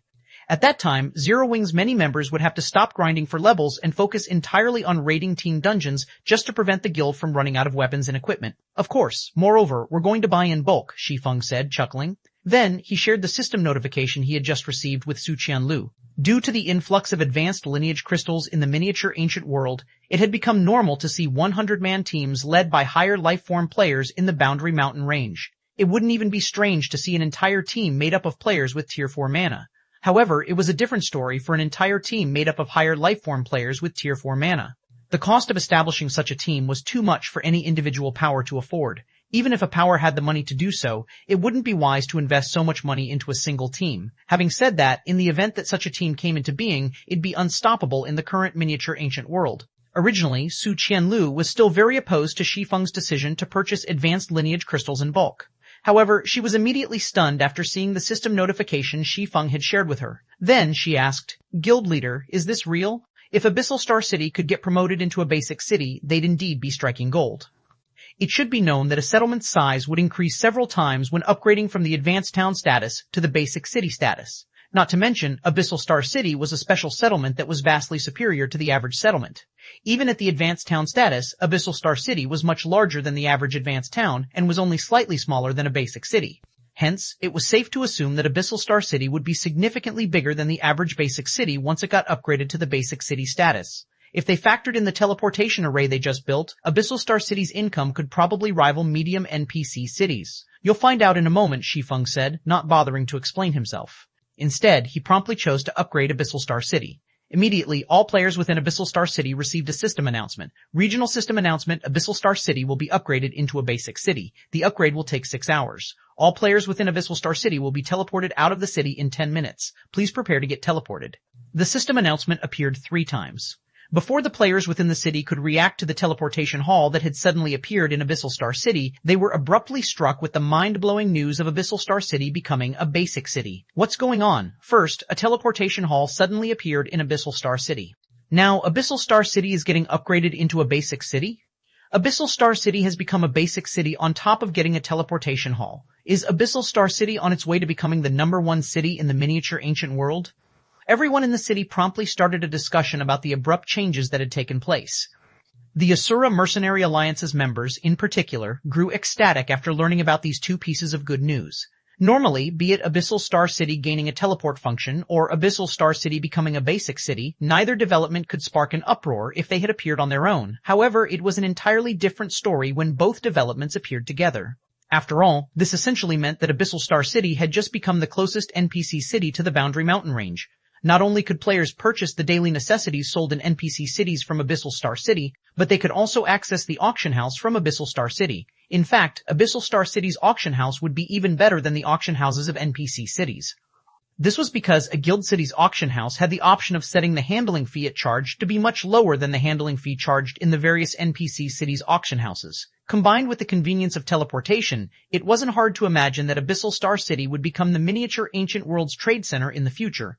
Meanwhile, as members of the Asura Mercenary Alliance, they had priority to enter Abyssal Star City, so they would no longer have to worry about not being able to purchase their daily necessities. They also wouldn't have to worry about not being able to sell their harvests for a good price. Subsequently, after everyone was forcibly teleported out of Abyssal Star City, news of Abyssal Star City's promotion and acquisition of a teleportation hall quickly spread across the entire miniature ancient world. TL notes, so apparently, Abyssal Star City was an advanced town all this time. I have an excuse as to why I made such a mistranslation.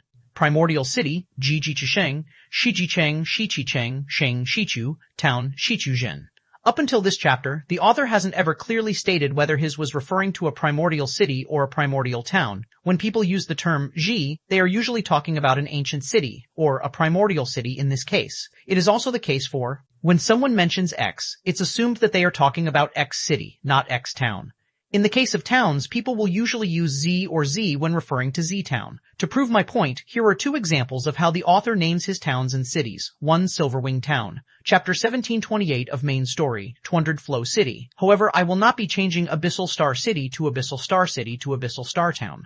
Since the author has insisted on using Abyssal Star City since Chapter 95, I am going with the assumption that Abyssal Star City is a settlement named Abyssal Star City, but had the status of Advanced Town. This is quite a confusing development, so if you have any questions, feel free to join my Discord and ping me your questions. Discord, https://discord.ggmqsx9pm. Chapter 3175, Chapter 249, Primordial Towers, 2nd floor, Miniature Ancient World. Tide City, Tower Alliance's residence. The Tower Alliance's residence occupied an area of 2 sports stadiums. In the large city that housed over 100 million players, the residence was a unique existence. As for the guild members and independent players that walked in and out of the residence, many of them had reached the standard of peak experts.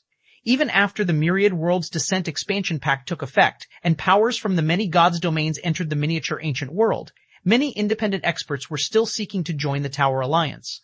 The Abyssal Star Primordial City that's under Zero Wing's control has been upgraded into a basic city already, Great Elder Favre. Combined with its ability to facilitate teleportation to NPC cities, it will definitely become a densely populated large city in the future, the demi-dragon woman Maria said excitedly as she looked at Favre, the young-looking lady sitting at the center of the conference table while quietly reading the document in her hands. I suggest we establish a trade center in Abyssal Star City as soon as possible. That way, the Tower Alliance will have an even greater advantage in the miniature ancient world.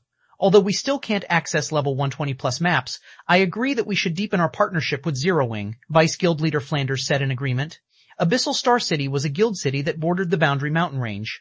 On top of that, it even had a teleportation hall that allowed players to teleport to 100 Flow City, an NPC city. It wasn't hard to imagine that Abyssal Star City would become a transit hub or base of operations for the many gods' domains players in the future. At that time, the city's popularity would exceed every one of the current NPC cities. As icing on the cake, Zero Wing was also a guild with extraordinary potential. Hence, nothing could go wrong with furthering the Tower Alliance's partnership with Zero Wing. We can indeed carry out further cooperation with Zero Wing, but establishing a trade center in Abyssal Star City will require more consideration. You two should know that the establishment of a trade center is of utmost importance. Zero Wing's Abyssal Star City might be considered the #1 guild city in the current miniature ancient world. But that might not necessarily be the case once level 120 plus maps open up and the Myriad Worlds powers begin developing their own settlements. Favre, the young-looking lady, said, shaking her head. Our Desolate Star Corporation only has a limited number of trade center slots. Wasting even one slot will incur us severe losses.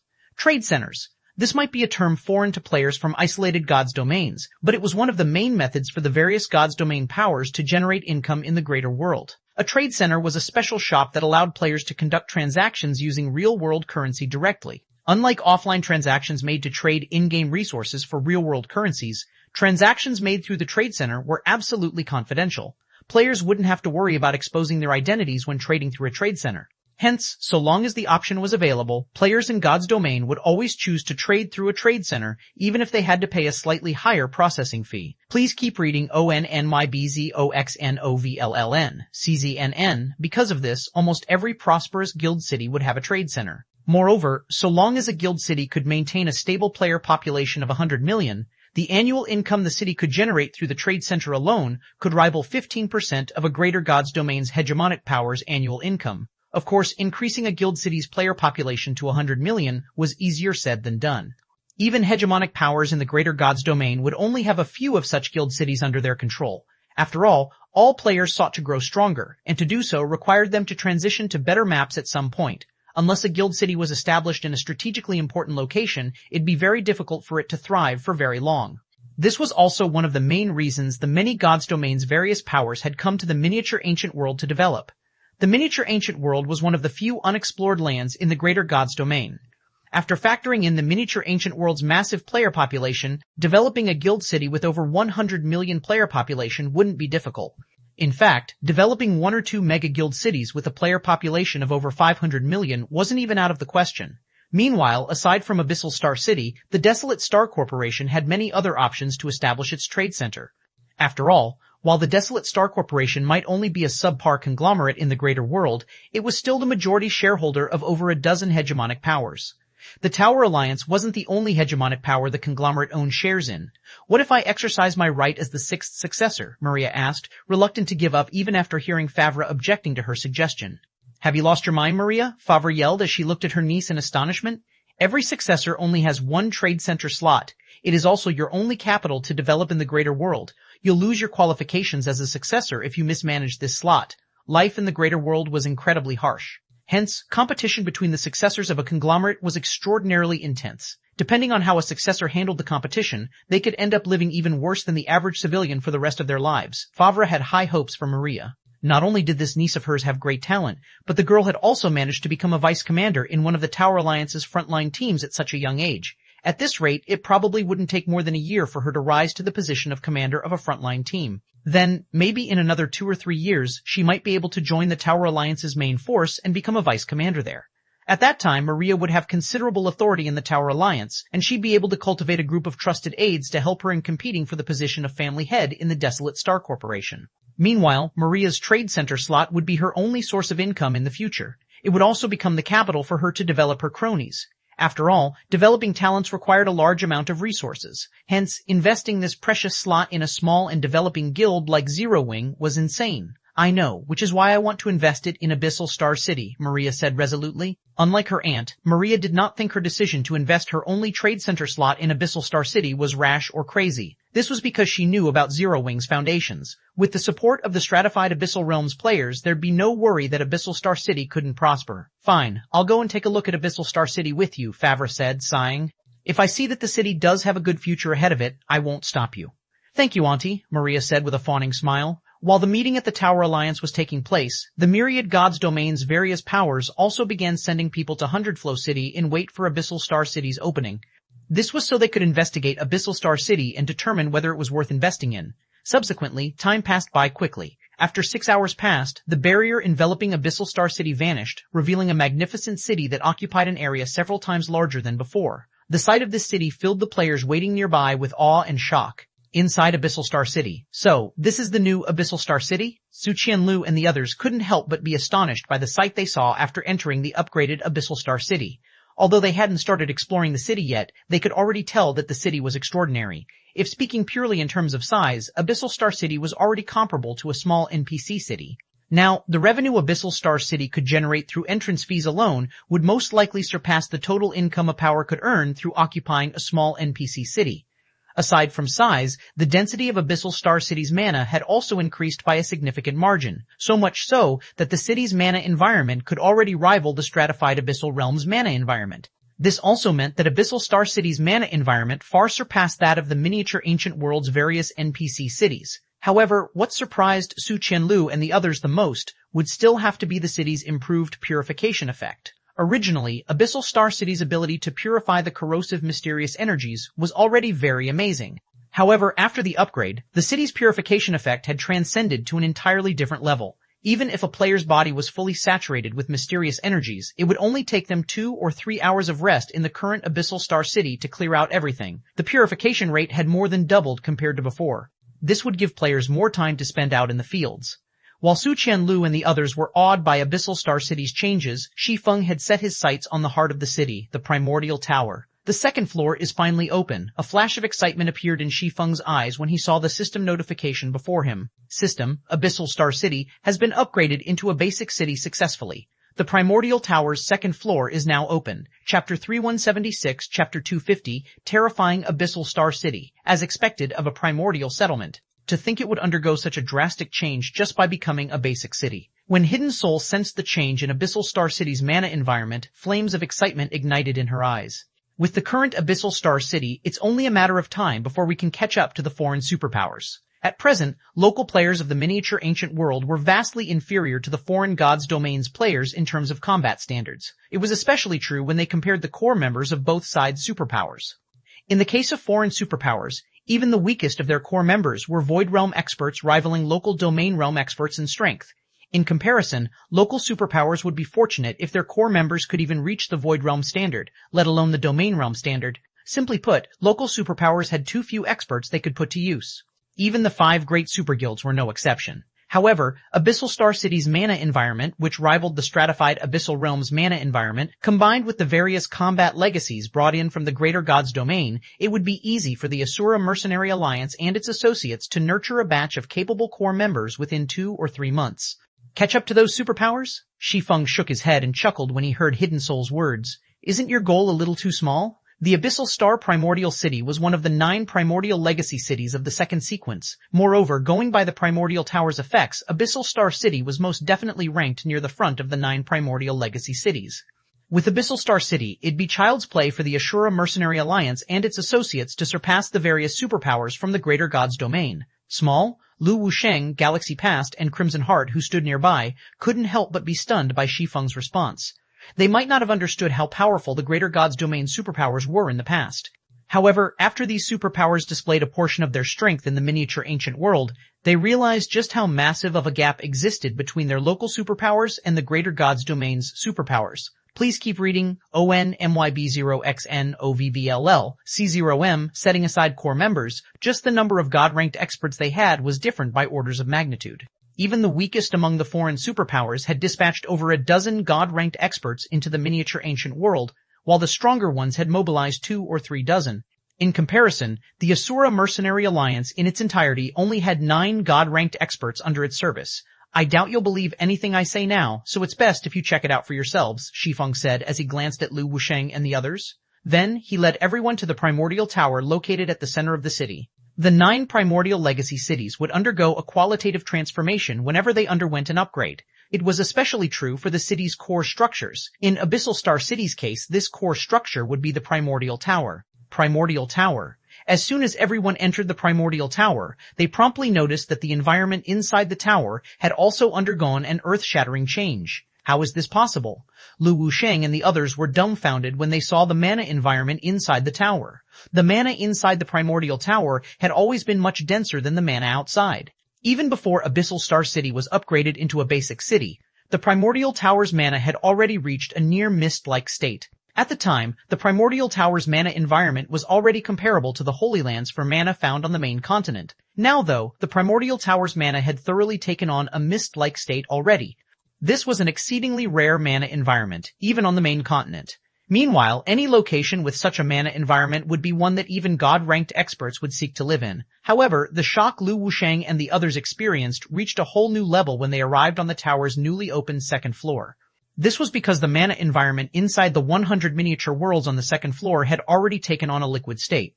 While standing in these miniature worlds, even experts like Hidden Soul had experienced a feeling of omnipotence. Learning skills, spells, combat techniques, and mana techniques had become as simple as child's play in these miniature worlds. Even the learning difficulty of silver combat techniques had decreased drastically, and it only took them a few tries before they could execute these combat techniques at a rudimentary level. The effect of these miniature worlds was something even Shi Feng did not expect. Silver combat techniques. Any player who had managed to learn a silver combat technique, even if their mastery over it was only at a rudimentary level, would become invincible among players of the same tier. If players thoroughly master a silver combat technique, they could even transcend tiers. In reality, the various superpowers of God's domain were in possession of many silver combat techniques. However, the number of experts who had managed to actually learn how to use a silver combat technique numbered incredibly few. This was also the case even in the Greater God's domain. Simply put, the various superpowers and hegemonic powers did not lack silver combat techniques. What they lacked were people capable of learning silver combat techniques. However, the Primordial Tower's second-floor mana environment could reduce the difficulty of learning silver mana techniques by tenfold or more. With such a drastically lowered learning difficulty, even second-floor experts could fully master silver combat techniques, let alone third-floor God-ranked experts. Of course, the effects of the second floor's miniature worlds did not come for free.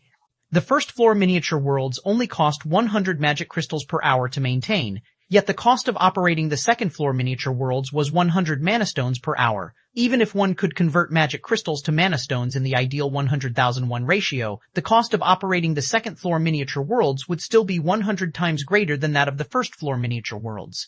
In addition, the cost of maintaining the Primordial Tower itself had also increased drastically. Originally, the tower's maintenance only cost 1,000 magic crystals per day. Now, simply keeping the primordial tower active cost 1,000 mana stones per day. It seems I'm going to have to start stocking up on silver combat techniques from now on. Shi Feng didn't know whether to laugh or cry when he saw the situation on the primordial tower's second floor. The consumption of mana stones was still acceptable since he could refine magic crystals into mana stones with the 7 Luminaries Codex. Although the Asura Mercenary Alliance would probably have to expend all of its magic crystals to let many members learn silver combat techniques, it was a worthwhile price to pay. Worst case scenario, the Mercenary Alliance would simply have to earn more magic crystals. However, acquiring silver combat techniques was going to be a challenge. Silver combat techniques were incredibly valuable, each one as valuable as a fragmented legendary item. Moreover, the legacy items holding silver combat techniques would usually break after a few uses. The effects of the second floor's miniature worlds are simply too frightening. Guild leader Black Flame. I suggest we only allow contracted members of the Asura Mercenary Alliance to use them, Lu Wuxian hurriedly said to Shi Feng after snapping out of his daze. We should also raise the price and usage requirements of the first floor's miniature worlds. Crimson Heart, Galaxy Past, and Jewel Yalan also nodded in agreement. The upgraded primordial tower was simply terrifying. Just the changes to the first floor miniature worlds would already be enough to attract the attention of countless powers, let alone the second floor miniature worlds. After all, the first floor miniature world's mist-like mana could allow Refinement Realm experts to quickly master bronze combat techniques and possibly even advanced bronze combat techniques. It should be known that even peak experts had trouble mastering advanced bronze combat techniques. Meanwhile, peak experts who had mastered advanced bronze combat techniques could threaten even domain realm experts. If a peak expert managed to master multiple advanced bronze combat techniques of various types, even defeating domain realm experts wouldn't be out of the question. Domain realm experts. Even in the greater world, domain realm experts were not cabbages that could be found everywhere. They were existences inferior only to god-ranked experts. I do have such plans, Shi Feng said, nodding. Aside from the primordial tower, I also plan to tweak the city's entrance fee. The standard entrance fee will be increased to 50 silver per person, and teleportation fees must be paid in magic crystals. 50 silver? Blackie's mouth widened when he heard Shi Feng's words. Because of the Myriad World's descent, competition in the miniature ancient world had become much more intense than before. As a result, even Refinement Realm experts could only earn around 3 or 4 gold a day. If they were unlucky and failed to find any good equipment or rare materials, their daily earnings might even fall to just 1 gold. As for players beneath the Refinement Realm standard, they'd be fortunate if they could earn enough to break even with their daily expenditure. Previously, when Abyssal Star City charged 20 silver for its entrance fee, the average expert could still afford to enter the city. However, if the entrance fee were to be raised to 50 silver, even Refinement Realm experts might hesitate to enter the city. After all, they'd be left with hardly any money after paying the city's entrance fee, renting a hotel, repairing their equipment, and having a meal. Chapter 3177, Chapter 251, Greater World Secrets Outside of Abyssal Star City. After the magic barrier enveloping Abyssal Star City disappeared, the millions of players outside looked at the city eagerly. The changes to Abyssal Star City were visible to the naked eye. The city's size and the mana it radiated to the surroundings were enough to let everyone understand that Abyssal Star City had already surpassed small NPC cities. A huge commotion had even started on the Miniature Ancient World's official forums because of Abyssal Star City's changes. Everyone eagerly discussed what sort of changes might have taken place in Abyssal Star City, what they should do immediately after entering the city, and what they could do to make money via Abyssal Star City. At this time, even the Flower of Seven Sins, the Asura Mercenary Alliance's enemy, was filled with curiosity toward Abyssal Star City. Abyssal Star City was already fated to become the Miniature Ancient World's #1 player-owned city. However, exactly how much attention this #1 city could attract from the Miniature Ancient World's players and powers was crucial for the Flower of Seven Sins. Now that the Miniature Ancient World had become a training ground for the various Gods' Domain's rookies, it would more or less attract the attention of some conglomerates. If Abyssal Star City attracted enough players and powers, the Greater World's conglomerates might decide to invest in the Asura Mercenary Alliance. Once that happened, the Asura Mercenary Alliance's development would skyrocket. Shadowfog City, Flower of Seven Sins residents. Please keep reading ONMYBOXNOVEVL. CZOM, Big Sis Omen, do you think those conglomerates will really set their sights on Abyssal Star City? Summerwolf asked worriedly when he saw the ongoing discussions on the official forums. If a conglomerate invests in the Asura Mercenary Alliance, we will most likely be numbered. Before learning about the Greater God's Domain, players wouldn't know exactly how terrifying the Greater World's conglomerates were. However, once one came into contact with some information about the Greater God's Domain, one would realize that even higher God's Domains wouldn't dare to offend the Greater World's conglomerates. An example would be the Flower of Seven Sins' Thousand Scars. Ever since Thousand Scars caught the attention of a conglomerate, the various hegemonic powers in the miniature ancient world had promptly begun treating the Flower of Seven Sins courteously. However, if Abyssal Star City managed to attract the attention of a conglomerate, the Flower of Seven Sins would probably cease to exist in the miniature ancient world. After all, there was a big difference in significance between an individual and an entire organization receiving a conglomerate's attention. It wouldn't be difficult to imagine which of the two would receive greater priority from a conglomerate. What are you worried about? There's no way those conglomerates would decide to invest in a power so easily, much less a local power of the miniature ancient world, Death Omen said contemptuously. The Asura Mercenary Alliance would first have to become a hegemonic power and gain control of at least 1/3 of the miniature ancient world if it wants to attract a conglomerate's attention. No conglomerate would care about the small profits generated by Abyssal Star City. Moreover, Abyssal Star City's teleportation hall is only connected to Hundred Flow City's teleportation hall. Players will have to go through Hundred Flow City before they can teleport to other NPC cities. Abyssal Star City would be fortunate if it could attract even 1/10 of the miniature ancient world's hegemonic powers. I guess you're right. After thinking it over, Summerwolf nodded in agreement with Death Omen. The Greater World's conglomerates wouldn't even glance at ordinary hegemonic powers. Only upper-ranked hegemonic powers and above could receive partnership offers from the various conglomerates. Meanwhile, every upper-ranked hegemonic power was a frightening existence that had successfully established an empire in the Greater God's domain, and whose rule spanned over 100 God's domains. So, the likelihood of the Asura Mercenary Alliance attracting a conglomerate's attention with the Abyssal Star Primordial City alone was incredibly slim. What's the status of Thousand Scars? Death Omen asked. Whether the Flower of Seven Sins can secure a stable position in the miniature ancient world all depends on her now. We've delivered all the life potions and combat techniques we purchased to her already. I believe she can achieve further improvements within the near future, Summerwolf reported. Good. So long as she can become a prioritized core talent, it's only a matter of time before we can make the Asura Mercenary Alliance disappear. Death Omen nodded, her mood improving significantly. Zero Wing's foundations might have exceeded her expectations. However, so long as the Flower of Seven Sins had a conglomerate to rely on, it wouldn't matter even if Zero Wing had multiple fourth-floor experts defending it. As soon as Death Omen finished speaking, both Death Omen and Summerwolf received a message notification simultaneously. Is Zero Wing crazy? If it sets the entrance fee at 50 silver, even the various powers will give up on Abyssal Star City, let alone independent players, Summerwolf exclaimed, a look of disbelief appearing on his face when he finished reading the report on Abyssal Star City's situation. If a power decided to set up an operating base in Abyssal Star City, it would assign a minimum of several thousand members to the city. If every one of these players had to pay 50 silver just to enter the city every day, it would become a significant expense even for the various powers. Not to mention, the level 120 plus maps would soon open. Once that happened, Abyssal Star City would become nothing more than a teleportation hub allowing players to reach the Boundary Mountain range much more easily.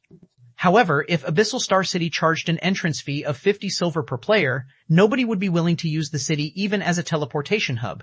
After all, players would have to first line up in Hundred Flow City to teleport to Abyssal Star City. Rather than waste all that time just to save a negligible amount of money, it'd be much better if they traveled to the Boundary Mountain range by mount. It seems this is all Zero Wing amounts to, Death Omen said, sighing in relief. If Zero Wing freely let the miniature ancient world's various powers enter Abyssal Star City, a large number of powers would flood the city. At that time, there'd be a real possibility of the city attracting a conglomerate's attention. Meanwhile, if the Asura Mercenary Alliance truly managed to gain the support of a conglomerate, Hidden Soul's status would skyrocket and the Flower of Seven Sins would become a joke. However, after the stunt Zero Wing just pulled, Abyssal Star City could, at most, attract the attention of local players and powers. The city would have great difficulty attracting the attention of the various foreign powers, let alone conglomerates. At this time, the Flower of Seven Sins wasn't the only one surprised by Abyssal Star City's new rules. This change also caught the various local and foreign powers and players off guard. Is the Asura Mercenary Alliance crazy? Rather than secure itself a good future, it's choosing to target natives only? I doubt even natives will buy into an entrance fee of 50 silver. After all, the level 120 plus maps will be opening soon. All players above level 115 will definitely move their base of operations to the level 120 plus NPC cities. Who would want to settle in Abyssal Star City? Is Asura attempting daylight robbery? Moreover, teleportation fees can only be paid in magic crystals, and each teleportation costs 2 magic crystals? I only earn 3 magic crystals per advanced quest I complete for the Adventurers Association, and I can only pick up 1 advanced quest every 2 or 3 days. I know, right? Repairing epic weapons and equipment already costs a lot of magic crystals. Magical classes might only need to spend around 1 magic crystal per day for repairs, but plate armor classes like us need to spend at least 2 magic crystals even on a good day or 4 magic crystals on a bad day. Is Ashura telling us to fight naked? That's not all. Now, even Ashura's members are in a miserable state. Although bronze members will still receive discounts when entering the city, they'll no longer qualify to train in the primordial tower. Now, only silver members and above can train in the tower. Moreover, the hourly usage fee has increased to 300 magic crystals. Only peak experts could possibly afford such a price. If I have that many magic crystals, I'd rather spend it on buying a basic combat technique from the Greater God's domains. It only costs 200 magic crystals to learn a basic combat technique in our guild. The Miniature Ancient World's official forums were filled with complaints from both local and foreign players. After seeing the changes to Abyssal Star City's rules, everyone was of the opinion that Abyssal Star City's development would only go downhill from now on. 100 Flow City, Teleportation Hall. I'm afraid Abyssal Star City is beyond salvation now, Maria. Are you sure you still want to establish your trade center there? Favre, holding a silver scepter in her hand, asked as she looked at her niece. Maria was a little dazed when she learned about Abyssal Star City's situation. However, after calming down, she earnestly said, I still plan to take a look at it first. Honestly, Maria was greatly confused by the action Zero Wing took. After all, now that Abyssal Star City had just been upgraded into a basic city, it was the best opportunity to attract the various powers to settle in the city and drive the city's trade. Yet, Zero Wing had chosen to forsake this opportunity. Chapter 3788, Chapter 252, Geniuses and Monsters. Misty Canyon, Abyssal Star City, Guild Leader, less than 4 million players are gathered in Abyssal Star City right now. Moreover, the majority of them are Asura's members, and few are independent players and members of the various powers.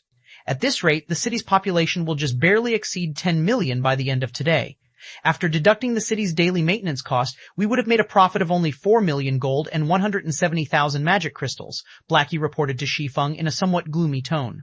If we can lower the entrance fee to 40 silver, I'm sure we can max out the city's population limit of 20 million. Currently, the various NPC cities were only charging an entrance fee of 30 silver. With Abyssal Star City's geographical advantage, many players would be able to accept an entrance fee of 40 silver. So, if they lowered the city's entrance fee to 40 silver, they'd have no problem filling the city's population limit of 20 million. After all, many of the Miniature Ancient World's local players had no way of entering NPC cities. No, it's not necessarily bad to keep Abyssal Star City's player traffic low. If we hit the population limit, Asura's members will likely have to wait in line for a long time, even if we reserve some slots. This will cause their leveling speed to lag behind, Shi Feng said, chuckling. I'm just a little sad about the lost income. If we can max out the city's population limit, we can earn an additional several million gold per day. In that case, we can buy a few more advanced lineage crystals every day. Not to mention, purchasing silver combat techniques from the various powers is also a considerable expense. Although silver combat techniques aren't as expensive as advanced lineage crystals, each one still costs 150,000 gold. Without these things, it's going to take our guild's main force members a lot more time to grow to an adequate standard, Blackie said, shrugging. But we only have a few days before the level 20 plus maps open. The level 20 plus maps were destined to be the competition grounds for the various powers in the Miniature Ancient World. At the same time, that was also the best time for the various powers to reveal their strength. However, Zero Wing had nothing to show other than its apex combatants. Its main force members were nowhere near as strong as the various superpowers' main forces. So, how was Zero Wing supposed to compete for resources in the level 100 plus maps? Let the various powers fight for the level 120 plus maps if they want to. For the time being, it's best if Zero Wing and Asura accumulate strength quietly, Shi Feng said with a faint smile as he looked at the reluctant look on Blackie's face. So long as our main force members grow adequately strong, Zero Wing's name will shake the world sooner or later. While Shi Feng was chatting with Blackie, he suddenly received a message from Su Qianlu stating that the Green God Corporation's representative had already arrived at the God's Domain Association building's entrance. They're here already? Please keep reading ONMYBOXNOVELN. COM. After taking a deep breath, Shi Feng quickly passed his remaining work in Zero Wing to Blackie before going offline. The Greater World. This was the place where everyone would eventually go to live in the future. It was the place where people from many worlds converged. It was also the place where people from many worlds competed with each other for the right to live. Whether a guild could prosper in the Greater God's domain depended entirely on whether it could establish a foothold in the Greater World. If a guild couldn't establish a foothold in the Greater World, it would be as good as finished in the Greater God's domain. During Shi Feng's previous life, Zero Wing had entered the Greater World without any prior preparations. As a result, it had gotten targeted by a conglomerate very early on, which led to Zero Wing encountering numerous struggles in the Greater World. At one point, Zero Wing had even nearly been eliminated by the Apex Power Demon's Gate and lost its ownership over its god's domain. However, Shi Feng did not intend to repeat his past mistakes. This time, he must lay a solid foundation in the Greater World before their god's domain was thoroughly linked with the Greater God's domain. Only by doing so could Zero Wing improve its standing in the Greater God's domain and reach the apex.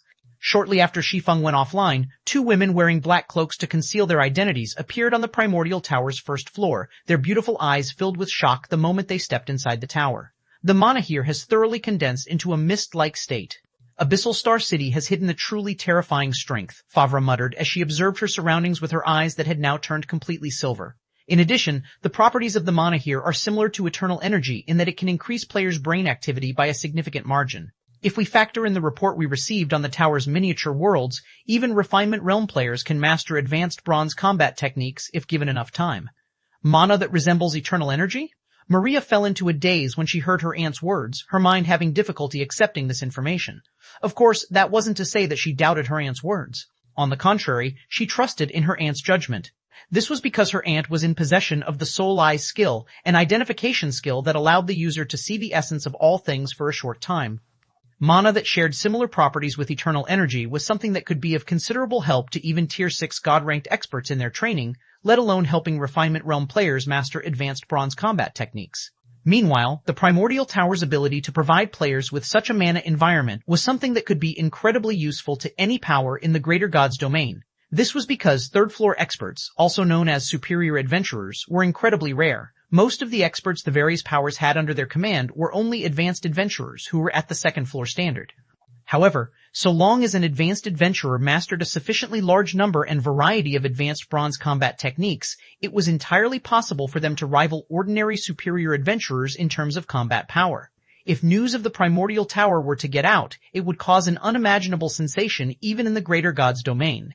At that time, the various powers would either try to get their members into the Primordial Tower or acquire the Primordial Tower. However, so long as Zero Wing could successfully defend Abyssal Star City, it would no longer have to worry about prospering.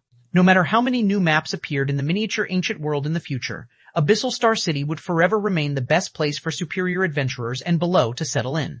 After Favre turned off her soul eyes, a flash of excitement appeared in her eyes as she said, "We have to act quickly, Maria. If the other conglomerates learn about this matter, we'll have much greater difficulty opening a trade center here." Maria also understood the significance of the matter, so she logged out of the game without hesitation. The process of opening a trade center involved many formalities. The trade center's design also had to be delivered from the Greater God's domain, and that was a process that required some time. On the other side, after Shi Feng went offline, he took a plane to an isolated island far away from the city under the lead of several Green God Corporation employees. Upon arriving at the island, he found that there was actually an upper zone established on the island. However, unlike the upper zones found in first-tier cities, the one on this island was much smaller. There were also only several thousand people living here. After passing through a series of inspections, Shi Feng arrived inside a large room that was situated several dozen kilometers underground. There weren't many people in the room, only 10, excluding Shi Feng.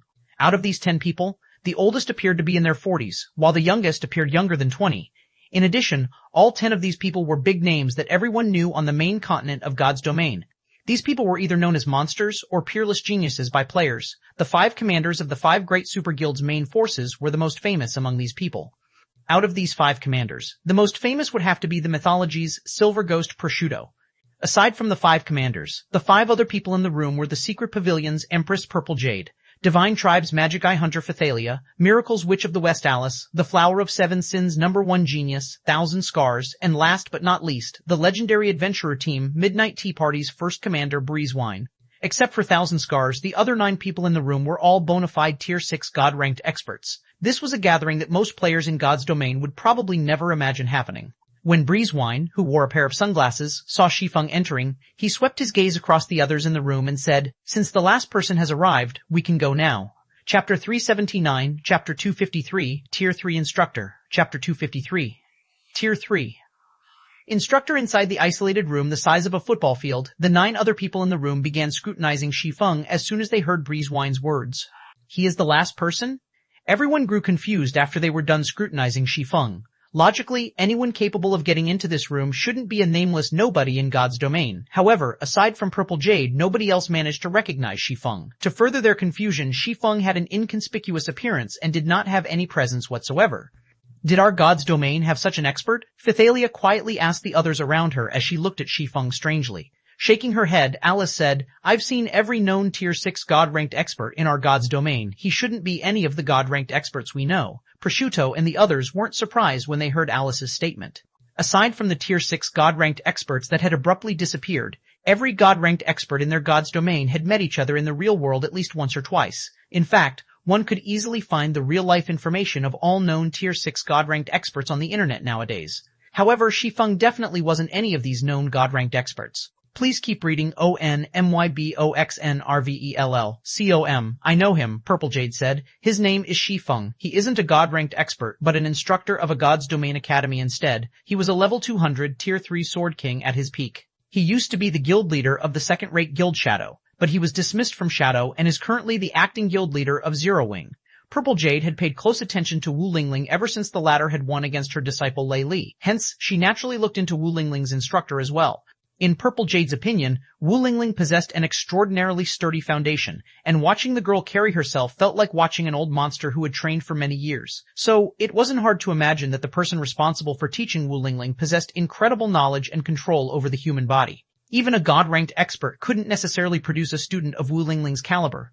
Only, the result Purple Jade got from investigating Shi Feng was disappointing. Shi Feng was the acting guild leader of Zero Wing, while Zero Wing's true guild leader was Black Flame, a God-ranked expert from a different god's domain.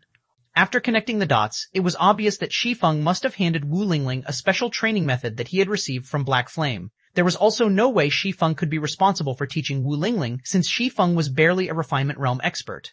Hence, when Purple Jade saw Shi Feng appearing in the room and learned that he would be heading to the Greater World with their group, she couldn't help but be surprised. The Greater World was a very dangerous place. Even someone as strong as Breezewine had only recently managed to secure himself a foothold in the Greater World. Yet, a refinement realm expert like Shi Feng was planning on heading to the Greater World. Zero Wing? When Thousand Scars, who wore a white dress, heard Purple Jade's introduction, the gaze she used to look at Shi Feng immediately turned cold. Although she had no personal grudges against Shi Feng, Zero Wing was the Flower of Seven Sins' sworn enemy.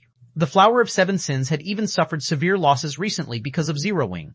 Originally, Thousand Scars had planned on challenging Zero Wing's guild leader Black Flame after the recent improvements she had made. That way, she could reduce Zero Wing's momentum to a certain extent. However, because she needed to enter the Greater World and focus on becoming a core genius of the Paimon Corporation as soon as possible, she had no choice but to give up on challenging Black Flame. Now that she had come across Zero Wing's acting guild leader, she wouldn't mind taking care of him if the opportunity arose. Alright, that's enough talking. All of you put on the quantum watch assigned to you and follow me inside. Breezewine interrupted and pointed at the translucent glass door standing in the middle of the room. If you don't wish to listen to me now, you don't have to listen to me once we reach the Greater World either. Breezewine was the first commander of the legendary Midnight Tea Party. Even though most of the people he was currently dealing with were God-ranked experts, he did not bother being courteous with them. Moreover, he had already proven his strength by securing himself a foothold in the Greater World without external help. So, Thousand Scars quickly dismissed her thoughts and followed Breezewine's command. In no time, everyone in the room had put on the quantum watches they had received from the Green God Corporation. Then, they followed Breezewine through the glass door and seemingly arrived in outer space.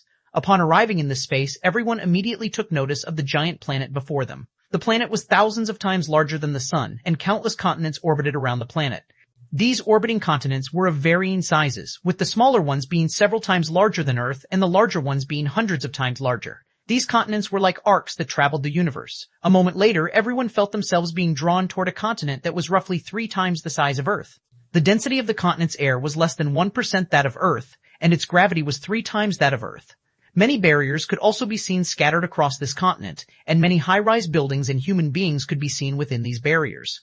After another 10 seconds, everyone arrived inside one of the many barriers, and the sight of a prosperous and sci-fi-like city entered their eyes. All of you are very fortunate. Thanks to the Green God Corporation's many years of effort, you get to be assigned to a third-tier city and receive citizenship as soon as you arrive in the Greater World. You also get to enjoy a long lifespan and youth that cannot be achieved even in the upper zones of our world. In comparison, people from other elementary worlds can only start in third to first-tier towns and rely on mining and collecting various cosmic resources to make a living, Breezewine said as he turned around to look at everyone. Then, a smile appeared on his face as he continued. But I also have bad news to tell you. Do you want to hear it? Chapter 38 Needy, Chapter 254, Contention, in the Greater World, Chapter 254, Contention in the Greater World. Despite Breezewine mentioning bad news, everyone present behaved as if they didn't hear him, their expressions remaining calm. Bad news? Alice, who had tied her hair into a ponytail and was wearing a light blue sports top, looked at Breezewine curiously. Then she revealed a faint smile as she asked in a mature tone, Could you perhaps be talking about how we will only be permitted to live in this city for a month, Commander Wine? Commander Wine? Purple Jade, Prosciutto, Thousand Scars, and the others showed no reaction to Alice's words. This was because they, too, knew about this piece of information. It was something they had learned through the players of the other god's domain. According to the foreign players, although the greater world was a vast world with technology far more advanced than what was available in their homeworld, there was very little space suitable for human life. It was especially true for living spaces like the greater world cities. The number of cities in the greater world wasn't even 1% of the number of towns. Yet, as it just so happens, the resources available in the greater world cities were vastly superior to that of towns. One example of the difference between towns and cities would be the residents' average life expectancy. People living in the greater world's towns could expect an average life expectancy of around 200 years. In contrast, the average life expectancy in even the lowest third-tier city was 500 years. 500 years were enough for a country to change dynasties multiple times during ancient times, yet people living in a third-tier city in the greater world could easily outlive ancient dynasties. Not to mention, their bodies could also remain in peak condition for up to 300 years. Unfortunately, there were just far too many parallel worlds. As more and more of these parallel worlds merged with the greater world, it became increasingly difficult for people to live in the greater world cities. Each city could only accommodate a limited population. Normally, unless one came from a world that had managed to establish a city in the greater world, one would have to pay a certain amount of contribution points each month to stay in a foreign world city. Contribution points had to be earned by completing tasks issued by the city. Either that, or one could complete quests in the greater god's domain. These were the two main methods a person could earn contribution points through. If a person failed to earn enough contribution points after a month, they would be kicked out of the city. Even Tier 6 God-ranked experts were no exception. Of course, if a person didn't have enough contribution points to pay their rent, they could also purchase contribution points using star coins. Only, contribution points were not easy to come by, and few people were willing to sell them. Even if one chose to sell contribution points, one would typically only sell to close friends and relatives. It seems you've done your homework, Breezewine said when he saw the confident look on Alice's face. Then, he shook his head and continued, but this isn't what I'm talking about. Since you have already researched the greater world to a certain extent, you should know that the greater world's various cities will hold simulation battles in God's domain to compete for the greater world's precious resources. These simulation battles will be held at 3 levels, and all participants must be under 50. In order to win these simulation battles, the various cities will form their own city legions to recruit and nurture young experts. The training the various cities offered to their respective city legions might not be comparable to that of the various conglomerates, but it is still vastly superior to the average corporation. This is also why the Green God Corporation is willing to pay the hefty price of bringing all of you to the greater world ahead of time. The corporation hopes you can get selected as a reserve participant during Star Lake City's selection. So long as you can become a reserve participant of Star Lake City's City Legion, not only will you receive Star Lake City's training, but you will also receive the Green God Corporation's resource support. I believe all of you should have been informed about this. However, Star Lake City won't just be recruiting talents from its territory. The selection is also open to the hundreds of neighboring towns and cities. In previous years, there would only be around 200,000 God-ranked experts applying for Star Lake City's selection. This year, however, the number has increased by more than 5-fold. Yet, the city is still only accepting the top 1,000 applicants as reserve participants like always, with the top 100 applicants being able to become official participants directly. Currently, there is only 1 month left until the selection deadline. So, the Green God Corporation only has one requirement for you: enter the top 1,000 within this 1 month. Over 1 million God-ranked experts are applying for the selection. Purple Jade and the others were greatly shocked. Although they had long known that there were countless God-ranked experts in the vast greater God's domain, they still couldn't help but doubt their ears when they heard Breezewine's words. It should be known that the various superpowers of their God's domain treated every one of their God-ranked experts as their backbone. Yet, God-ranked experts were only the most common experts participating in Star Lake City's selection. At this moment, Purple Jade and the others weren't the only ones feeling pressured by the information Breezewine had just shared with them. Even Thousand Scars, who had many interactions with the Greater God's Domain's experts due to the Flower of Seven Sins, was experiencing much stress. Thousand Scars might have caught the Paimon Corporation's attention. Still, she needed to enter the top 100 of Star Lake City's selection should she wish to become an internal member of the Paimon Corporation. If she couldn't do that, she'd have to get into the top 300 at the very least to become an outer member. Originally, Thousand Scars had scoffed at this requirement. After all, she was strong enough to be close to entering the top 100 of the Miniature Ancient World's God-ranked expert list. However, compared to the God-ranked expert list, the scale of the competition she needed to face in Star Lake City's selection was on an entirely different level. The selection is even open to experts from other cities. Shi Feng was a little surprised by this news. It was very rare for a city in the Greater Gods domain to recruit experts from other cities. He had only ever heard of such situations happening in the greater world before. Never had he actually seen it happening. He didn't think Star Lake City would be taking such action. After concluding his explanation, Breeze Wine turned to Shi Feng and said, "As for you, guild leader Shi Feng, Zero Wing has paid for your travel to Star Lake City, so the Green God Corporation does not have any requirements for you. You are free to move independently once you complete your first entrance test." Nobody was surprised to hear Breeze Wine's words. This was because everyone knew there was no way a Tier 3 player like Shi Feng could remain in the city. All of you don't have to worry too much about scoring poorly in the selection. The simulation battle between cities is different from the standard combat in God's domain. Aside from combat standards, the simulation battle mainly tests participants' mental strength standards. Your mental strength standard will directly correlate to the quality of the weapons and equipment you receive in the simulation battle. The greater your mental strength, the better the weapons and equipment you will receive, Breezewine explained as he returned his attention to the others. So, the various cities will place more emphasis on mental strength standards and future potential in their selections. The selection isn't strictly a competition of combat standards. Purple Jade and the others relaxed a little when they heard Breezewine's supplementary explanation. Even so, they still felt a lot of pressure. After all, anyone capable of becoming a God-ranked expert would have extraordinary combat standards and concentration standards. Sometime later, Breezewine and the others arrived at Star Lake City's God's Domain Association. The God's Domain Association was also the largest organization in the greater world, and it had a branch established in every town and city in the greater world. Coincidentally, the God's Domain Association building was one of the most spectacular buildings in Star Lake City. The building had over 600 floors and was over 3,000 meters tall. Out of these 600-plus floors, floors 100 and above were reserved as residences for the association's members. The requirements to stay in these residences would increase every 100 floors. Those qualified to live on floors 600 and above were big shots that even conglomerates had to treat with care. Meanwhile, even the weakest person inside the God's Domain Association building had physical fitness at the standard of Henglian Masters, while more than 30% of the building's occupants were at the standard of Henglian Grandmasters.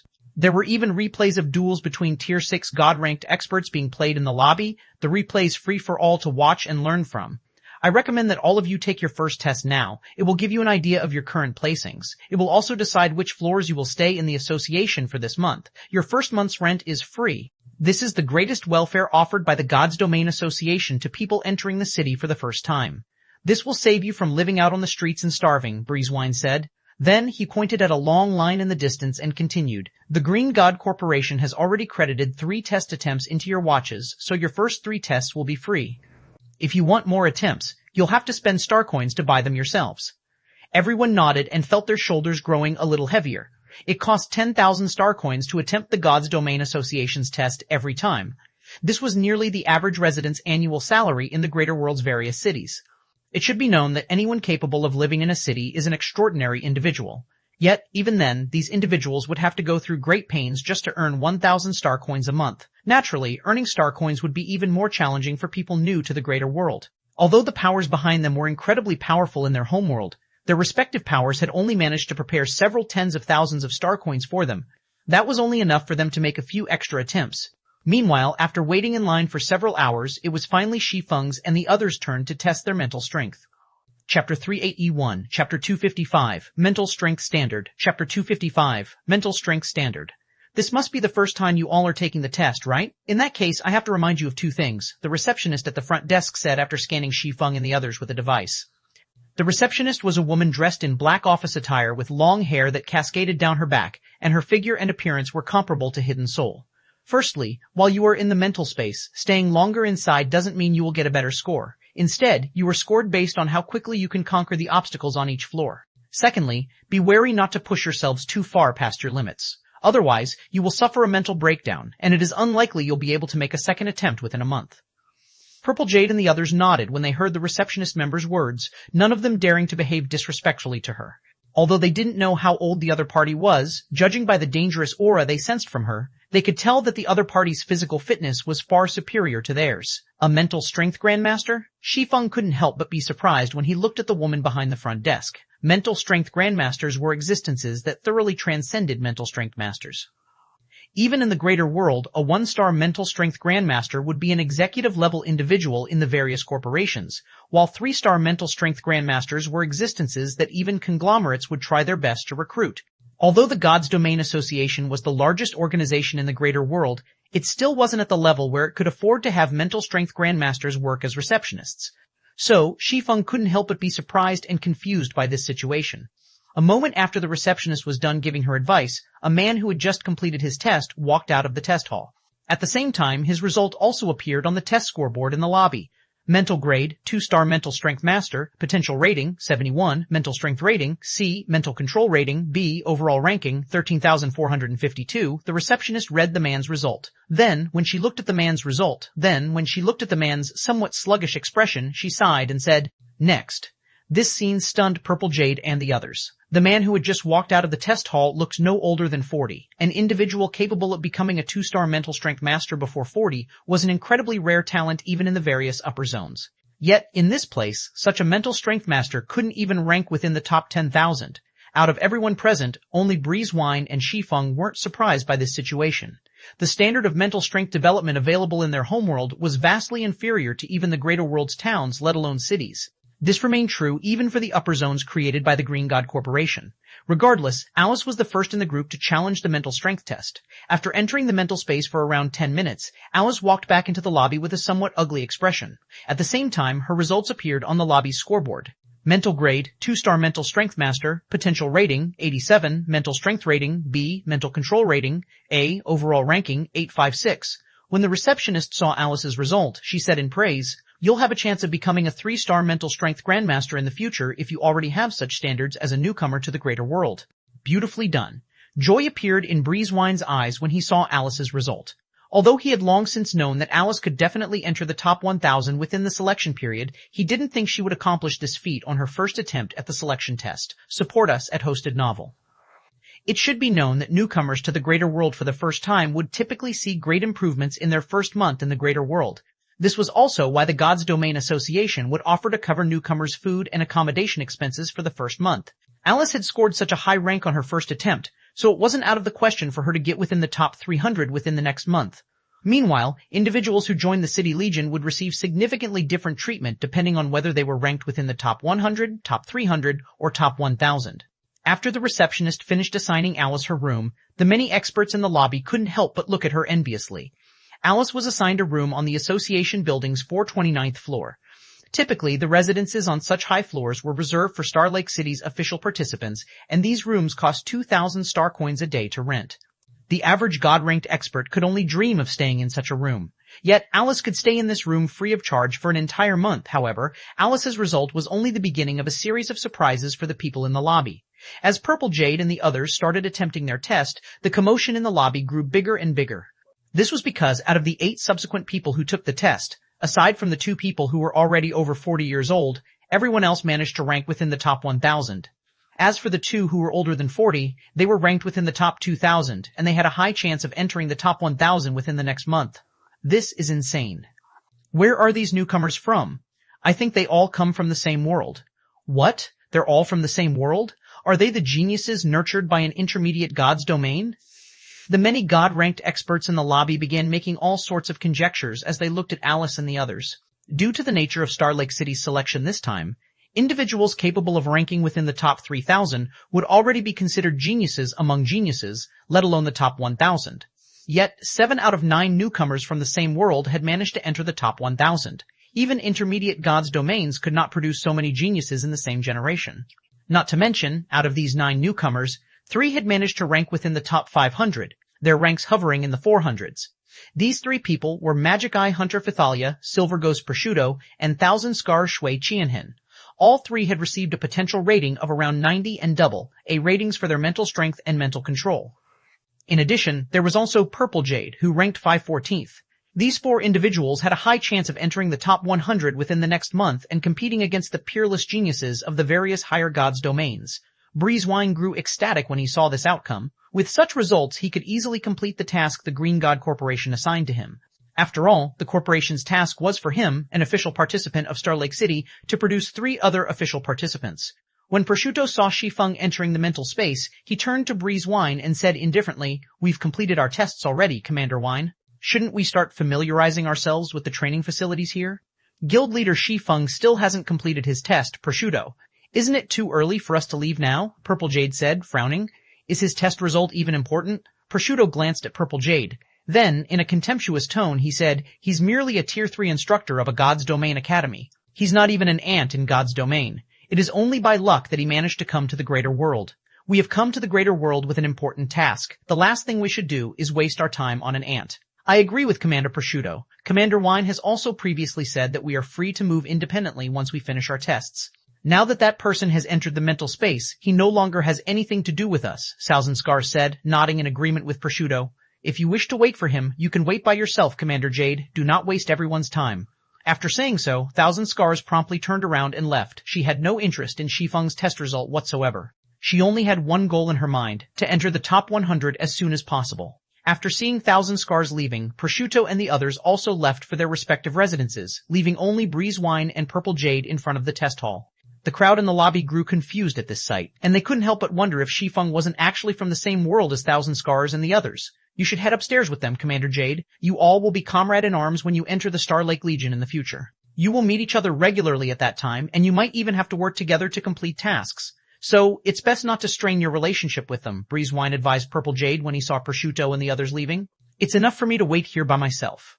Zero Wing might have some interactions with the secret pavilion, but Shi Feng and Purple Jade were destined to live in completely different worlds. In Breezewine's opinion, it would be very unwise for Purple Jade to sour her relationship with Prosciutto and the others for Shi Feng. After all, the greater world wasn't an easy place to live in. Take himself, for example. It had taken him several years of struggling in the greater world before he managed to join the Star Lake Legion. Even then, he was only an ordinary official participant. Of course, his slow progress was mainly because he had no companions. If he had reliable companions, he might have reached greater heights. Thank you for your concern, Commander Wine. Shaking her head, Purple Jade said with determination in her eyes, "You may be right, but I still want to wait." Since learning about Shi Feng's existence until now, Purple Jade had never managed to see through the man. Even though Shi Feng was clearly only a refinement realm expert, he had earned such high praise from Wu Lingling that the girl refused to become her apprentice. Now that the opportunity to see Shi Feng's strength had appeared, Purple Jade naturally had to take a look. Breezewine could only sigh in regards to Purple Jade's decision. He simply couldn't understand why Purple Jade was willing to sacrifice her future for the sake of a Tier 3 instructor. Sometime after Breezewine and Purple Jade concluded their conversation, a new result appeared on the lobby's test scoreboard. Chapter 382, Chapter 256, S-Rank Control, Chapter 256, S-Rank Control God's Domain Association, Mental Space. When Shi Feng stepped into the mental space, he was greeted by the size of a spacious hall, the size of a football field, and a large staircase with over 100 steps. The staircase was brightly illuminated, and every step had stone pillars of varying sizes erected. Before Shi Feng could approach the staircase, the light suddenly went out, and the hall was drowned in darkness. Sure enough, it's the same as in the past, Shi Feng thought as he closed his eyes and focused his mind on the mental blades that were coming at him from multiple directions. Then, he swiftly evaded these mental blades while gradually making his way to the staircase. The mental space was one of the few places in the greater world that allowed people to develop their mental strength. However, very few people knew about this secret. Typically, only the various cities' administrators and the God's Domain Association's executives would know about it. As for most other people, they would simply treat the mental space as a place to test their mental strength. Hardly anyone knew about the intricacies and benefits of the mental space. Even Shi Feng had taken quite some time to figure out this secret during his previous life. The mental space's mental staircase had a total of 103 steps, and one could not reach the top unless one was at the 3-star mental strength Grandmaster standard. Anyone who managed to ascend to the top could become an elder in the God's Domain Association and gain the right to pioneer a new continent. When ascending the mental staircase, one would have to face an increasing number of mental blades the higher one climbed. More specifically, the number would gradually increase from 4 to 107. In addition, the strength and agility of the mental blades would increase with every 3 steps. During his previous life, Shi Feng had only ever managed to climb to the 101 first step before he abruptly reincarnated again. Now that he was no longer at his peak, he naturally couldn't climb back to the 101 first step. Even so, he could still use the mental staircase to train his current mental strength. As for how he could accomplish this, it was simple. All he needed to do was concentrate his mental strength into a barrier to continuously defend against the mental blades. Of course, one couldn't develop one's mental strength just by blocking any random mental blade. The mental blade one blocked needed to be strong enough to shatter one's mental barrier. Moreover, the stronger the mental blade, the better. That way, the mental blade could shatter one's mental barrier more thoroughly, giving one an easier time absorbing the residual mental energy left behind by the mental barrier. However, the stronger the mental blade one blocked, the greater the pain one would suffer. Fortunately, challengers were at no risk of dying in the mental space as the test would be automatically stopped when they exceeded their pain tolerance. so challengers could let the mental blades shatter their mental barrier without worry. As for how long a challenger could last, that would depend on their willpower. Subsequently, Shi Feng continuously evaded the oncoming mental blades and swiftly ascended the mental staircase, having no intention of wasting time on the lower steps. The mental space's difficulty didn't only increase with the number of steps a challenger had climbed, it would also increase along with time. Simply put, the longer one spent dawdling around, the greater the difficulty one would face in ascending the mental staircase. This prevented people from taking their sweet time training their mental strength in the mental space. If Shi Feng wished to take full advantage of the mental space's training properties, the best way would be to ascend the mental staircase as quickly as possible until he reached his limit. Fortunately, Shi Feng was already familiar with the attack patterns of the mental space's mental blades.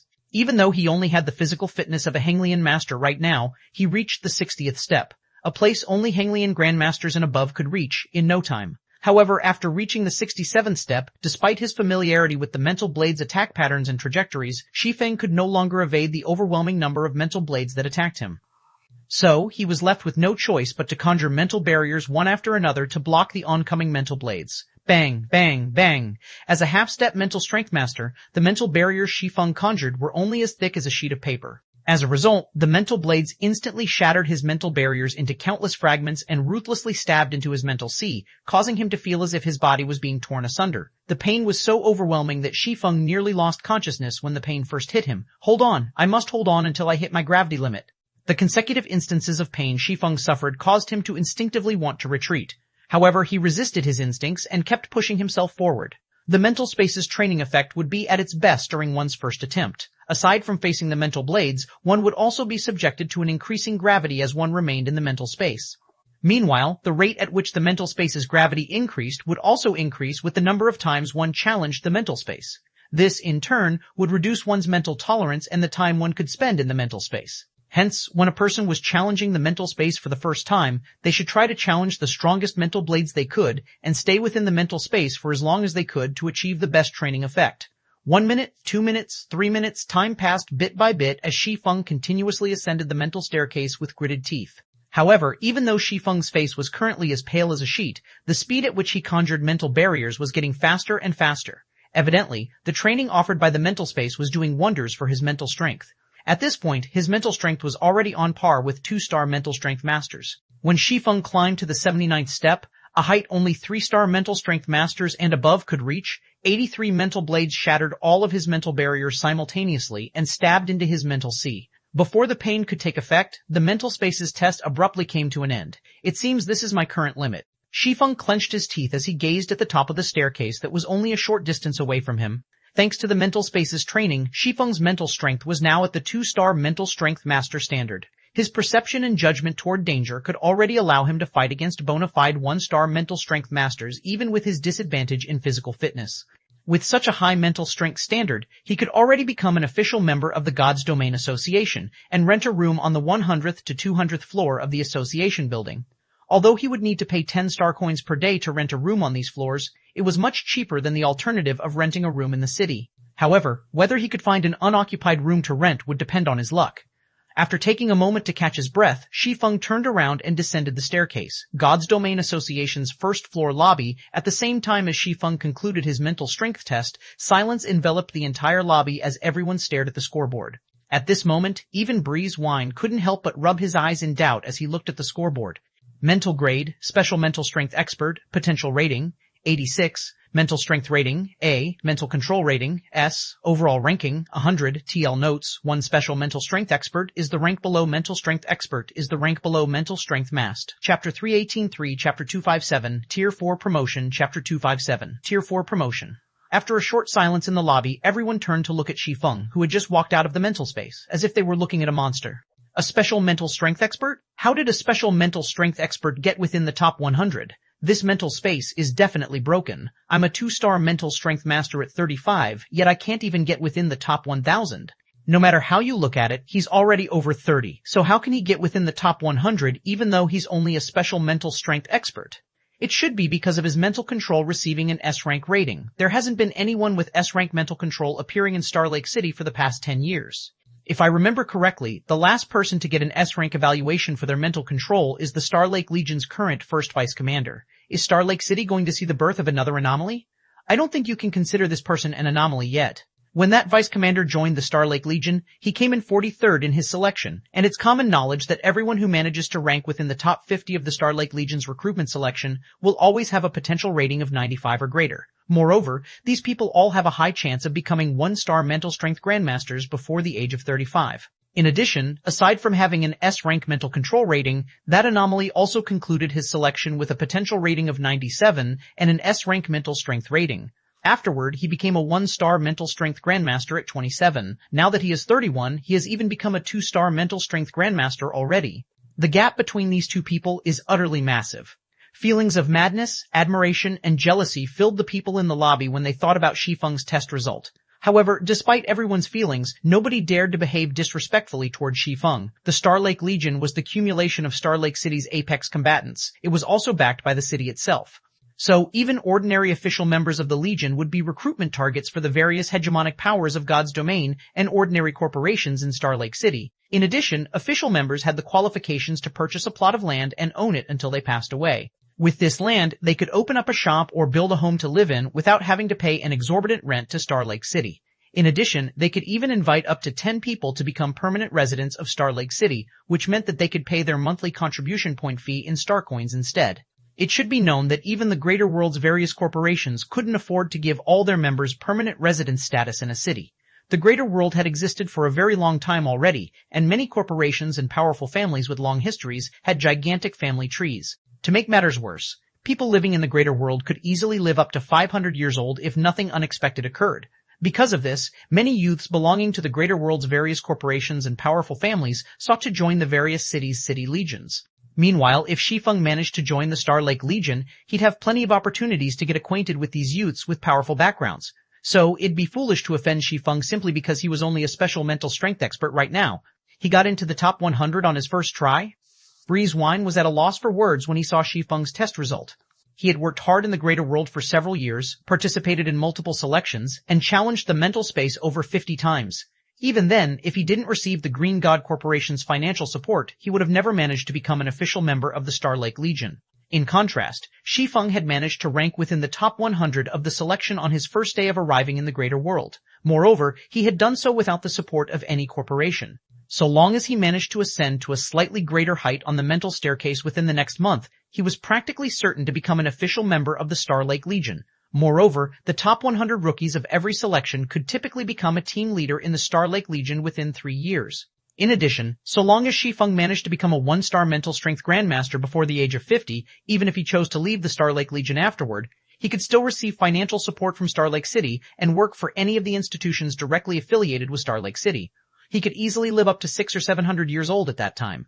He might even receive marriage proposals from the city's influential families and corporations. This was because a genius of Shi Feng's caliber had a very high chance of becoming a 3-star mental strength grandmaster within their lifetime. If he managed to accomplish this feat, he would gain the opportunity to pioneer a new city and become the lord of a city in the greater world.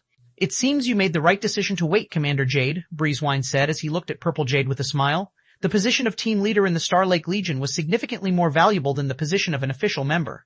If Purple Jade went under Shi Feng's wing, she could earn a significantly greater amount of contribution points and star coins than the average Legion member when completing quests for the City Legion. Meanwhile, these points and coins would be crucial in purchasing the exorbitantly priced potions and resources that aided in mental strength development.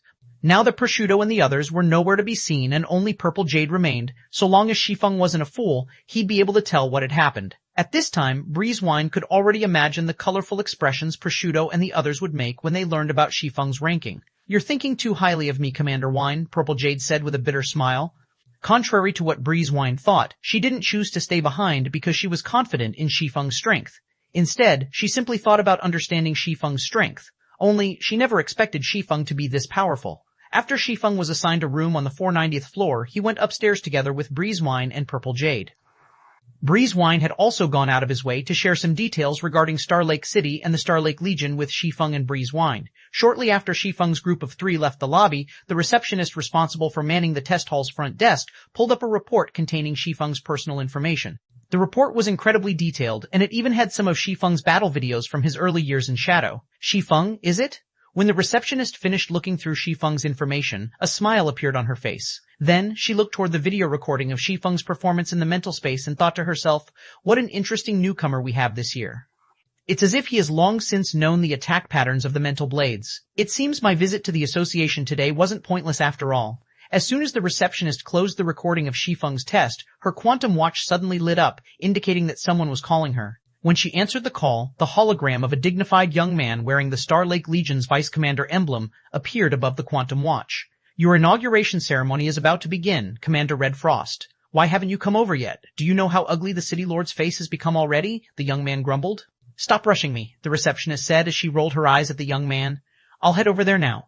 Inside a high-class room on the God's Domain Association's 490th floor, Shi Feng laid into the virtual gaming cabin that came with the room and prepared to log into God's Domain. Unlike the virtual gaming cabin he used on Earth, this one was made using significantly more advanced technology.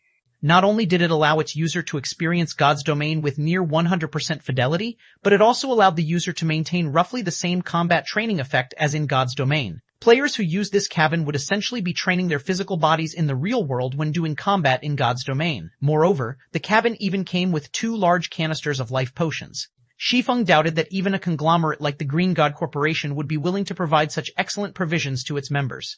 Yet, the God's Domain Association had equipped every room on the 400th floor and above with such a virtual gaming cabin. If he combined the effects of this virtual gaming cabin with the greater world's significantly stronger gravity, his brain activity and physical fitness would automatically improve by themselves, even if he didn't want them to. After Shi Feng logged into God's Domain, he took out the legendary legacy scroll and chanted the incantation to activate it without hesitation. As soon as he was finished chanting, the dark purple scroll floated into the air and unfurled itself. Then, ancient divine runes quickly flowed out of the scroll and covered the entire office. Originally, Shi Feng had thought of waiting a little longer before challenging his Tier 4 promotion. After all, many of Zero Wing's main force members still needed help with leveling up. At the very least, he should wait until Zero Wing's main force members had reached level 115 on average before he left for his Tier 4 promotion. However, if he wanted to maintain his position within the top 100 of the Star Lake Legion selection, he had no choice but to challenge his Tier 4 promotion immediately. There were 2 reasons for this. Firstly, players who had successfully gotten promoted to Tier 4 would receive a boost in their concentration, also known as mental strength in the real world. This boost in concentration was essential for Shi Feng to maintain his position top 100 since the Star Lake City selection this time was a competition between the geniuses of hundreds of towns and cities. Secondly, only Tier 4 players in God's Domain could become official members of the Greater World City Legions. If he remained at Tier 3, even if he joined the Star Lake Legion as one of the top 100 challengers, he'd only be given the position of a reserve member, and the benefits offered to official members would be out of his reach. Shortly after Shi Feng activated the legendary legacy scroll, a space-time passage surrounded by black lightning arcs appeared in the middle of his office. The space-time passage's size changed constantly. It expanded to a radius of over 1 meter sometimes and shrunk to a radius of only a few dozen centimeters at other times. The portal was incredibly unstable, and the powerful aura that radiated out of the passage only made it even more difficult for Shi Feng to act. So, this is a legacy land related to the ancient abyssal god? Shi Feng was astonished as he looked at this space-time passage. Just the aura leaking out of the passage was already enough to intimidate him into inaction. He couldn't even begin to imagine what kind of fearsome opponents awaited him inside the legacy land. However, Shi Feng didn't put too much thought into the matter. After the space-time passage stabilized to a certain extent, he charged into it without hesitation. Chapter 384, Chapter 258, A Mortal Equipment Set, Chapter 258. A Mortal Equipment Set. Shi Feng slowly opened his eyes to a gray space shrouded by thick fog. At the same time, his brain was assaulted by a severe sense of dizziness, and he found it difficult to even stand up. Before Shi Feng could stand up from the ground, a series of system notifications entered his ears. System, you have discovered the Ancient God Graveyard. Starting Tier 4 Abyssal Sword Emperor Promotion Quest. Quest content, obtain the Ancient God Legacy Power in the Ancient God's Graveyard. Rewards unknown. System, you cannot make contact with the outside world while in the Ancient God Graveyard. If you die in the Ancient God Graveyard, you will be forcibly teleported out of the Ancient God Graveyard, lose 10 levels, and have your soul weakened for 15 days. So, even with a legendary legacy scroll, I only get 1 opportunity? What a harsh condition. It seems I can't recklessly take risks now. Shi Feng didn't know whether to laugh or cry when he finished reading the system notifications. An Ancient God's Legacy Land. He didn't think the legendary legacy scroll could teleport him to a legacy land related to the ancient abyssal god. However, it would seem that this unbelievable privilege also came at an extraordinary price. Just the penalty for failure was more than enough to ruin him completely. On top of losing 10 levels, he would also have his soul weakened for 15 days. Should he fail his promotion, he'd need at least a month to return to his current level. In the current miniature ancient world, losing a month's worth of progress was no laughing matter. A God-ranked expert wouldn't necessarily be able to catch up to frontline experts if they doubled their efforts after taking such a loss. However, what surprised Shi Feng even more was the environment in the ancient god graveyard. Mana was the foundation of all life in God's domain. Yet, there was not a trace of mana in this place. If the average Tier 3 player were to enter this place, they'd die within 30 seconds. Even players with epic mana bodies shouldn't think of using a single skill or spell in such an environment. As for Shi Feng, his legendary mana body might be capable of producing its own mana. However, in an environment devoid of mana, he could only use skills and spells a very limited number of times. To make matters worse, on top of having no mana whatsoever, the ancient god graveyard was also crawling with level 125, Tier 4 heroic spirits. Divine Graveyard Wanderer, heroic spirit, Tier 4 Sword Emperor, level 125, HP 300 million. Heroic spirits were the spirits of deceased human heroes. They might not have very high HP and intelligence, but they possessed incredibly high combat standards. Stronger heroic spirits would even retain their combat standards when they were alive. In other words, they'd have combat standards of hero-level NPCs. Heroes were human NPCs who had received titles and blessings from gods after accomplishing great deeds that have left even gods in awe. Even the weakest hero would have combat power rivaling ordinary dragons of the same tier. When it came to utilizing skills and spells, heroes were superior to even domain realm experts. It's not going to be possible to engage them one-on-one. It seems I have no choice but to take things slowly. Shi Feng sighed deeply after observing the wandering heroic spirits for over an hour. Then, he took out a magic tactical vehicle from his epic spatial bag. Based on his observation, he found that there should be at least several hundred Tier 4 heroic spirits wandering this vast forest shrouded in fog. Moreover, these heroic spirits never moved more than 100 yards apart from each other. This meant that should he attack against any of these heroic spirits, he would end up attracting the attention of at least 3 other heroic spirits. Normally, a Tier 3 player would get obliterated if they tried to fight against a Tier 4 heroic spirit alone. Although Shi Feng had Tier 4 physique and mana, in an environment without mana he could, at best, defeat a Tier 4 heroic spirit in a one-on-one situation. If he had to go up against 4 heroic spirits simultaneously, only death would await him. The only solution to this problem would be to fight numbers with numbers. Subsequently, Shi Feng found the closest Divine Graveyard Wanderer and threw a rock at the latter. Under the acceleration of Shi Feng's Tier 4 strength, the rock flew forward like a shooting star, penetrated through a tree, and exploded on the Wanderer's back. However, the Wanderer's armor had absorbed most of the impact, so the Wanderer only lost around 9,000 HP, which was an insignificant amount considering he had 300 million HP. Meanwhile, the struck Wanderer promptly unsheathed his greatsword and left behind an afterimage as he charged at Shi Feng. The Berserker-type Wanderer's speed was so fast that even Tier 4 assassin experts would be put to shame. In addition, the Wanderer's advance was made without any excess movements. Every movement the Wanderer made thoroughly utilized the forest's complex terrain to let him effectively close the distance while making it hard for Shi Feng to predict the exact trajectory of his approach. The struck Wanderer wasn't the only one who was approaching Shi Feng. 3 other nearby Divine Graveyard Wanderers had also simultaneously charged towards Shi Feng. Moreover, despite not having communicated in any way, the 4 Wanderers moved with perfect coordination, some approaching from Shi Feng's blind spots while some distracting Shi Feng with ranged attacks. You have good coordination, but it's a pity that I'm not alone. Shi Feng smiled when he saw the 4 Wanderers entering within 50 yards of him. Then, he promptly injected 2,000 magic crystals into the Dragonhorn tactical vehicle to activate the advanced anti-magic barrier and hexagram protection simultaneously. Immediately, the movement of all 4 Wanderers turned awkward, and none of them could use Tier 4 skills and spells any longer. In contrast, Shi Feng's mana was instantly elevated to the Tier 4 standard, even with the restraining effects of the surrounding environment. Subsequently, Shi Feng unsheathed the Winter of Eternal Night and activated World of Frost, summoning 9 frost swords around him. Then, he executed Sword's Orbit against the 4 Wanderers attacking him. The Sword's Orbit he executed with the 9 frost swords might not reach the standard of silver combat techniques, but it still reached the bronze standard. Moreover, each frost sword carried 120% of his strength. So, even though the Divine Graveyard Wanderers had very high combat standards, they could, at most, defend themselves against 1 frost sword. As each Wanderer had to go up against 2 or more frost swords, they would receive a direct blow with every exchange. Although every attack he landed could only cause around 3 million damage, he steadily reduced the 4 Wanderers' HP. In less than a minute, even with their battle recovery, 3 of the 4 Wanderers had already lost close to half of their HP. As for the 1 Wanderer who had to go up against 3 frost swords, his HP had fallen below the 50% mark. Eventually, before 2 minutes passed, all 4 Divine Graveyard Wanderers had lost all of their HP. Then, their bodies transformed into light particles that scattered into the surrounding fog, leaving behind a bunch of weapons and armor pieces. At the same time, Shi Feng also saw his experience bar going up by 26%, showing that the 4 heroic spirits had awarded him an incredibly lucrative amount of EXP. Although progression will be slow, this gives me time to properly investigate this ancient god graveyard, Shi Feng thought to himself with a bitter smile. If it weren't for the Winter of Eternal Night, he would have definitely died to the 4 Tier 4 heroic spirits. Unfortunately, World of Frost only had a 3-minute duration, so he couldn't fight another group of Divine Graveyard Wanderers even if he wanted to. He'd have to wait for the skill's 2-hour cooldown to complete before he could start another fight. In the meantime, he could take his time investigating the ancient god graveyard.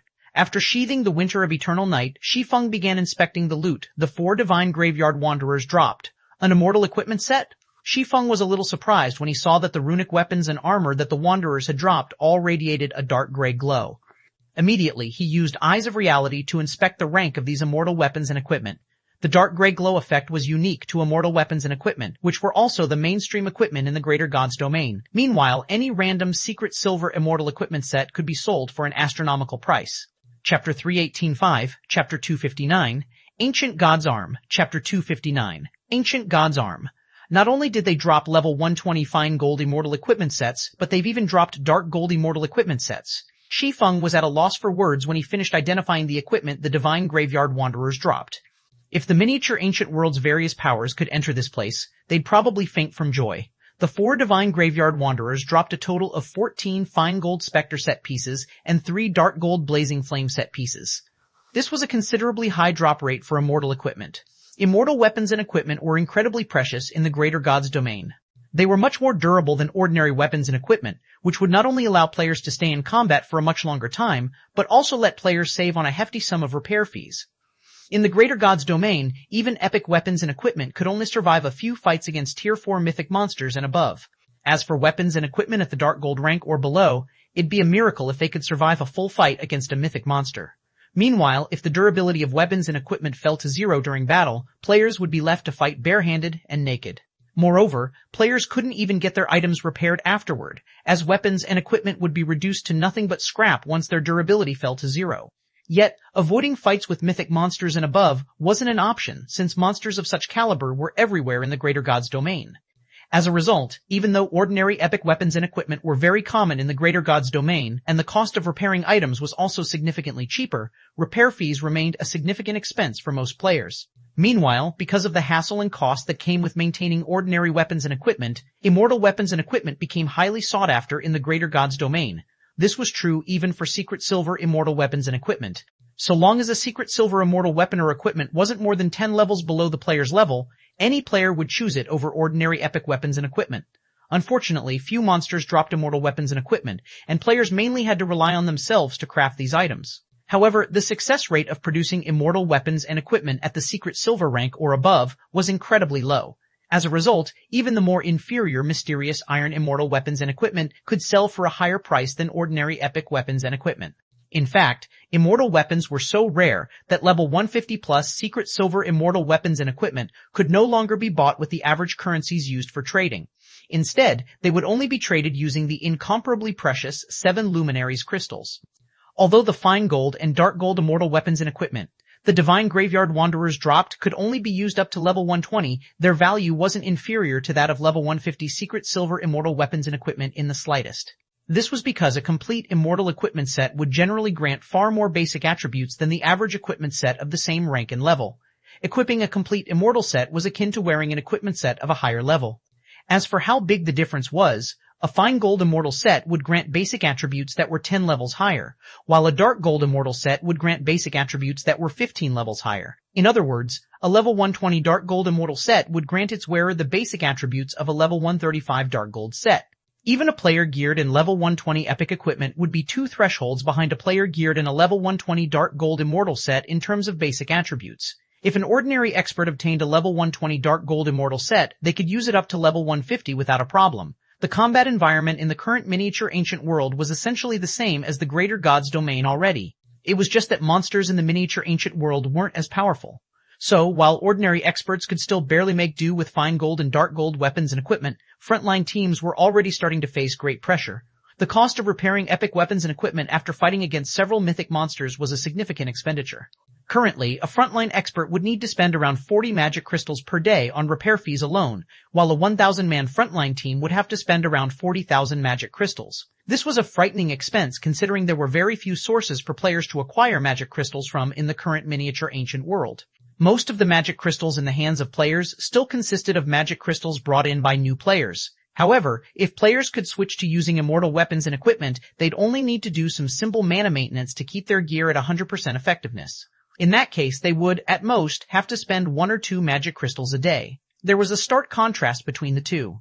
Not to mention, the immortal equipment sets dropped by the Divine Graveyard Wanderers were far above the average level of current players. If I wasn't trying to get promoted to Tier 4, I could have made a fortune from this place, Shi Feng thought to himself as he looked at the patrolling Divine Graveyard Wanderers. Then, he quickly avoided these heroic spirits and advanced toward locations where he could avoid combat. Shi Feng only had one opportunity to challenge the ancient god graveyard. Different from the leveling maps found in the outside world, so long as he died here, he would not get another chance to return. Players needed to collect legacy power to complete their Tier 4 promotion. The monsters in Legacy Lands were similar to monsters of leveling maps in that they would respawn after a certain period of time. Yet, World of Frost had a long cooldown of 2 hours. It'd be unreasonable to try to clear out all of the patrolling Divine Graveyard Wanderers. So, the wisest move to make now would be to prioritize searching for his legacy fragments and collecting enough legacy power to complete his Tier 4 promotion. Killing monsters and acquiring loot should only remain as his secondary objectives. Meanwhile, after Shi Feng had defeated the 4 Divine Graveyard Wanderers, an obvious blind spot appeared in the Wanderers' patrol route. This allowed Shi Feng to advance without having to worry about getting discovered. However, for precaution's sake, Shi Feng would still kill 4 Divine Graveyard Wanderers every 2 hours, further enlarging the blind spot of the patrolling Wanderers as he progressed deeper into the Foggy Forest. After advancing for 2 days, Shi Feng finally exited the Foggy Forest and arrived at a graveyard. In these 2 days, Shi Feng had not only leveled up to level 120, but he had also obtained over 200 Spectre set pieces and over 40 Blazing Flame set pieces. In the case of the 6-piece Spectre set, he had managed to gather 7 complete sets. As for the 8-piece Blazing Flame set, it was a pity, but he didn't manage to complete a single set. Otherwise, he could have replaced his current mana equipment set and elevated his basic attributes to an entirely new standard. The graveyard was set on a vast plain, and the fog here was much denser than in the forest. The Divine Graveyard Wanderers had also stopped moving independently, all of them moving in groups of 3 to 5 instead. The difficulty of advancing had increased exponentially. If Shi Feng accidentally attracted the attention of 2 groups of wanderers, he'd definitely be beaten to a pulp. Fortunately, not all was bad news. When Shi Feng spread his senses, he noticed that the many glowing tombstones that covered the plains all radiated divine might. The divine might each tombstone radiated varied in strength. The stronger ones could deter even Tier 3 experts from approaching, while the weaker ones allowed even Tier 2 players to approach them easily. Meanwhile, these glowing tombstones were none other than the legacy fragments Shi Feng needed to complete his Tier 4 promotion. However, when Shi Feng moved around 1,000 yards into the graveyard, a pillar of dazzling light suddenly appeared in the distance. Following it, a frightening divine might swept over Shi Feng and alarmed his instincts, causing him to stumble backward by several steps. After taking a moment to calm himself, Shi Feng returned to his previous position. Then, he cautiously observed the distant light while analyzing the divine might enveloping him. What a powerful divine might! Even though the dense fog covering the plains prevented Shi Feng from seeing more than 300 yards away, the light pillar was so dazzling that he could see it even though it was much farther away. In addition, the divine might coming from that direction was so powerful that it felt like a real god had just descended before him. After scrutinizing the light pillar for a moment longer, Shi Feng suddenly noticed the faint silhouette of a gigantic arm amidst it. The arm easily measured several kilometers in height, and the surrounding fog could be seen lingering and drifting around it. An ancient god's arm? Shi Feng couldn't help but doubt his eyes as he looked at the towering arm enveloped within the pillar of light. It should be known that the legacies and possessions of ancient gods were incredibly hard to come by, even in the greater god's domain. They were so rare that most would only have their existences described in the Book of Origins. Yet now, an ancient god's arm was placed in front of his eyes. Chapter 3086, Chapter 260, Aiming for the Limit, Chapter 260. Aiming for the limit, Shi Feng froze when he saw the gigantic arm in the distance. Only after quite some time had passed did he snap back to his senses. Ancient gods. They were the strongest existences in God's domain. At the same time, they were also the oldest existences. Any legacy or possession from an ancient god could cause countless Tier 6 god-ranked experts to fight for it crazily. Even the greater god's domain's apex powers would spare nothing at getting their hands on an ancient god's legacy or possession. As for the remains of ancient gods, Shi Feng had never seen or heard of anyone coming across one before in the greater god's domain. In fact, coming across an ancient god's remains was something no player would ever dare to dream of. This was because even the remains of ordinary gods could already offer heaven-defying effects to players. Out of the various uses a god's remains had, the most widely known usage would be to help players reach Tier 6. This was a feat not even god legacies could accomplish. Only, using a god's remains to help players reach Tier 6 was an incredibly extravagant action, so much so that not even the greater god's domain's apex powers would be willing to do so. Rather than that, it'd be much more worthwhile to use a Tier 6 god's remains to forge legendary weapons and equipment or higher. Of course, this was also considered a wasteful way of using a Tier 6 god's remains.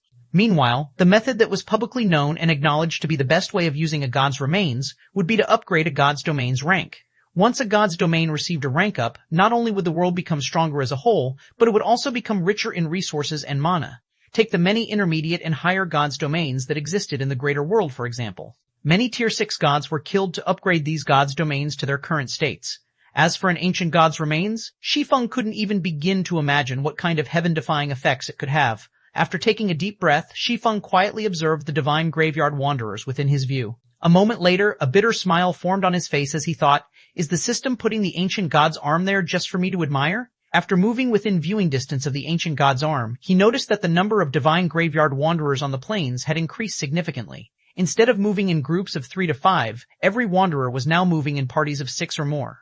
In addition, the frightening divine might, the ancient god's arm radiated constantly interfered with his focus, which forced him to allocate a portion of his attention to blocking the mental interference. If he had to defend against the ancient god's arm's mental interference, even if he used World of Frost, the sword's orbit he executed wouldn't be able to reach the standard of bronze combat techniques.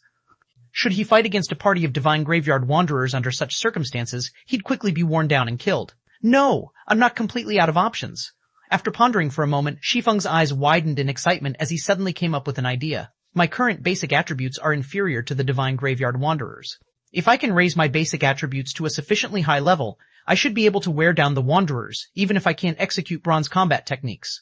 The Blazing Flame set might only be a level 120 Dark Gold Immortal set. However, so long as he could complete the 8-piece set, he'd have a level 135 Dark Gold equipment set at his disposal.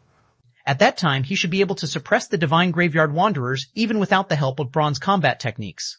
Thinking up to this point, Shi Feng promptly retreated from his current location and began harvesting the lives of the divine graveyard wanderers that moved in groups of 3 to 5. Although opportunities to strike at these grouped wanderers didn't come by very often, Shi Feng still managed to find 4 opportunities to strike after laying in wait for half a day. Unfortunately, even after killing 14 divine graveyard wanderers and obtaining over 40 Spectre set pieces and 11 Blazing Flame set pieces, Shi Feng was still missing the Blazing Flame set's headpiece. As Shi Feng was considerably exhausted, he took a break from God's domain after lamenting his bad luck. While Shi Feng had gone offline to rest, access to the top of 2 worlds, the place where the miniature ancient world's level 120 plus maps resided, was made available to players. When this long-awaited moment finally arrived, the frontline teams of the miniature ancient world's various powers flooded into the top of 2 worlds. For a time, the 2 of 2 worlds became the biggest battlefield in the miniature ancient world as countless powers fought to get an advantage over each other. The competition was so fierce that some superpowers were forced to withdraw. This was especially true for the various local powers. In only a day, aside from the Flower of 7 Sins, which had suddenly gained an additional 20-plus God-ranked experts, the main force of every other power was forced to withdraw from the top of 2 worlds. Now, only the various powers' God-ranked experts and Apex experts could afford to roam the top of 2 worlds. Even then, they had to move covertly and carefully. This situation caused the Flower of 7 Sins fame to become unrivaled among the various local powers, and the organization was now recognized as the #1 local power in the miniature ancient world. Countless geniuses also sought to join the Flower of 7 Sins. Gold Leader, I don't know what happened to the Flower of 7 Sins, but it has suddenly started recruiting the younger generation's geniuses without any regard for costs. The Flower of 7 Sins is accepting all Refinement Realm experts under 22 as its core members. Moreover, it is offering all core members the privilege of buying 3 bottles of S-rank nutrient fluid every year, Su Qianlu said anxiously as she looked at Shi Feng through their video call. Many of Ashura's and Zero Wing's geniuses have already shown signs of flocking to the Flower of 7 Sins. If we don't do something about this now, it's only a matter of time before they make up their minds and leave. Should we loosen the conditions to use the Primordial Tower's 2nd floor? Geniuses of the younger generation might not be able to become useful combatants right away, but they represented the future of a power. If Zero Wing allowed the Flower of Seven Sins to steal all of its young geniuses, Zero Wing's aim of expanding a development would vanish like a dream. 3 bottles per person? How generous of them. Shi Feng was quite surprised when he heard Su Qianlu's report. Typically, the various superpowers would only offer the peak geniuses they recruited the privilege of purchasing 2 or 3 bottles of S-rank nutrient fluids per year. Yet, the Flower of Seven Sins was now offering this privilege to all of its core members. However, a moment later, Shi Feng shook his head and said, "We cannot allow more people to use the Primordial Tower's second floor. We need to ensure every person who uses the second floor's rooms successfully learns their silver combat techniques as soon as possible. As for the guild's privileges, we can let core members purchase 1 bottle of S-rank nutrient fluid per year, but that is the most we can afford." He had just arrived at the greater world, so he didn't have any star coins. The stockpile of S-rank nutrient fluids he currently had only consisted of the ones he received for nurturing the various superpowers' peak geniuses. If Zero Wing wanted to compete with the Flower of Seven Sins in resources, he'd first have to become an official member of the Star Lake Legion. Then, he'd need to complete quests that awarded a large amount of star coins. Before that, there was no way Zero Wing could afford to compete against the Flower of Seven Sins when it came to giving away S-rank nutrient fluids. After listening to Shi Feng's command, Su Qianlu promptly left to carry it out. The privilege of exchanging for 1 bottle of S-rank nutrient fluid might not be comparable to what the Flower of Seven Sins was offering its core members. However, it was still much better than what the other superpowers offered to their core members. As for how many of Zero Wing's core members would choose to stay, that would be up to luck. I can't afford to waste any more time here. After ending his call with Su Qianlu, Shi Feng quickly finished the premium nutritious meal the God's Domain Association delivered to him daily and logged back into God's Domain. If he wanted Zero Wing to compete with the Flower of Seven Sins and the greater God's Domain's various powers and training resources, he would have to join the Star Lake Legion and receive official participant status as soon as possible. As soon as Shi Feng returned to the ancient god graveyard, he promptly resumed slaughtering the divine graveyard wanderers. What followed next was 8 consecutive days of fighting and exploring. Shi Feng did not log out even once during this period. Aside from killing divine graveyard wanderers, he would spend the rest of his time collecting legacy fragments. On the 8th day of his grind, Shi Feng finally obtained the headpiece for the Blazing Flame set and completed the 8-piece Dark Gold Immortal set. Aside from that, Shi Feng had also risen to level 125 and collected enough legacy fragments to push his accumulated legacy power to 90%. Normally, players could complete their Tier 4 promotion after their legacy power reached the 70% standard. A legacy power of 90% would result in a relatively complete legacy, and it was enough for even peak classes to get promoted to Tier 4. However, Shi Feng did not plan on concluding his Tier 4 promotion so soon. He only had one opportunity to get promoted to Tier 4. A legacy power of 90% might be good, but it wasn't the limit. So long as he explored deeper into the legacy land, he might be able to gather more legacy fragments and raise his legacy power even further. This, in turn, would let him receive a more complete legacy. Hence, Shi Feng planned on exploring the legacy land a little longer before deciding whether to accept his Tier 4 legacy. I finally collected the last piece. I wonder how much of a boost it will give me. After taking a look at the complete Blazing Flame set in his bag, Shi Feng switched it with the mana equipment set he was currently wearing. Chapter 3187, Chapter 261, 8-Winged Valkyrie. What a powerful mana barrier. The instant Shi Feng equipped the Blazing Flame set, an invisible connection formed between the 8 pitch-black armor pieces lightly decorated with crimson runes, turning them into a single unit. Immediately afterward, the crimson runes drew some of Shi Feng's mana and used it to form a translucent mana barrier around him. Meanwhile, the moment the mana barrier took shape, Shi Feng immediately felt it isolating him from the surrounding environment. On top of that, the density of the mana within the barrier increased substantially, the mana seemingly unaffected by the manaless environment outside in the slightest. Most importantly, once the mana barrier stabilized, Shi Feng could feel the restrictions that the surrounding environment had put on him, weakening significantly, a sense of liberation spreading across his body. Is this the effect of a Dark Gold Immortal set? Shi Feng couldn't help but look at the Blazing Flame set he wore in bewilderment. He had never equipped a Dark Gold Immortal set in his previous life. The best immortal items he could find on the open market were ordinary Dark Gold Immortal weapons and equipment, and he never saw any point in using such items. After all, even the weakest piece of equipment on him was at the fragmented legendary rank. However, after donning the 8-piece Blazing Flame set, he could feel his body's flexibility rising to an entirely different level. The set had even weakened the effect Ancient God's Arm's divine might had on him. The Blazing Flame set's effects exceeded Shi Feng's expectations. After taking a moment to digest the Dark Gold Immortal set's effects, Shi Feng took a short break before advancing deeper into the area enveloped by the Ancient God's Arm's divine might. Amazing. Shi Feng couldn't help but grow a little joyful when he began advancing toward the Ancient God's Arm. Originally, he had to allocate most of his mental capacity to defend against the Ancient God's Arm's mental attacks. This, in turn, prevented him from using combat techniques at the advanced bronze standard. At most, he could just barely execute a basic bronze combat technique. Yet, thanks to the Blazing Flame set, he only needed to allocate half of his mental capacity to defend himself. However, before Shi Feng could familiarize himself with the Blazing Flame set's effects, a party of divine graveyard wanderers noticed his presence and charged at him. These 6 wanderers showed much better coordination than the wanderers outside the ancient god's arm's sphere of influence. Not only did they move like a single entity, but they could even use tier 4 combination skills. For their opening move, the Wanderers bombarded Shi Feng with several dozen mana blades, each blade carrying enough power to destabilize the space here. It should be known that the surrounding space was being held down by the ancient god's arm's divine might. It would take at least a full-powered attack from a superior mythic monster to destabilize such a stable space. However, Shi Feng remained unfazed when he saw the mana blades raining down on him. On the contrary, he revealed an excited look as he unsheathed the Winter of Eternal Night and the Blasphemer. Swords orbit. Boom, boom, boom, boom. A lotus flower made of sword lights bloomed around Shi Feng, and all of the descending mana blades were stopped 10 yards away from Shi Feng. The collision between the sword lights and mana blades also created countless sparks and caused the space within a 50-yard radius to tremble violently. The 6 divine graveyard wanderers froze at this scene. None of them expected a tier 3 human to stop their combination attack. Shatter. Shi Feng naturally wouldn't let go of this opportunity. Immediately, he executed Light Shadow with the Winter of Eternal Night and swept the illusory greatsword at the 6 wanderers.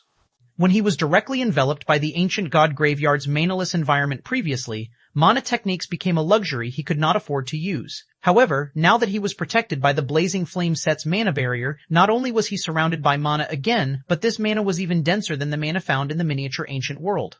As a result, the Light Shadow he now executed exhibited power nearing the tier 5 standard. At the end of the day, heroic spirits were merely the remnants of deceased heroes. They weren't actual heroes, and they definitely didn't have the strength to match dragons of the same tier. Hence, when they were struck by Shi Feng's Light Shadow, even with their armor dampening some of the mana technique's power, they still lost over 10 million HP to the attack. Moreover, Shi Feng's attack had also put the Wanderers in a heavily injured state, which caused them to be at an absolute disadvantage when it came to strength and speed. Now, even without relying on mana techniques, Shi Feng could easily strike the Wanderers' vitals and cause significant damage. Furthermore, as he could now exhibit power at the level of bronze combat techniques with his every move, every attack he landed caused over 5 million damage to the Wanderers. In less than 3 minutes, the 6 level 125 divine graveyard wanderers fell under Shi Feng's blade, loot appearing all around their corpses. Shi Feng did not choose to rest after defeating the 6 wanderers. After collecting the loot, he promptly resumed his advance toward the ancient god's arm. The ancient god's arm was constantly unleashing mental attacks at him. Although he had a much easier time defending against these mental attacks now, it still didn't mean he could shrug them off like nothing. It still drained his concentration to defend against these mental attacks. Even if Shi Feng stood still and did nothing, he would run out of concentration and lose consciousness after 4 or 5 hours within the ancient god's arm's sphere of influence. Meanwhile, losing consciousness in such a dangerous place was no different than a death sentence. Thankfully, it isn't as far away as I thought. 4 hours should be enough for me to make a round trip. After advancing for another few hundred yards, Shi Feng couldn't help but sigh in relief when he saw the ancient god's arm becoming a little bigger. This showed that he was moving closer to the ancient god's arm and that the distance between them wasn't unimaginably big. If the distance between him and the ancient god's arm showed no signs of shrinking even after he had run several hundred yards, he definitely couldn't reach it within 2 hours even if he had a tier 4 player's movement speed. In that case, he'd give up on approaching the ancient god's arm without hesitation. After all, there was no guarantee that he could obtain the ancient god's arm even if he could reach it. For all he knew, he might very well be wasting his time. So, to ensure he could complete his tier 4 promotion under the best circumstances, he had to leave enough time to make a return trip. This meant keeping the time he spent advancing toward the ancient god's arm under 2 hours. Meanwhile, just like Shi Feng estimated, after advancing wildly for nearly 2 hours and killing over 20 divine graveyard wanderer parties, Shi Feng finally arrived before the towering ancient god's arm. Shi Feng was deeply shocked the instant Shi Feng laid eyes on the ancient god's arm. Although the arm was severely damaged, the information he gleaned from the arm using the eyes of reality told him that this arm was akin to a broken god's domain. He could also see many world law chains binding the arm, every one of these chains carrying enough power to severely wound a tier 6 god. It wasn't hard to imagine how powerful the owner of this arm was. One attack from this person could probably destroy an entire god's domain.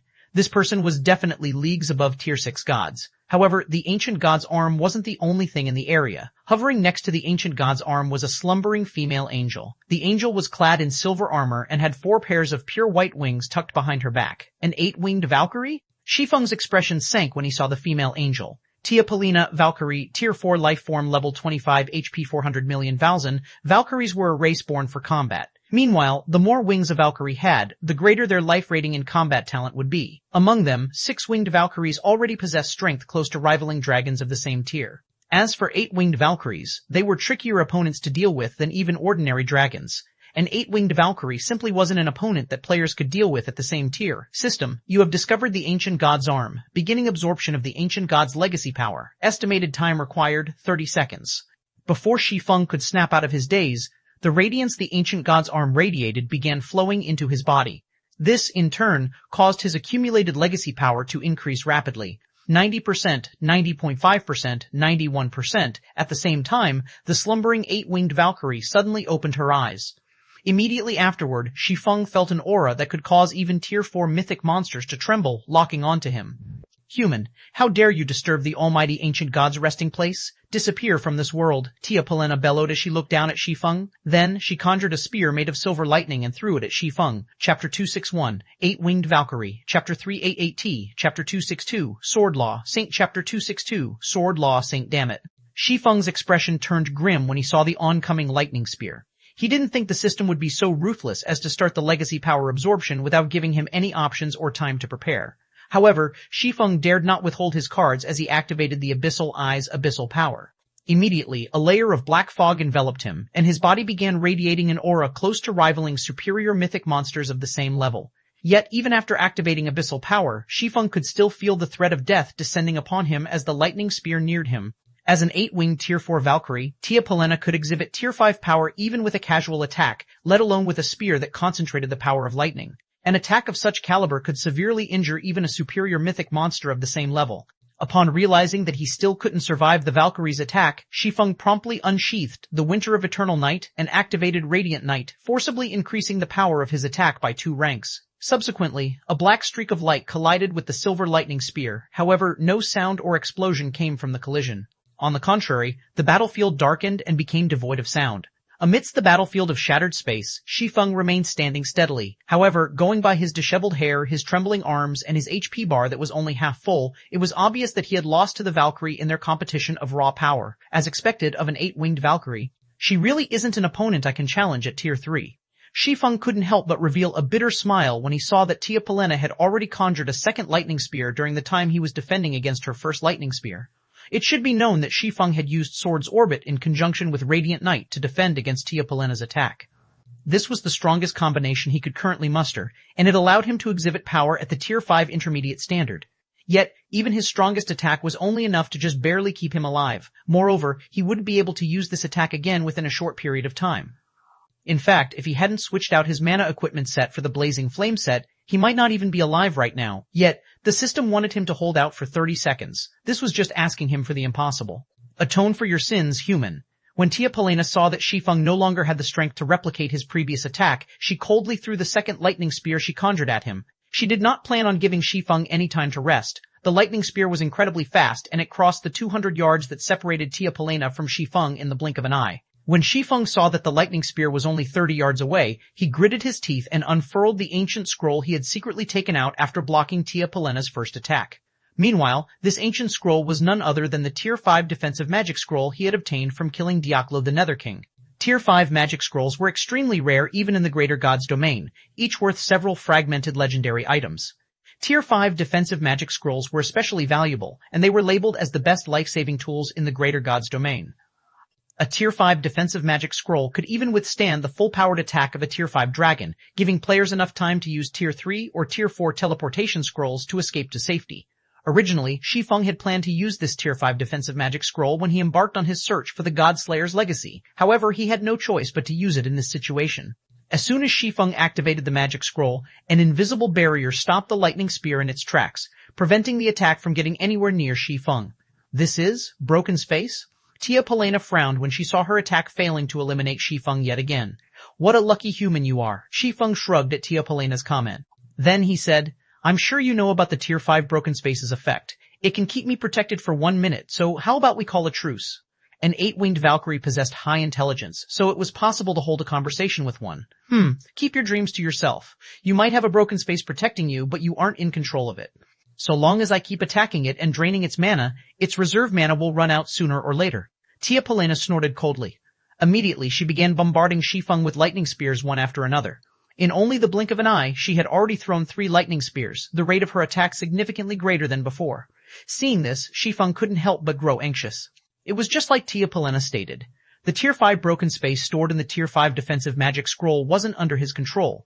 Although the scroll's introduction stated that broken space had a 1-minute duration, that was under the assumption that the magic scroll's mana reserve did not get depleted. Meanwhile, the invisible barrier protecting him might be unfazed even after stopping multiple lightning spears. Still, he could tell that the barrier's mana fluctuations were growing weaker with each subsequent attack. In a situation where he couldn't supply more mana to the defensive spell, once the magic scroll's mana reserves were depleted, the spell would lose effect automatically. Shi Feng, in his current state, did not have the strength to block another attack from Tia Polena. If broken space couldn't last for 30 seconds, he'd die for certain. However, if it could last for 30 seconds, he would still have hope of completing his Tier 4 promotion and getting out of this legacy land alive. As for running away, that wasn't an option at all. Unless he had a Tier 4 teleportation scroll or above, there was no way he could get away from an 8-winged Valkyrie's spatial lockdown.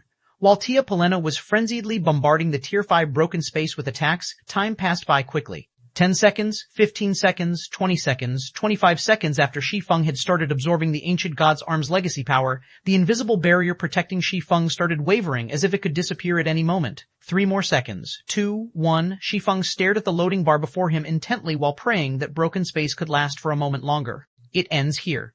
When Tia Polena saw that the mana fluctuations separating her from Shi Feng still did not disappear completely, she resolved herself to use Sword of Judgment, the strongest skill unique to Valkyries. Immediately, a sword of lightning that measured several hundred meters in length appeared above Tia Polena. Then, before Shi Feng could react, Tia Polena swung the lightning sword at Shi Feng. Bang! The sound of glass shattering echoed throughout the battlefield as the invisible barrier generated by broken space crumbled. With the barrier gone, Shi Feng was now thoroughly exposed to Tia Polena's wrath. Die! Tia Polena conjured a lightning spear and threw it at Shi Feng without hesitation. However, Shi Feng did not grow anxious even after seeing this attack. This was because he had already received his long-awaited system notification a second before broken space lost effect. System, your accumulated legacy power has reached 110%. Do you wish to activate the Tier 4 Sword Law Saint legacy and change classes into a Sword Law Saint? Chapter 389, Chapter 263, Lightless Sword. Chapter 263, Lightless Sword, Sword Law Saint. When Shi Feng saw the system notification, he chose to activate his Tier 4 legacy without hesitation. Immediately afterward, a series of notifications rang in his ears. System, you have activated your Tier 4 legacy. You have unlocked all 3 learning topics of your legacy. You have unlocked all 3 learning topics of your legacy. You have 1 hour to learn them. So long as you learn just one topic listed below, you will be promoted to Tier 4. Holy Law action type requires Sword Tier 4 Apex Legacy skill. Integrate your weapon with the world and transform every object within a 200-yard radius into your weapon. All weapon bonuses will be increased by 100%. Duration, 10 seconds cooldown, 1 minute learning condition. Achieve 85% skill completion rate. 1000 Lights domain type requires Sword Tier 4 Apex Legacy skill. Transform your mana into a maximum of 1000 mana swords that can cover a 500-yard radius. Each mana sword will carry 40% of your strength. Mana swords conjured can be merged, and each mana sword merged will grant the primary mana sword an additional 10% of your strength. Duration, 3 minutes cooldown, 1 hour learning condition, achieve 85% skill completion rate. Godslayer action type requires Sword Tier 4 Ultimate Legacy skill. Integrate your weapon with your body, greatly increasing your mana and concentration. Duration, 30 seconds cooldown, 10 minutes learning condition, achieve 90% skill completion rate, a Tier 4 Ultimate Legacy skill. Shi Feng was stunned by the system notifications. Tier 4 legacy skills could be categorized into 4 ranks: Basic, Advanced, Peak, and Apex. Among the many players in God's domain, the average Tier 6 God-ranked expert would generally receive the option of 1 or 2 Peak Legacy skills when they were challenging their Tier 4 promotion, with the rest of their options being Advanced Legacy skills. So long as a player completed their Tier 4 promotion with a Peak Legacy skill, they could hold their ground against a superior mythic monster of the same level, even if they were only equipped in epic weapons and equipment. As for Tier 4 Apex Legacy skills, these were incredibly powerful. Skills that, when mastered, could allow players to essentially become invincible among players of the same tier. However, players who could receive the privilege of learning one during their Tier 4 promotion were exceedingly rare even in the Greater Gods domain, and those who could complete their Tier 4 promotion with one were even rarer. Yet now, 2 out of the 3 options Shi Feng had received were Tier 4 Apex Legacy skills. As for Tier 4 Ultimate Legacy skills, Shi Feng had never even heard of Legacy skills having such a rank. However, before Shi Feng could ponder any further over this anomaly, the sound of broken space shattering brought him back to reality. Then, he gritted his teeth and chose to learn Godslayer. The Tier 4 promotion was achieved by making a Tier 4 Legacy skill into the core of the player's Tier 3 mana body. Completing this process would cause the mana body to undergo a qualitative transformation. This was the main reason Tier 4 players were vastly stronger than Tier 3 players. Now that Shi Feng had the option of choosing a Tier 4 Ultimate Legacy skill, which was superior to Tier 4 Advanced Legacy skills, he naturally wouldn't consider the other 2 options. Moreover, Godslayer was the only skill that could help him survive his current predicament. Mana was the basis of everything in God's domain. If he could elevate the standard of his mana, he would receive a corresponding boost in all aspects. After Shi Feng chose to learn Godslayer, all information and simulations related to the skill flowed into his mind. This difficulty, Shi Feng's expression darkened when he finished processing Godslayer's information. The difficulty of learning Tier 4 skills and spells was very high. Even peak experts tended to only be able to achieve a completion rate of roughly 80% on their first learning attempt, and every subsequent increment of even 1% would require a lot of training. As for Tier 4 legacy skills and spells, their learning difficulty was even greater. Yet, players were only given 1 hour to learn their chosen Tier 4 legacy skill during their Tier 4 promotion. It was why many Tier 3 players failed to reach Tier 4. One shouldn't underestimate the complexity of Tier 4 legacy skills, even if many of them only require a few simple physical actions to execute. In reality, executing a Tier 4 legacy skill was far more than just a series of physical actions. It also involved the manipulation of one's mana and mana body, which wasn't something one could master within a short time. The complexity of Tier 4 legacy skills would naturally vary depending on their rank. In the case of peak legacy skills, they typically required the user to construct 3 to 5 magic arrays in their mana body. As for Apex Legacy skills, they required the user to construct no more than 15 magic arrays, yet Godslayer required the simultaneous operation of 28 magic arrays. Moreover, even the slightest interruption in the flow of the user's mana would result in the Ultimate Legacy skill failing to activate. However, before Shi Feng could start to marvel at Godslayer's complexity, Tia Polina had already thrown another lightning spear at him. Let's hope this works. Shi Feng manipulated his mana body according to the instructions he received and merged the Winter of Eternal Night with his body, causing the standard of his mana and concentration to skyrocket. Immediately afterward, he executed Light Shadow to block the incoming lightning spear. Boom! The collision between Greatsword and spear caused the surrounding space to shatter into oblivion once more. This time, however, Shi Feng only lost a few thousand HP from the clash, which was nothing compared to Shi Feng's max HP, which exceeded 3 million. He also felt extraordinarily spirited after the clash. System, Godslayer activated successfully. Skill completion rate, 70%. Learning conditions not met. You may use Godslayer again in 30 seconds. What a powerful legacy skill. It can already provide such significant improvements to my mana and concentration at a 70% completion rate. When Shi Feng focused on his mana and concentration, he found that both had reached extraordinary heights. It should be known that a Tier 4 skill executed at a 70% completion rate could only exhibit 80% of the skill's original effects. Only after a skill's completion rate had reached 85% could it exhibit 100% of its original effects. Yet, even though Godslayer had only exhibited 80% of its effects, Shi Feng found that his mana had not only reached a near-solid state in terms of density, but its strength was also nearing the Tier 5 standard. As for his concentration, it had grown so strong that he could shrug off the ancient god's arm's mental attacks entirely. In fact, his current mental state was even better than when he was in the outside world. Now, he could execute Light Shadow without much thought, and executing the mana technique hardly depleted his concentration. Your mana might have improved, but it still isn't enough to get you out of this place alive. When Tai Polina saw her attack failing to eliminate Shi Feng yet again, she thoroughly grew serious as she began throwing lightning spears at Shi Feng like a machine gun. She did not intend to give Shi Feng any breathing room whatsoever. That remains to be seen. Shi Feng smiled and responded to the hail of lightning spears by executing Light Shadow without reserve. Whenever their attacks clashed, Shi Feng was bound to lose some of his HP. However, the amount of HP he lost could be entirely offset by his battle recovery, so this loss was negligible. Moreover, with each subsequent use of Light Shadow, Shi Feng also grew more familiar with manipulating his mana. This, in turn, allowed him to manipulate his mana with much greater ease. When 30 seconds passed, Shi Feng could finally use Godslayer again. Taking advantage of the gradually dissipating bonuses to his mana and concentration, Shi Feng quickly reconstructed the 28 magic arrays needed to activate Godslayer. Then, he swung the Winter of Eternal Night he wielded at the 3 lightning spears that flew at him simultaneously. Second sword, Holy Devour. Boom.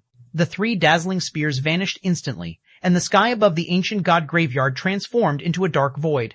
Then, silence fell onto the battlefield. System. Godslayer activated successfully. Skill completion rate 91%. Learning conditions met. Do you wish to be promoted into a Tier 4 Sword Law Saint and utilize Godslayer as the core for your mana body?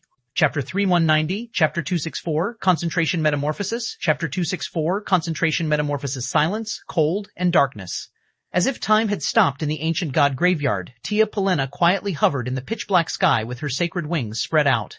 Several small cracks had appeared in the illusory barrier that protected the Valkyrie's pristine wings. Although these cracks were gradually mending themselves, it was obvious that they had suffered damage beyond their tolerable threshold.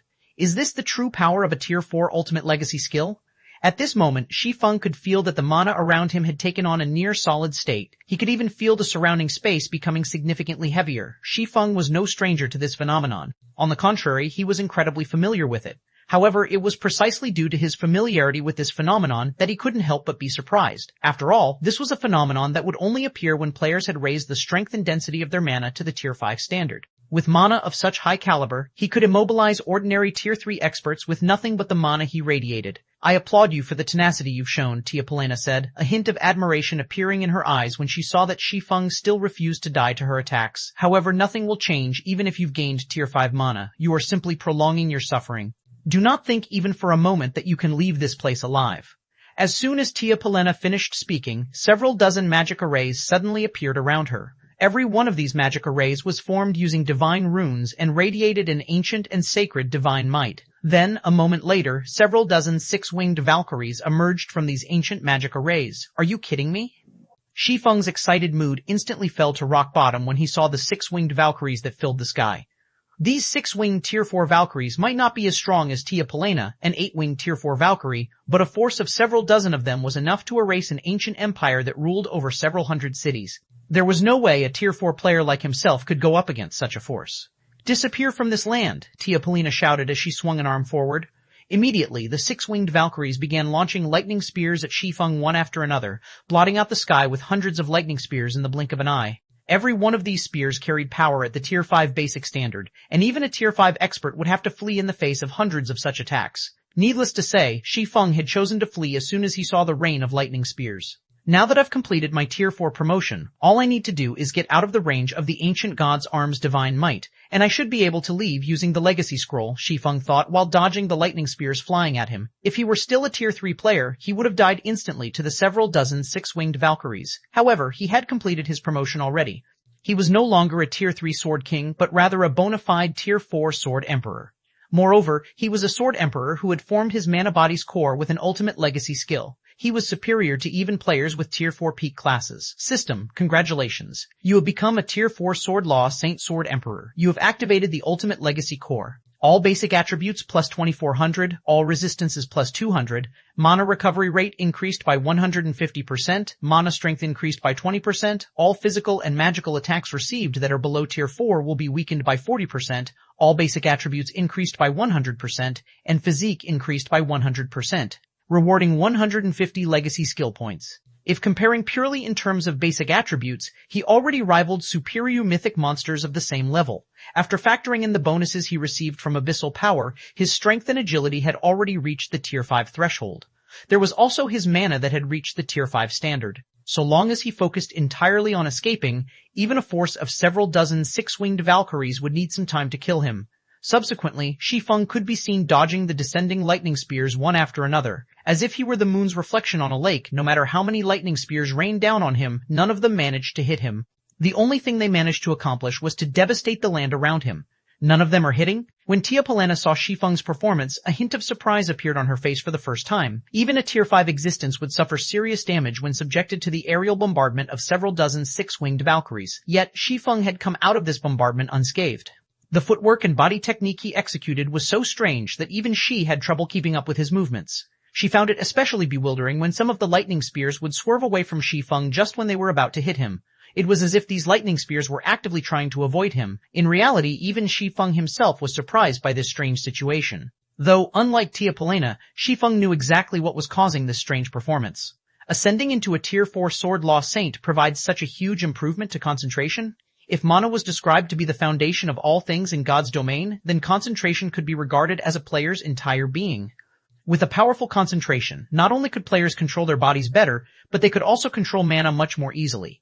Previously, Shi Feng's concentration had already reached an exaggerated level after using Godslayer. His concentration had grown so strong that he could execute Holy Devour with relative ease. Now that he had gotten promoted to Tier 4, his concentration had undergone another qualitative transformation. Support us at Hosted Novel. Now, not only could he manipulate his body much more easily, but he could also manipulate the mana around him with much greater ease and precision. If his previous control over ambient mana was akin to moving a rock to his desired destination, his current control over ambient mana was akin to moving a piece of cotton. He could freely move it around while exerting little to no effort.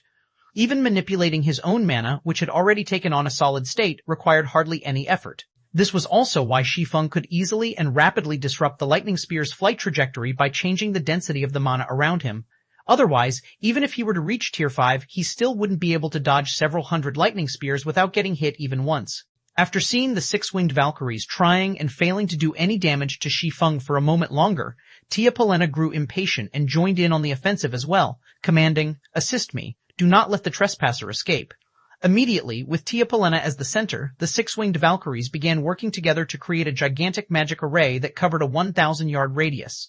The magic array harnessed the power of lightning from the surroundings and concentrated it to form a dazzling ball of lightning that enveloped Tia Polena. This sphere of lightning even grew bigger and stronger as time passed. Thunder annihilation? Are they trying to erase this entire land? Shi Feng's expression grew incredibly somber when he saw the growing sphere of lightning in the sky. Thunder Annihilation was a super large-scale curse that could erase an entire city. When cast by several dozen Tier 4 Valkyries, the curse could obliterate even the capital city of a kingdom. If the average Tier 5 MT received this move, they'd turn into dust instantly. "Let's see how you dodge this," Tia Polena said after she finished chanting Thunder Annihilation's incantations. Immediately afterward, the lightning sphere that had reached a size of several hundred meters descended towards Shi Feng, the sphere obliterating everything in its path and leaving a trail of broken space. Without even looking back, Shi Feng left behind an afterimage as he flew forward as fast as he could. Faster. I need to be faster. There was no question that he would die should he get hit by the Valkyrie's Thunder Annihilation. Even his soul would be erased until nothing remained. However, as it wasn't feasible to flee out of Thunder Annihilation's massive attack range, his only way of surviving now would be to fly out of the Ancient God's arm's influence and teleport out of the Ancient God graveyard using the legendary Legacy Scroll. As the lightning sphere got closer and closer to hitting the ground, Shi Feng also flew closer and closer to the edge of the Ancient God's arm's influence. 300 yards, 200 yards, 100 yards, the lightning sphere hit the ground, exploded, and unleashed countless arcs of lightning to the surroundings.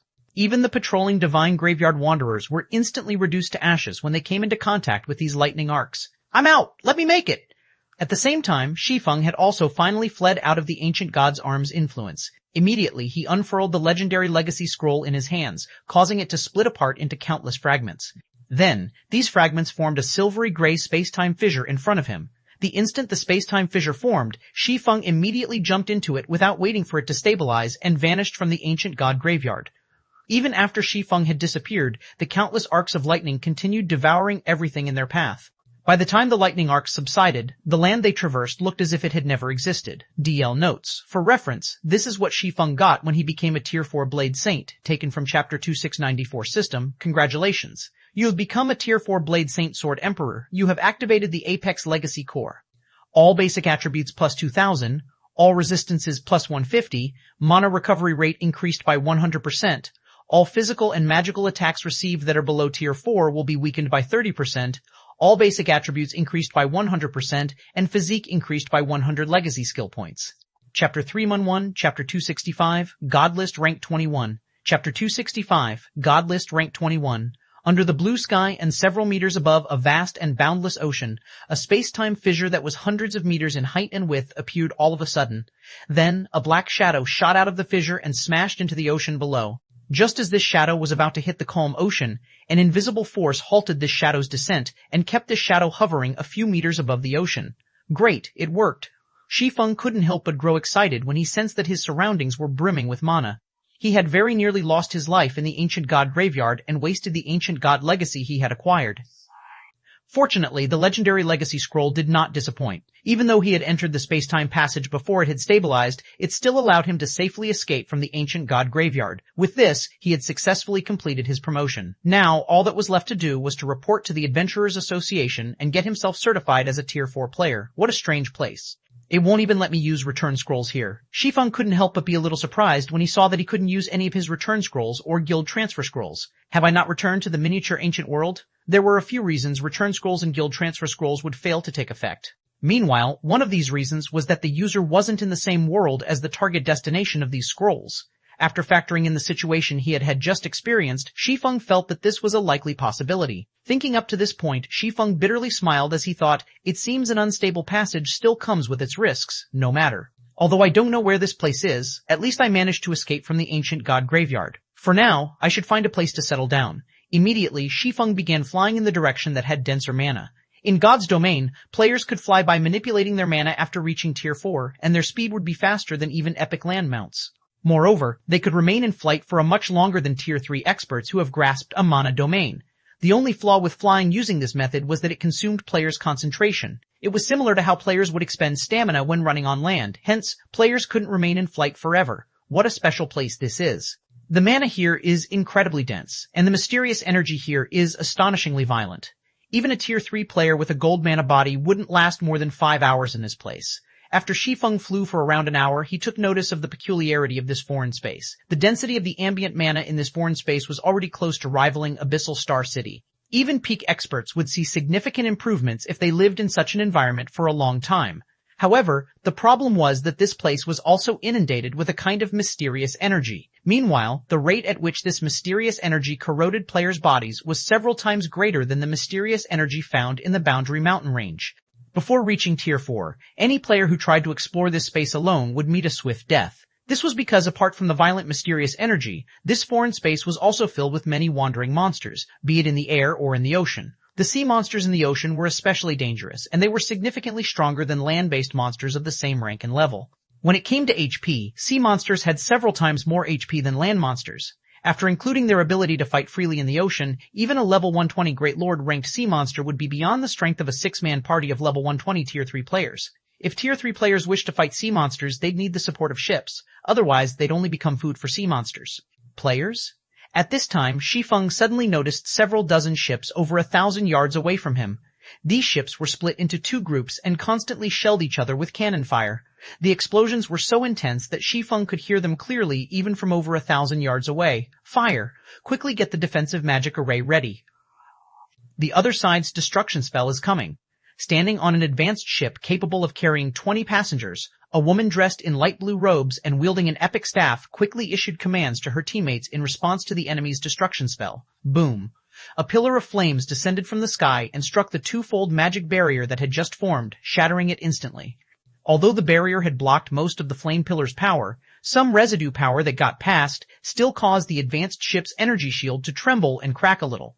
The ship's energy shield can only withstand 2 more of such attacks, Vice Commander Rain, a level 24 Elven Ranger, reported when she saw the ship's dwindling energy reserve. At this rate, the energy shield will break in under 10 minutes. We should just hand that item to them. If we do that, they might stop troubling us. Stop joking, Commander Daybreak, Moonrain said as she looked at the Elven woman.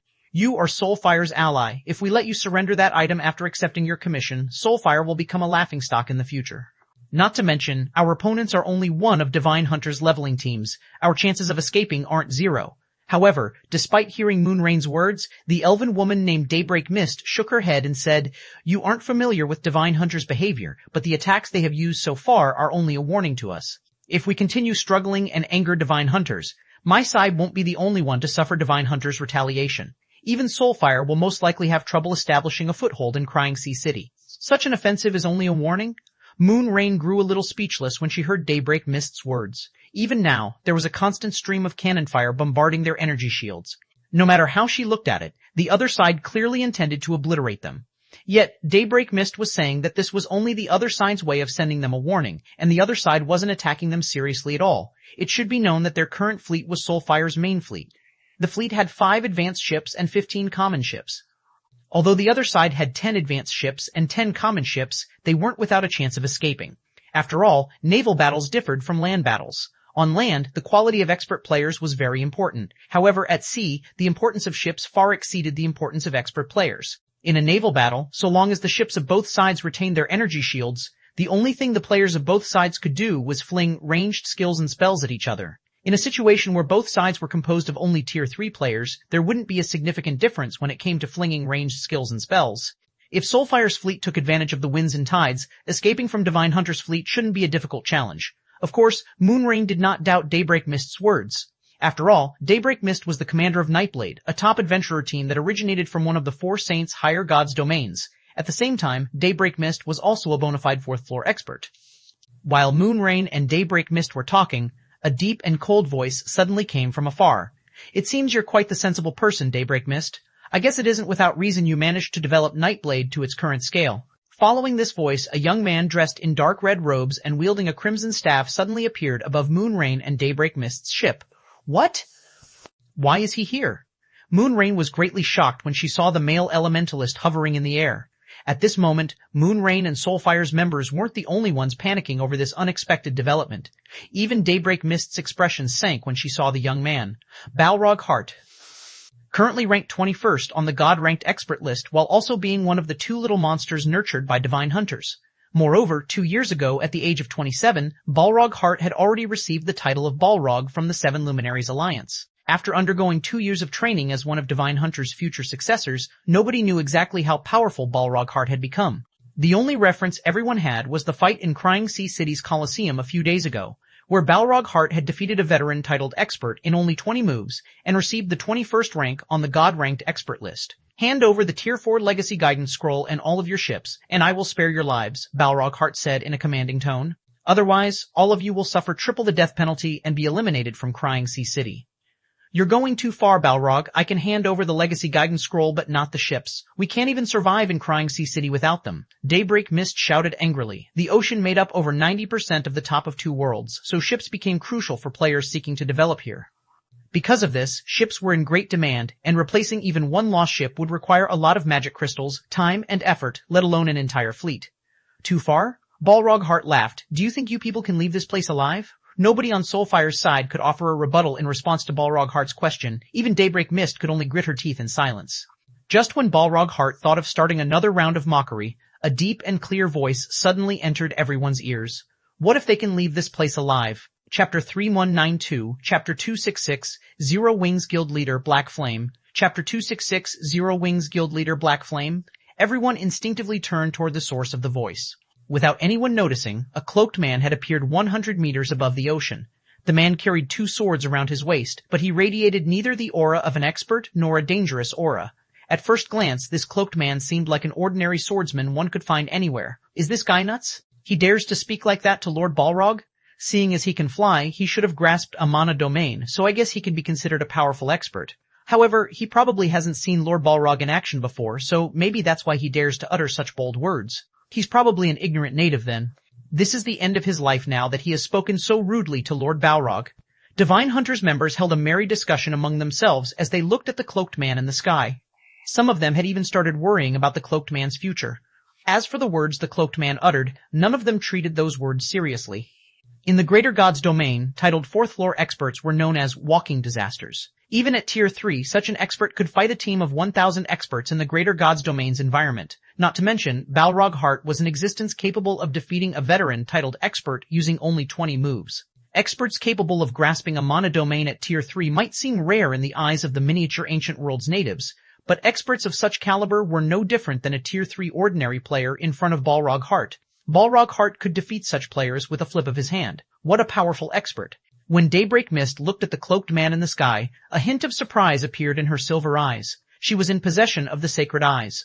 Compared to ordinary experts, she could see the flow of mana much more clearly. Hence, she could see that the cloaked man had seemingly matched the flow of mana in his body with the ambient mana around him. This was a feat that required incredible control over mana. This was also why nobody present could sense the cloaked man's presence, even though he was clearly standing under the glaring sun. Experts capable of controlling their mana to such an extent were typically titled experts. However, Daybreak Mist quickly shook her head. titled experts might be apex existences in the current miniature ancient world that even the various hegemonic powers had to be wary of, but Balrog Hart wasn't an ordinary titled expert. He was someone capable of defeating a veteran titled expert in 20 moves. Before daybreak, Mist could give a word of advice to the cloaked man. Balrog Hart glared at the cloaked man and sneered. Immediately afterward, 2 Tier 3 two-fold magic arrays appeared next to him, each magic array carrying mana nearing the Tier 4 standard. Of these 2 magic arrays, one was for the Tier 3 confinement spell Flame Lock, and one was for the Tier 3 destruction spell Lava Explosion. Double silent casting? Moonrain shuddered, her mind having trouble accepting the situation. Moonrain was an elementalist, so she knew how difficult it was to execute silent casting.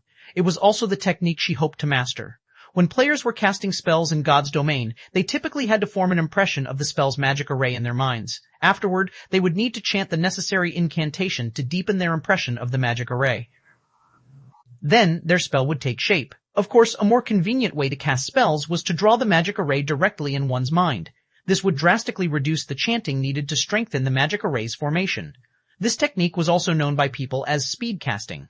Meanwhile, magical class players would only be considered experts if they could execute speed casting. As for players capable of executing double speed casting, they were typically peak experts. Currently, triple speed casting was Moonrain's limit. However, there was another type of spell casting method that was superior to speed casting, and that was silent casting. Silent casting did not require the process of drawing a magic array. Instead, players would form the magic array directly with mana. Meanwhile, double silent casting was a feat Moonrain didn't even think was possible. Not to mention, Balrog Hart had created two-fold magic arrays for both of his spells. This meant that he had created the same magic arrays twice, effectively doubling the power of his spells.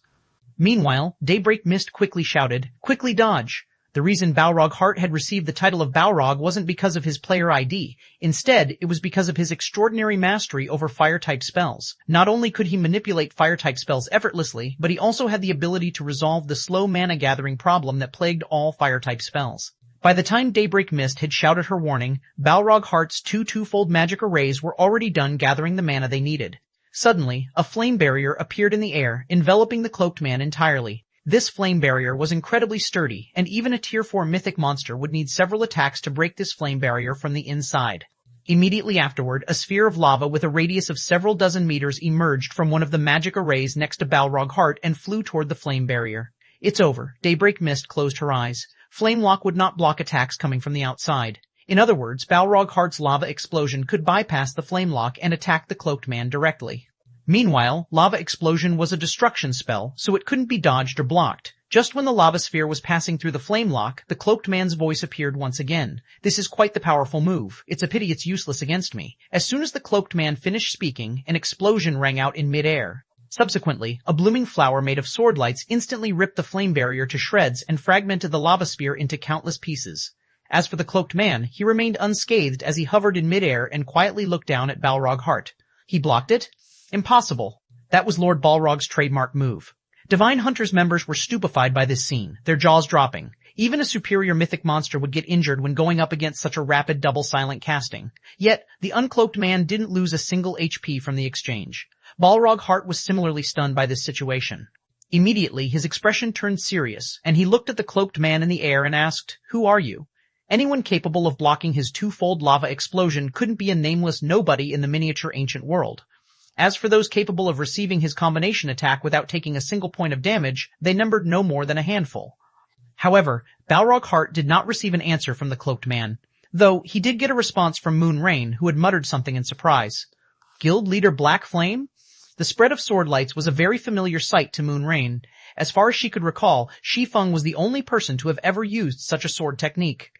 Guild leader Black Flame? Daybreak Mist fell into a daze when she overheard Moonrain's mumbling. He is Zero Wing's guild leader Black Flame, Chapter 319-3, Chapter 267, Splitting the World. Chapter 267, Splitting the World. Black Flame's name was quite famous in the miniature ancient world. After all, not only was he a fourth-floor expert, an existence that was rare even in the greater world, but he was also the de facto owner of the popular Abyssal Star City. In addition, he was also the guild leader of Zero Wing, the ruling power of the Asura Mercenary Alliance. Are you sure you're not mistaken, Rain? Daybreak Mist couldn't help but ask Moonrain. Daybreak Mist had received an invitation to join the Asura Mercenary Alliance from Moonrain multiple times before. However, she had turned down the offer every time. While the Asura Mercenary Alliance might offer its members a high degree of freedom and priority entry into Abyssal Star City, the Mercenary Alliance was far too weak when it came to combat capabilities. It should be known that competition in the current miniature ancient world was no less intense than the competition in the greater God's domain.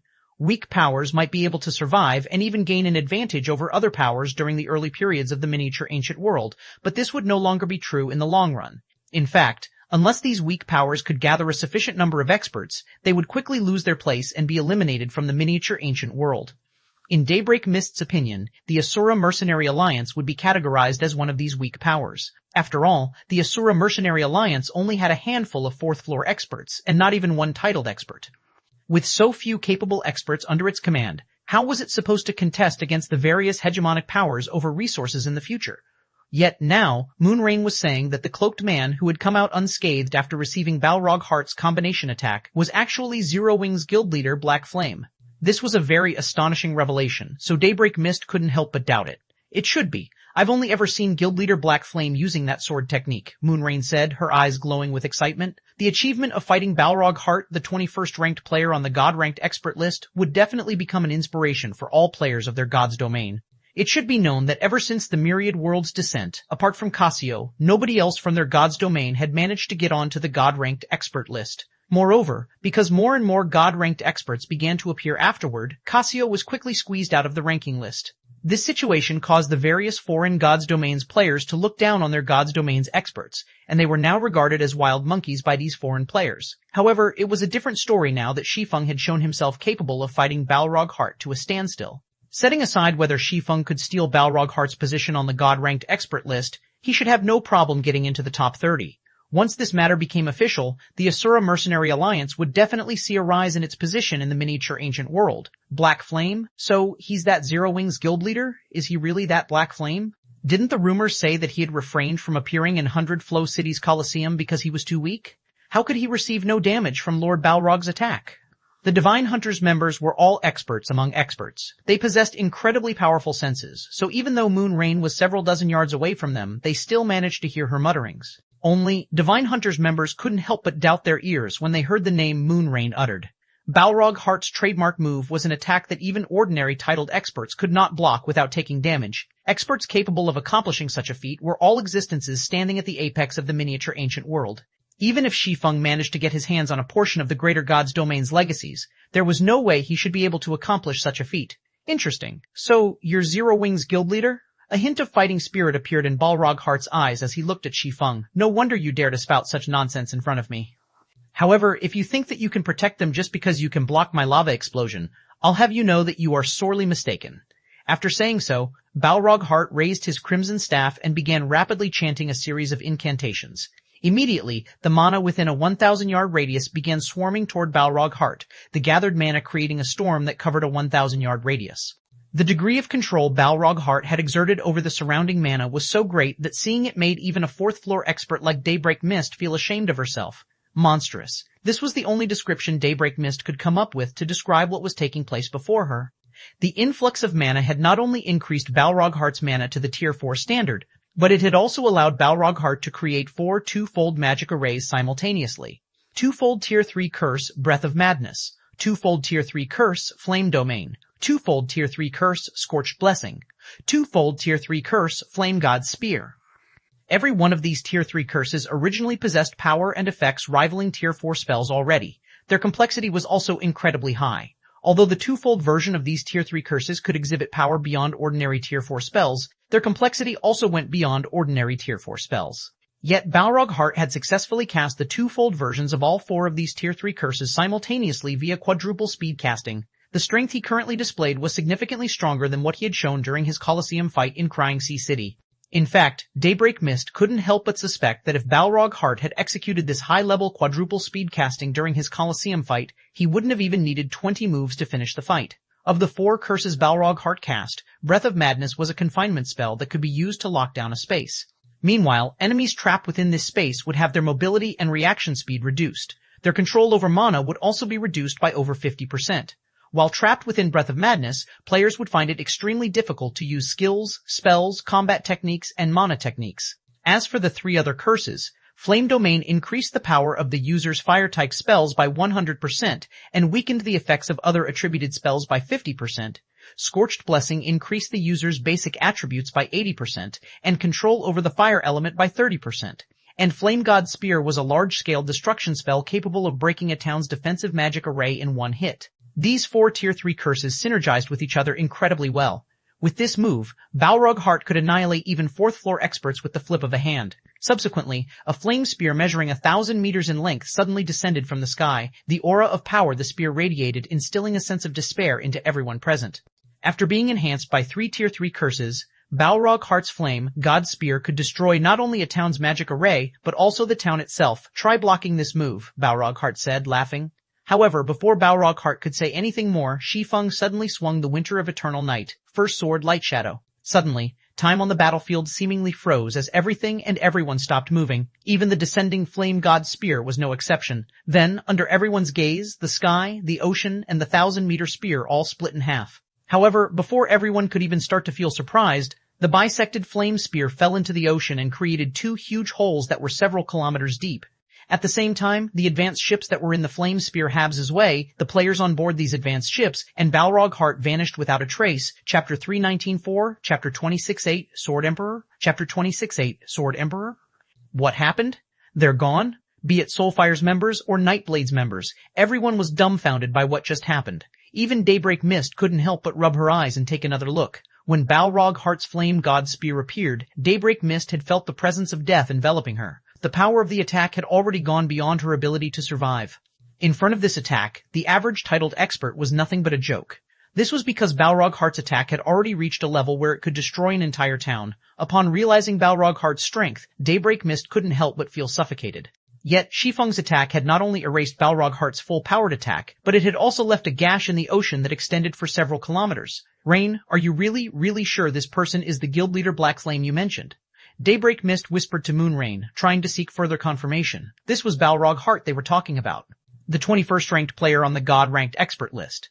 Yet not only did Black Flame defeat Balrog Heart, but he had even accomplished it in one move. This was a feat that probably only the monsters ranked within the God-ranked expert list's top 10 could accomplish. It should be known that every one of these top 10 monsters was an existence capable of monopolizing an entire medium shipyard. Meanwhile, not only could a medium shipyard generate tremendous amounts of wealth for a power, but it could also increase the chances of a power being recruited by a conglomerate in the future. It was the dream of countless powers to join a conglomerate in the greater God's domain. Unfortunately, generally speaking, only upper-ranking hegemonic powers could catch the attention of conglomerates and become a part of a conglomerate. However, now that the miniature ancient world had become a gathering place for the myriad worlds, an immense amount of wealth was gathered here. Moreover, many ore veins capable of producing 7 luminaries crystals have been discovered across the top of 2 worlds. If a power could dominate a sizable portion of the miniature ancient world, even if said power wasn't an upper-ranking hegemonic power, it might still have a chance of catching the various conglomerates' attention. After all, 7 luminaries crystals were a rare commodity that was in high demand no matter where one went. Even if a power was weak, so long as it could generate enough 7 luminaries crystals, the various conglomerates wouldn't mind extending an olive branch to it. It should be, Moonrain answered hesitantly. At this moment, even Moonrain couldn't help but grow uncertain. Although she knew that Black Flame was powerful, she never thought he would be so powerful as to kill Balrog Heart in one move.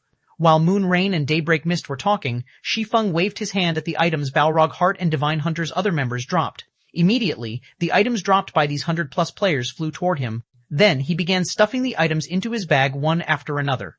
This is a large sea map? Shi Feng was pleasantly surprised as he looked at the tattered map in his hands. Generally, when players entered a region they had never visited, their system map would only display their nearby surroundings.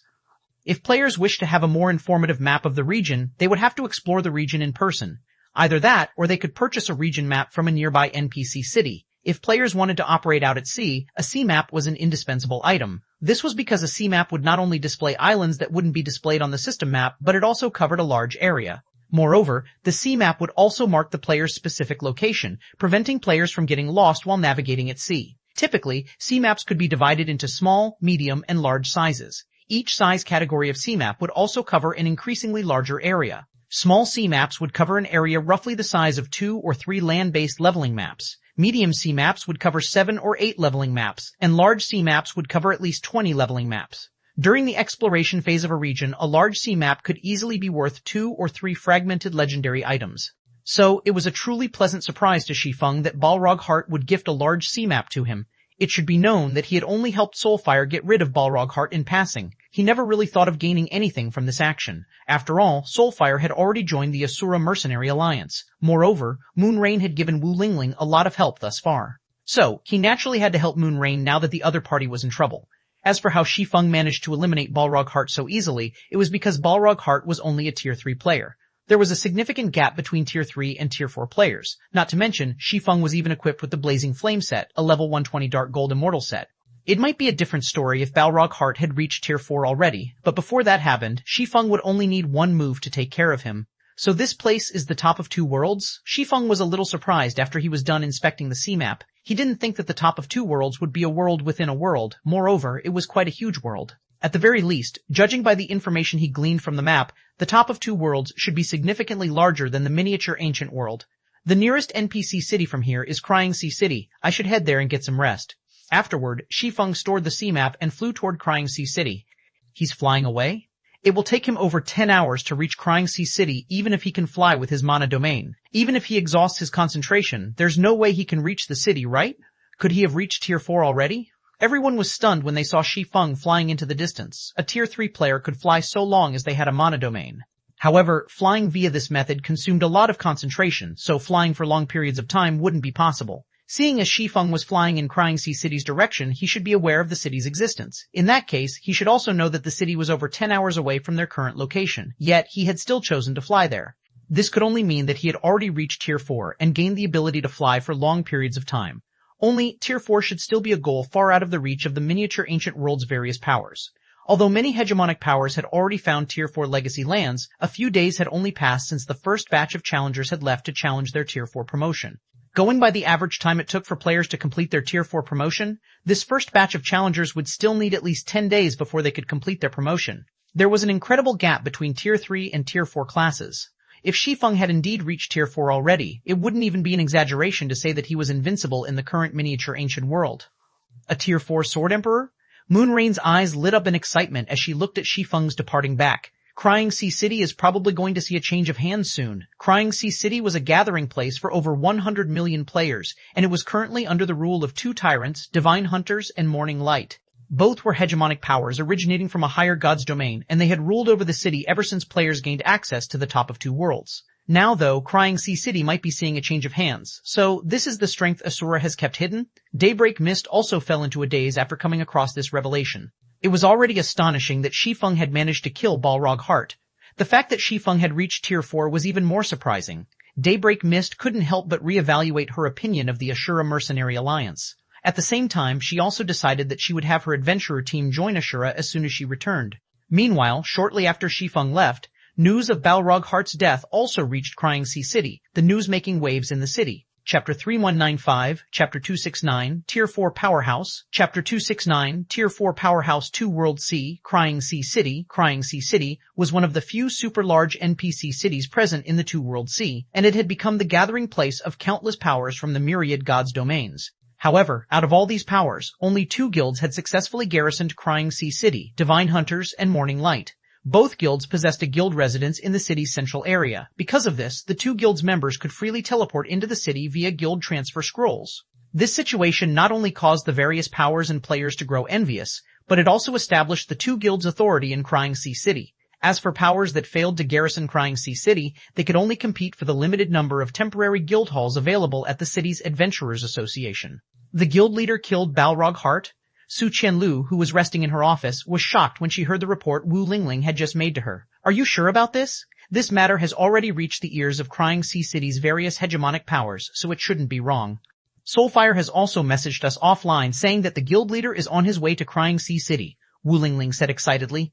Because of this, the number of adventurer teams looking to join Asura has increased substantially. Everyone thinks that Asura can secure an administrative seat during the upcoming medium shipyard competition. Ships were the basis of survival in the 2 World Sea.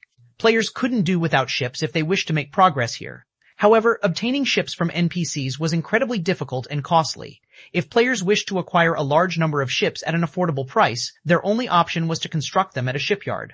The only problem was that players needed to compete for the administrative rights of the various NPC cities' shipyards. Every shipyard had a fixed number of administrative seats, and this number would typically range from 2 to 3. So long as a power managed to secure a seat, it could spend materials to mass-produce ships. The advantages and wealth a power could generate through this were self-evident.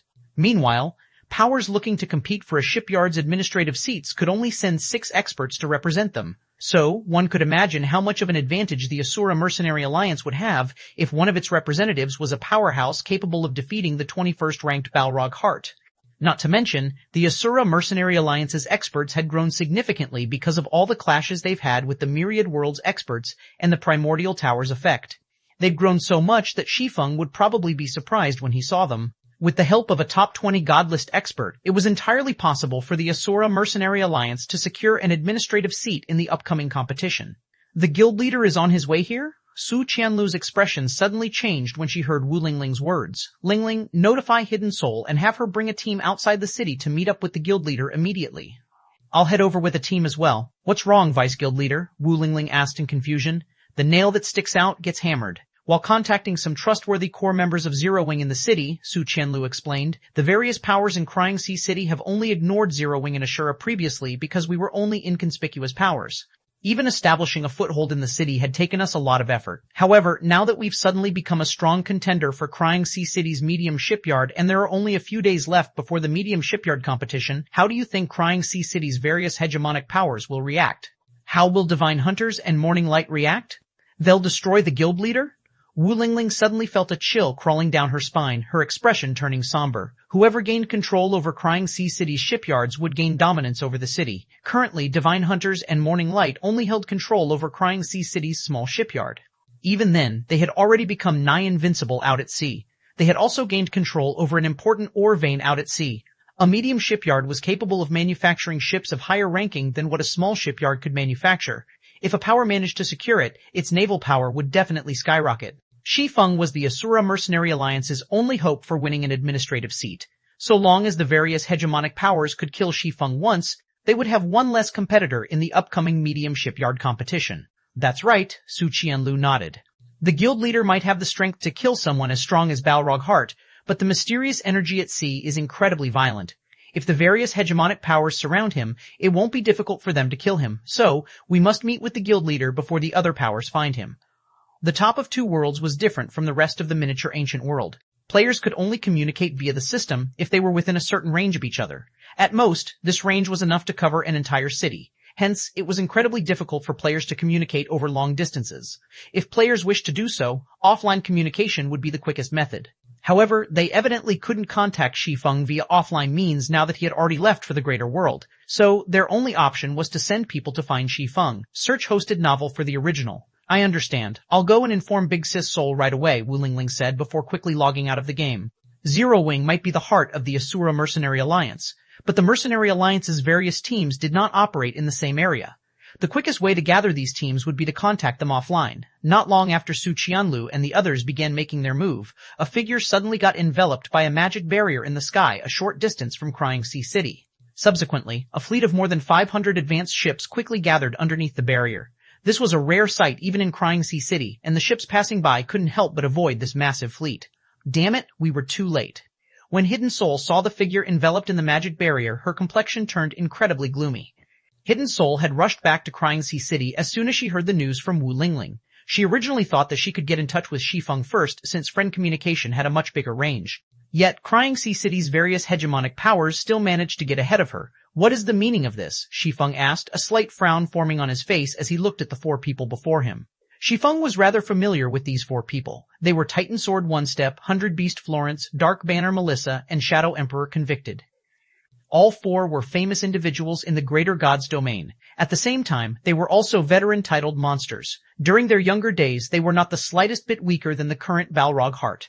Take Divine Hunter's One Step, for example. Although he was in his 50s now, he was more talented than even Balrog Heart, having received a title from the 7 Luminaries Alliance at the young age of 25. As for why he had received the title of Titan Sword, it was because he possessed the Titan bloodline, an extremely rare bloodline even in the Greater God's domain. It was the bloodline of Titans, an apex race that rivaled dragons. The bloodline granted One Step with strength and physique that was beyond his tier. As for Divine Hunter's Florence, he received his title because of his unique class beast illusionist. He could absorb the strength of God's domain's monsters and turn it into his own. The more powerful monsters he defeated, the greater his strength would become. As for Dark Banner Melissa and Shadow Emperor Convicted, both were peerless monsters belonging to Morning Light. When they fought, they were just as strong as One Step and Florence. Among them, Melissa possessed a special legacy that granted her incredible affinity with the water attribute. She would essentially become invincible among opponents of the same tier when fighting out at sea. Although these 4 people didn't have very high levels, all 4 being at level 122 only, the life aura they radiated indicated that they were all bona fide tier 4 players. You must be Zero Wing's Black Flame, right? It seems you have indeed reached tier 4 already. One Step, clad in dark gray plate armor and carrying a greatsword that was as tall as he was, said as he looked at Shi Feng arrogantly, I am Divine Hunter's One Step. Divine Hunters will only give you 2 options, submit or die. It seems you are quite lucky to be able to reach tier 4 so quickly. Melissa, dressed in a black dress, said as she looked at Shi Feng indifferently, if you submit to Morning Light can ensure your safety. Of the 2 people that spoke, one was arrogant while the other was indifferent. However, the meaning their words conveyed was obvious. Submit or die. There was no third option. Chapter 3196, Chapter 270, 1/outside. The City, Chapter 270, 1/outside the City, TL Notes, changes made to Chapter 257, Anomaly, Paragon. Changes made to Chapter 265, one of 2 little monsters, one of 2 paragons. One of 2 paragons, changes made to Chapter 269, Veteran Titled Monsters, Veteran Titled Paragons, Peerless Monsters. Peerless Paragons, shortly after Divine Hunters and Morning Light's Tier 4 experts appeared, chaos ensued among the massive fleet of advanced ships gathered beneath them. Damn it. Now that Divine Hunters and Morning Light have taken action simultaneously, our chances of recruiting him are gone. Judging by the auras those 4 are radiating, they've definitely reached tier 4 already. I really did not think Divine Hunters and Morning Light had hidden so much of their strength. It seems we have truly underestimated them. I heard that the city's medium shipyard only has 2 administrative slots. How are we supposed to compete with those 2 guilds now? The various powers making up the massive fleet of advanced ships were greatly shocked when they saw Divine Hunters and Morning Light dispatching a total of 4 tier 4 experts. None of them thought that Divine Hunters and Morning Light had hidden so much of their strength. While the various powers were making a fuss over Divine Hunters and Morning Light's show of power, a noble-looking lady with long cyan hair and a pair of silver eyes was sipping tea as she observed this situation. Then, she looked toward the demi-dragon woman next to her and smiled, saying, It seems our trip this time wasn't a waste after all, Maria. Divine Hunters and Morning Light have hidden a lot more strength than what was mentioned in the reports. But it seems they've decided to go big to deal with Black Flame. Moreover, they've even sent One Step and Melissa out of all people. It's not every day you get to see such a grand occasion. You're still in the mood for jokes, Auntie. Your niece has already wagered all of her resources into Abyssal Star City. If Zero Wing suffers a massive setback here, it'll definitely affect Abyssal Star City. Maria, who was clad in silver armor, complained. Are you just going to watch as your cute and obedient little niece suffers? When an ordinary expert killed a player, the player in question would typically only lose 1 level. However, experts of One Step and Melissa's caliber could inflict heavy damage to the souls of the players they killed. They could accomplish this even if they were only at tier 4 right now. Meanwhile, not only would the players they kill lose several levels, but these players would also have their souls remain weakened for around half a month. During this period, they'd be utterly useless in combat. They were currently at the crucial exploration phase of the Two-World Sea. Being rendered useless for half a month was a fate worse than death. It was especially true for a tier 4 player. It's his fault for not keeping a low profile. He shouldn't have killed Balrog Heart in just 1 move. Balrog Heart's strength is already the ceiling for tier 3 players. There are only 2 types of people who can possibly kill him with 1 move. The first type would be the God List's top 10 monsters or someone of their standards, while the second type would be tier 4 experts. Experts of those top 10 monsters' caliber are exceedingly rare, and you'd be hard-pressed to find even 1 such expert in an elementary god's domain. So, the only logical explanation would be that Black Flame has reached tier 4, Favre said before pausing to take a sip of tea. Then, she continued, currently, even 1 tier 4 player is enough to affect a naval city's status quo. Divine Hunters and Morning Light naturally won't sit by and watch another power rising up to match them. Had Black Flame spent some time killing Balrog Heart, Divine Hunters and Morning Light might have made a response, but they would have never mobilized One Step and Melissa. Even the God List's top 10 monsters will have trouble escaping from such a lineup. Can't you help him, Auntie? Maria asked as she looked at Favre hopefully and anxiously. Not now, Favre said, shaking her head. Then, she looked up at the sky and continued, as a 4th floor expert, Black Flame can definitely hold his ground for some time. He'll have a greater chance of escaping if I act when they are busy fighting.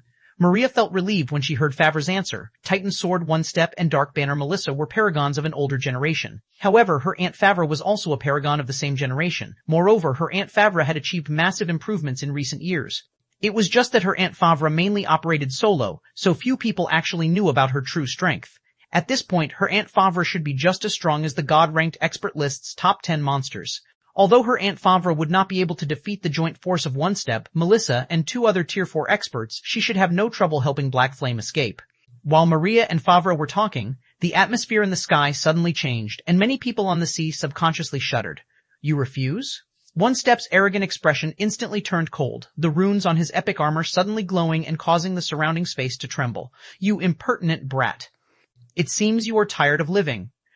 As soon as One Step finished speaking, the pitch-black greatsword on his back disappeared and reappeared above Shi Feng's head. One Step had drawn his weapon and executed his attack so swiftly that the spectators below could only see a black flash appearing briefly in the sky. Moreover, One Step's attack was incredibly discreet, not creating any sound or spatial fluctuations throughout the entire process. Yet, his attack carried enough power to compress the space around Shi Feng, making it difficult for Shi Feng to move his body. Meanwhile, in response to this sudden attack, Shi Feng drew his sword to block it. What an interesting kid. It's a pity his career is over after this, Melissa thought. When she saw the attack One Step executed, she got ready to turn around and leave, not planning to waste any more time here. It might seem like One Flash had only executed one slash, but he had, in fact, executed multiple slashes. It was just that these slashes had combined to create the illusion of an arc of light that descended toward Shi Feng. Black Moon. It was an advanced silver combat technique, and it was also One Step's trademark move. When combined with his fragmented legendary greatsword, he could heavily injure even a superior mythic monster of the same level. Even a Tier 4 MT would die on the spot if they tried to receive this attack without activating any life-saving skills, much less a Tier 4 swordsman. So, when Melissa saw Shi Feng trying to block One Step's attack, she could already foresee what would happen. Boom! A loud explosion shook the battlefield, the intense shockwaves causing the sky to shatter. However, contrary to everyone's expectations, 2 figures appeared in their sight as the world rapidly worked to mend the shattered sky. Both figures remained standing proudly amidst the sky of spatial fissures. He didn't die? Melissa and the other spectators were greatly confused when they saw Shi Feng alive and healthy. Unlike what they expected, not only did Shi Feng not die, but he didn't even receive any damage from blocking One Step's attack. However, compared to Melissa and the others, One Step felt an even greater shock. This was because when his greatsword clashed with Shi Feng's longsword, he felt as if he had struck an impenetrable wall. His arms had even gone numb from the reactionary force. Did he use an invulnerability skill? This was the first thought that came to One Step's mind. However, he quickly denied this thought. Invulnerability skills only prevented players from taking damage. It wouldn't mitigate the force of an impact, much less turn players into an impenetrable wall. If Shi Feng didn't have enough strength to block his attack, he would still be sent flying, even if he used an invulnerability skill. However, before One Step could figure out what had happened, Shi Feng leisurely said, "Since you've made your move, it's my turn now." TL notes, 1. You refuse? Fi, there is no missing translation before this part. The Raws never described Shi Feng refusing, so the refusal must have happened while the story's perspective was changed to Maria and Favre. Chapter 319-7. Chapter 271. Twilight of the Gods. Chapter 271. Twilight of the Gods. TL notes, changed convicted. To convict, you're strong, kid, I'll give you that. But do you think this is over? One Step might have felt surprised when he saw Shi Feng blocking his attack without using an invulnerability skill, but his calm expression remained unfazed. Before One Step had even finished his words, a figure suddenly appeared behind Shi Feng. This figure belonged to none other than 100 Beast Florence, a hulking man over 2 meters tall and clad in beast leather. At this time, Florence's eyes had turned blood red, and the phantom of a 50-meter-tall golden lion had formed around him. The aura the golden lion radiated was stronger than the aura of level 122 superior mythic monsters. Immediately afterward, the golden lion swung its claws at Shi Feng, the razor-sharp appendages the size of houses. The claws were so large that they covered even One Step in their attack range. Indeed, the instant One Step had made his move against Shi Feng, Florence had also gone into action. So, even if One Step's attack failed to kill Shi Feng, Florence would finish the job. However, before Florence's attack could connect, a black-clad figure suddenly appeared on Shi Feng's other side. Then, the crimson short sword this black-clad figure wielded transformed into several dozen streaks of crimson light that struck Shi Feng from his blind spots. Convict. Mind your own damn business. Florence cursed when he saw the black-clad figure. The timing and angle of Shadow Emperor Convict's attacks were perfectly on point. He chose to attack the moment Shi Feng had lifted his head to look at Florence's golden lion. A sneak attack of such caliber was something even One Step would fail to react to should he be the target. However, before Florence's cursing could even reach Convict's ears, the Shadow Emperor coldly said, "Nobody is allowed to live after refusing morning light." Repentance. This was Convict's ultimate move. The 41 strikes Convict executed with this combat technique were like laser beams, their speed exceeding the speed of sound and the limit of a Tier 4 player's reaction speed. Only someone like Convict, gifted with extraordinary nervous reactions, could execute such a move. Just when the 41 sword lights and the Golden Lion's gigantic claws were about to land on Shi Feng, a second sword suddenly appeared in Shi Feng's left hand. Break. After letting out a low shout, Shi Feng brandished his two swords and shrouded himself in a galaxy of stars. Whether it was the Golden Lion's claws or the Crimson sword lights, both had their advance halted when they came into contact with these stars.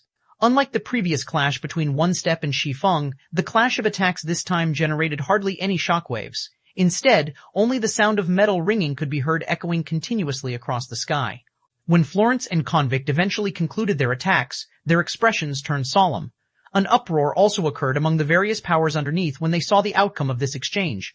After all, Shi Feng had successfully held his ground against Hundred Beast Florence and Shadow Emperor Convict simultaneously. Such an accomplishment was enough to put him into the top 10 ranks of the God-ranked expert list. Who is this kid? How did he manage to deflect all of my attacks? Convict's eyes no longer contained his previous coldness when he looked at Shi Feng. Instead, taking its place was a trace of fear. Ever since he had risen to fame, Convict rarely met anyone who could match him in attack speed at the same tier.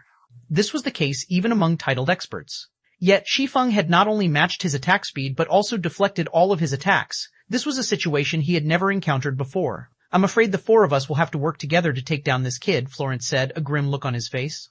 From an outsider's perspective, it might seem like Shi Feng had fought the two of them to a standstill. However, as someone who had clashed with Shi Feng, Florence could tell that none of his attacks had managed to threaten Shi Feng. This situation was completely different from what they imagined.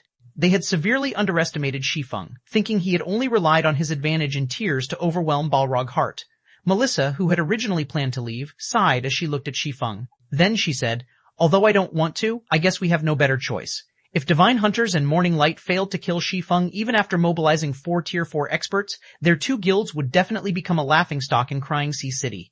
However, the strength Shi Feng had just displayed showed that he was in no way inferior to the God-ranked expert list's top 10 monsters. If they wanted to kill Shi Feng, their only option was for all 4 of them to work together. Otherwise, neither Divine Hunters nor Morning Light should consider killing Shi Feng. As soon as Melissa nodded in agreement, One Step, Florence, and Shadow Emperor promptly got ready to use their respective specialties. Meanwhile, when Favre noticed this scene from down below, her expression turned serious as she promptly picked up the silver staff resting against her chair.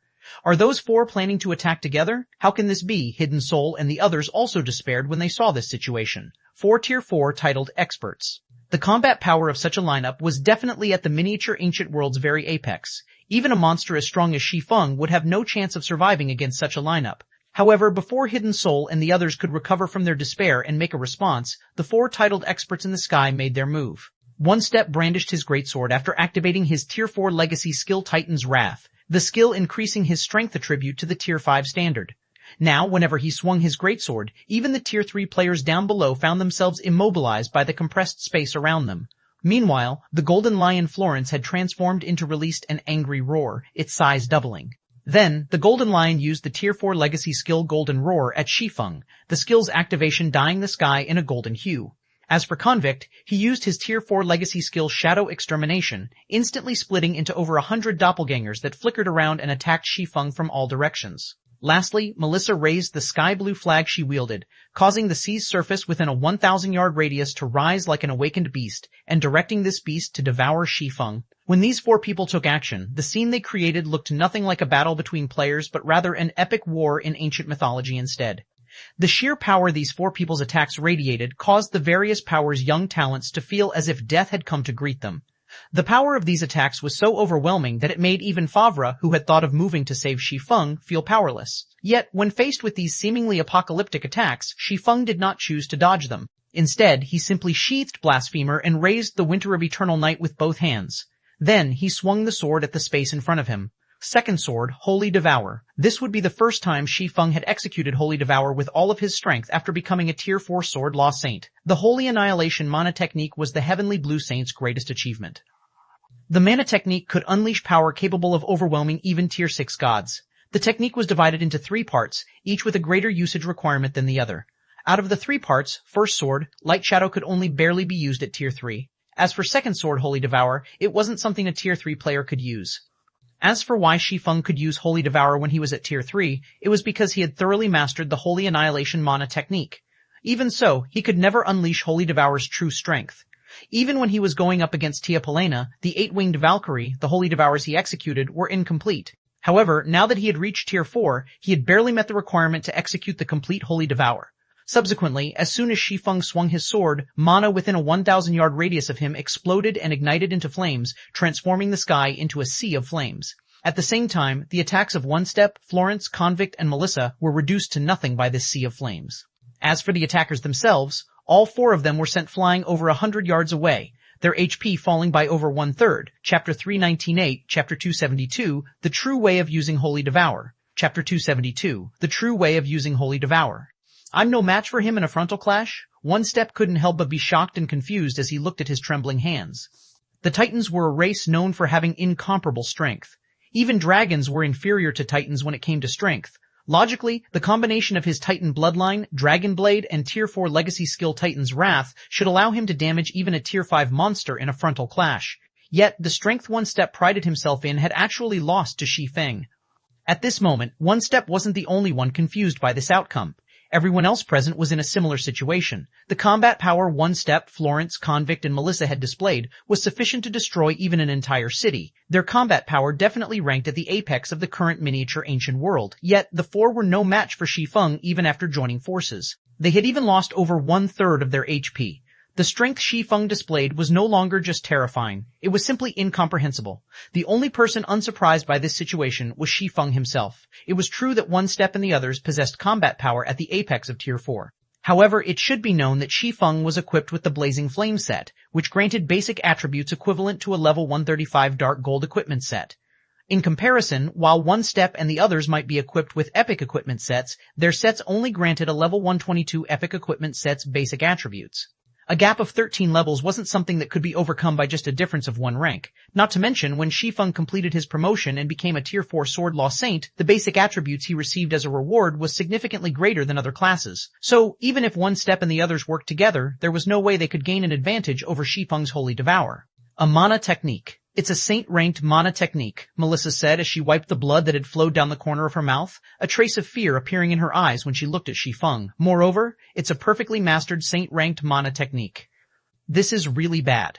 Saint-ranked mana techniques were extremely rare even in the greater god's domain, their rarity not the slightest bit lower than gold combat techniques. Meanwhile, every expert she knew who had managed to perfectly master a saint-ranked mana technique held the position of honorary elder in the 7 Luminaries Alliance. Unlike gold combat techniques, while saint-ranked mana techniques did not grant players an instant boost in combat power, it had the advantage of being able to grow stronger as players reached higher tiers. By the time players reached tier 6, they could defeat even tier 6 gods with a perfectly mastered saint-ranked mana technique. Although Shi Feng was only at tier 4 right now, he was still a tricky opponent nonetheless. So what if it's a saint-ranked mana technique? Florence glared at Shi Feng. Then he spoke to the other 3 through a private channel. We might not be a match for him in a frontal clash, but we can whittle him down. Using a saint-ranked mana technique is incredibly taxing. How many times do you think he can use it? Shi Feng indeed deserved to be called a monster if he could perfectly master a saint-ranked mana technique. However, Shi Feng was currently only a tier 4 player. In a situation where stamina and concentration were limited, Shi Feng could only use his saint-ranked mana technique a few times. If he couldn't kill all 4 of them in one move, they could easily whittle him down and kill him. It seems that's our only option. I'll block his attacks while you guys find opportunities to strike, Melissa said before starting to chant an incantation. Immediately, gigantic serpents measuring over 1,000 meters in length emerged from the surrounding sea, their appearance instantly dwarfing Florence's golden lion. The other 3 nodded. Then, they each took out a master regeneration potion from their bags, drank it, and went into action. Dark Banner Melissa was known to be invincible at sea because of her nigh impeccable defensive capabilities. Moreover, so long as she was at a place with dense water-type mana, she could recover her HP, mana, stamina, and concentration rapidly. So long as she didn't get killed instantly, she could quickly make a full recovery and whittle down any player of the same tier. Do you really think you can outlast me? Shi Feng remained calm even after seeing that his opponents did not intend to duke it out with him. He could tell what was going through the minds of these 4 players. There was a basic guideline for players on what to do should they come across an expert who had perfectly mastered a saint-ranked mana technique as an opponent, flee or drag out the battle. Shi Feng had come across many opponents who had tried the latter option against him during his previous life. Their strategy was always the same, to kite him with ranged attacks. They would never try to fight him at close range. After saying so, Shi Feng held the Winter of Eternal Night horizontally before him. Subsequently, 9 frost swords appeared next to One Step and the others and promptly lashed out at them. Swords orbit. Each frost sword carried 120% of Shi Feng's strength. Shi Feng originally had greater strength than One Step and the others already, so the 4 had to go all out just to block even 1 frost sword. When faced with the attacks of 2 frost swords simultaneously, One Step and the others didn't even have the time to breathe.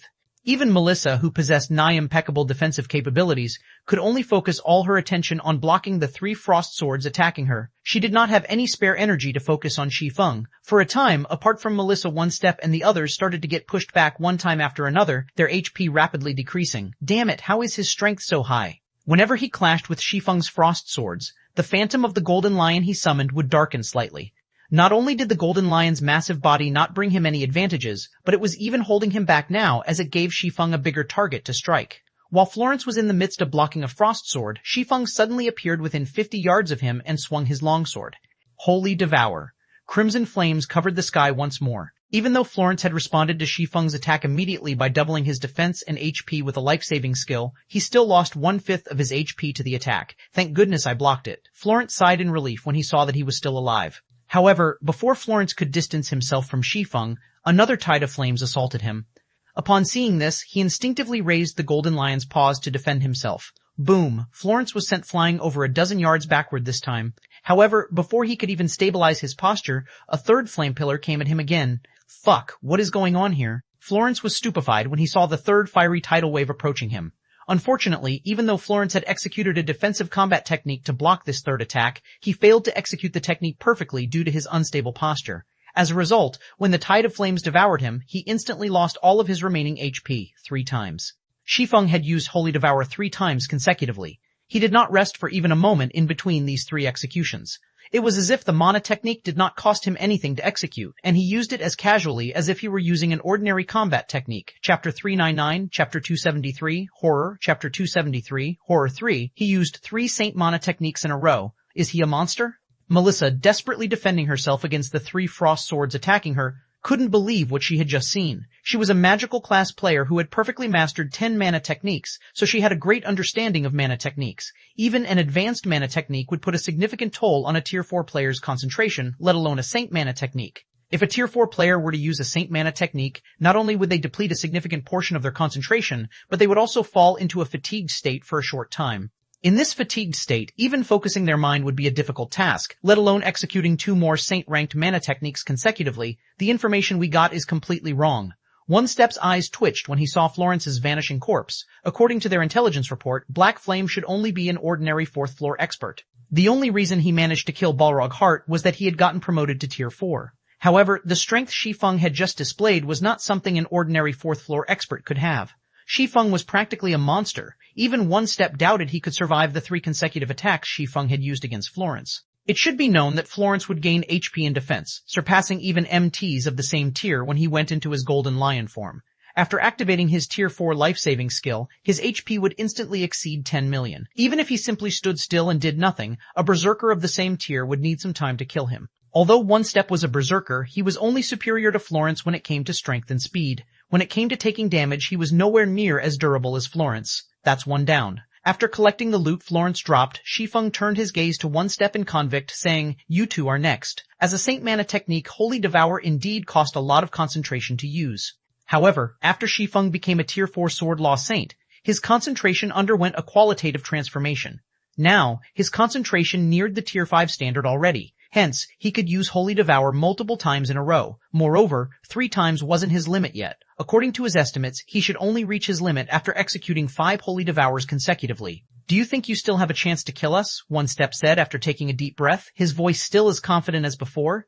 "We've seen your trump card already, but you still don't know what our trump cards are. However, we do not wish to use our trump cards for no reason. Since you've killed Florence already, how about we leave it at that?" "I agree," Convict said in conjunction. "We've already seen your strength, Guild Leader Black Flame. You won't be able to kill us even if you try, so we should just stop for today. If we fight, we will only be giving the other powers an advantage."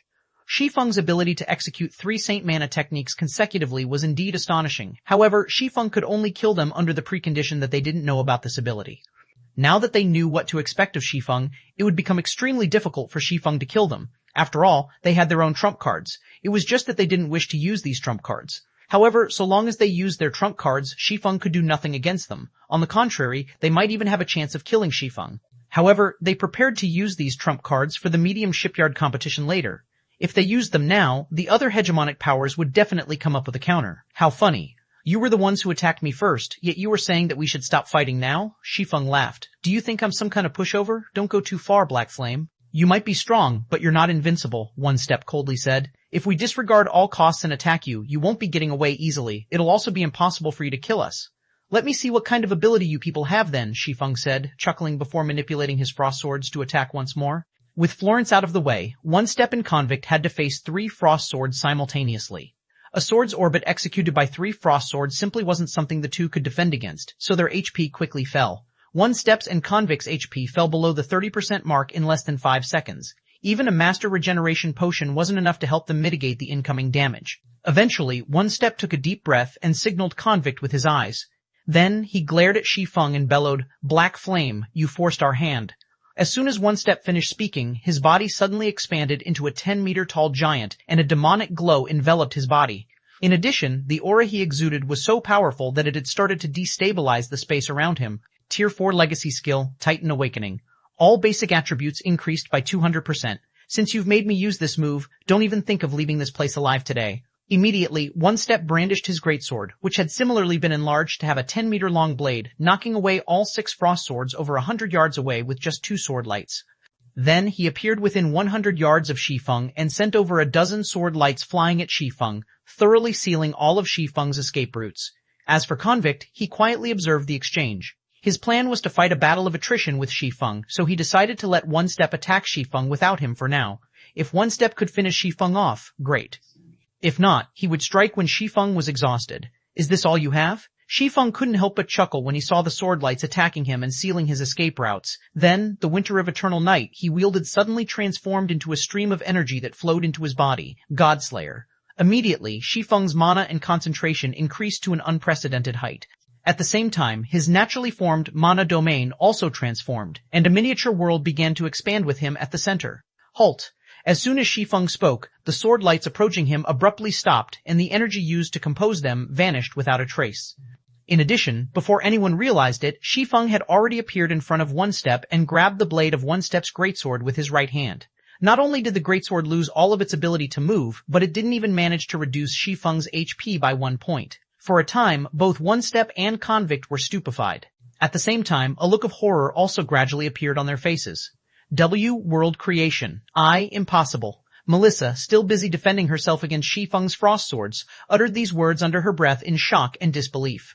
Chapter 3200, Chapter 2074, Consecutive Falls. Chapter 2074, Consecutive Falls. This is spatial imprisonment. When Convict noticed the space surrounding him had become frozen solid and saw Shi Feng grabbing One Step's enlarged greatsword with one hand, his expression turned incredibly grave. World Creation? One Step was one of Divine Hunter's veteran paragons. Although he no longer had the legendary weapon and equipment he used in the Greater God's domain, he could still unleash tremendous strength when he went all out. Even at Tier 4, with the help of his Titan bloodline and swordsmanship, he could hold his ground against Tier 5 monsters of the same level. Tier 5 monsters. These existences were leagues above Tier 4 mythic monsters. They were moving disasters capable of single-handedly destroying an entire kingdom, and not even a force of several Tier 5 players would be enough to kill a Tier 5 monster.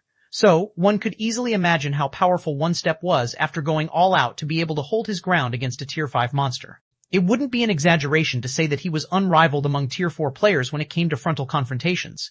This was also why Divine Hunters had chosen to let One Step get promoted to Tier 4 first instead of Balrog Hart. Previously, if anyone were to tell Convict that someone could receive One Step's all-out attack with their bare hands, he would definitely think that this person was high. But now, such a scene had taken place before his very eyes. In Convict's mind, the only thing that could allow a player to accomplish such an absurd feat was World Creation's spatial imprisonment ability. However, World Creation logically shouldn't be something Tier 4 players could achieve. Even among Tier 5 players, World Creation was something that could only be achieved by paragons who had mastered mana to an incredibly high standard. This was because world creation was the act of subliming one's mana domain into a miniature world, transforming the space that one's mana covered into one's own world. Meanwhile, within this world, be it space or mana, everything would be subjected to the caster's will. An example would be the current situation. Even though Convict was surrounded by air, he felt as if he was trapped within a block of metal. The ambient mana that he could previously use to his favor had also become a poison that constantly tried to invade and erode his body.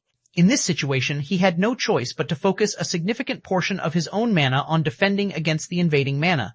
Otherwise, his body would get eroded and ruined in no time.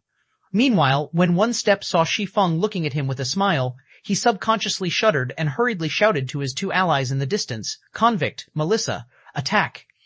Otherwise, none of us will leave here alive." Shi Feng's strength had completely exceeded their imaginations. Any Tier 5 player capable of grasping world creation would be invincible under Tier 6. Although Shi Feng was only at Tier 4 right now, One Step did not think, even for a moment, that he could face Shi Feng in a frontal confrontation. It was just like the current situation. So long as Shi Feng wanted to, he could suppress him with just a thought. Even his berserk skill would be rendered useless. Currently, their only hope of escaping with their lives was to split Shi Feng's attention. World creation's spatial imprisonment was incredibly taxing to maintain. It might be fine if it was used against only one opponent, but against multiple players, a world creation expert would have no choice but to weaken the spatial imprisonment they placed on each target.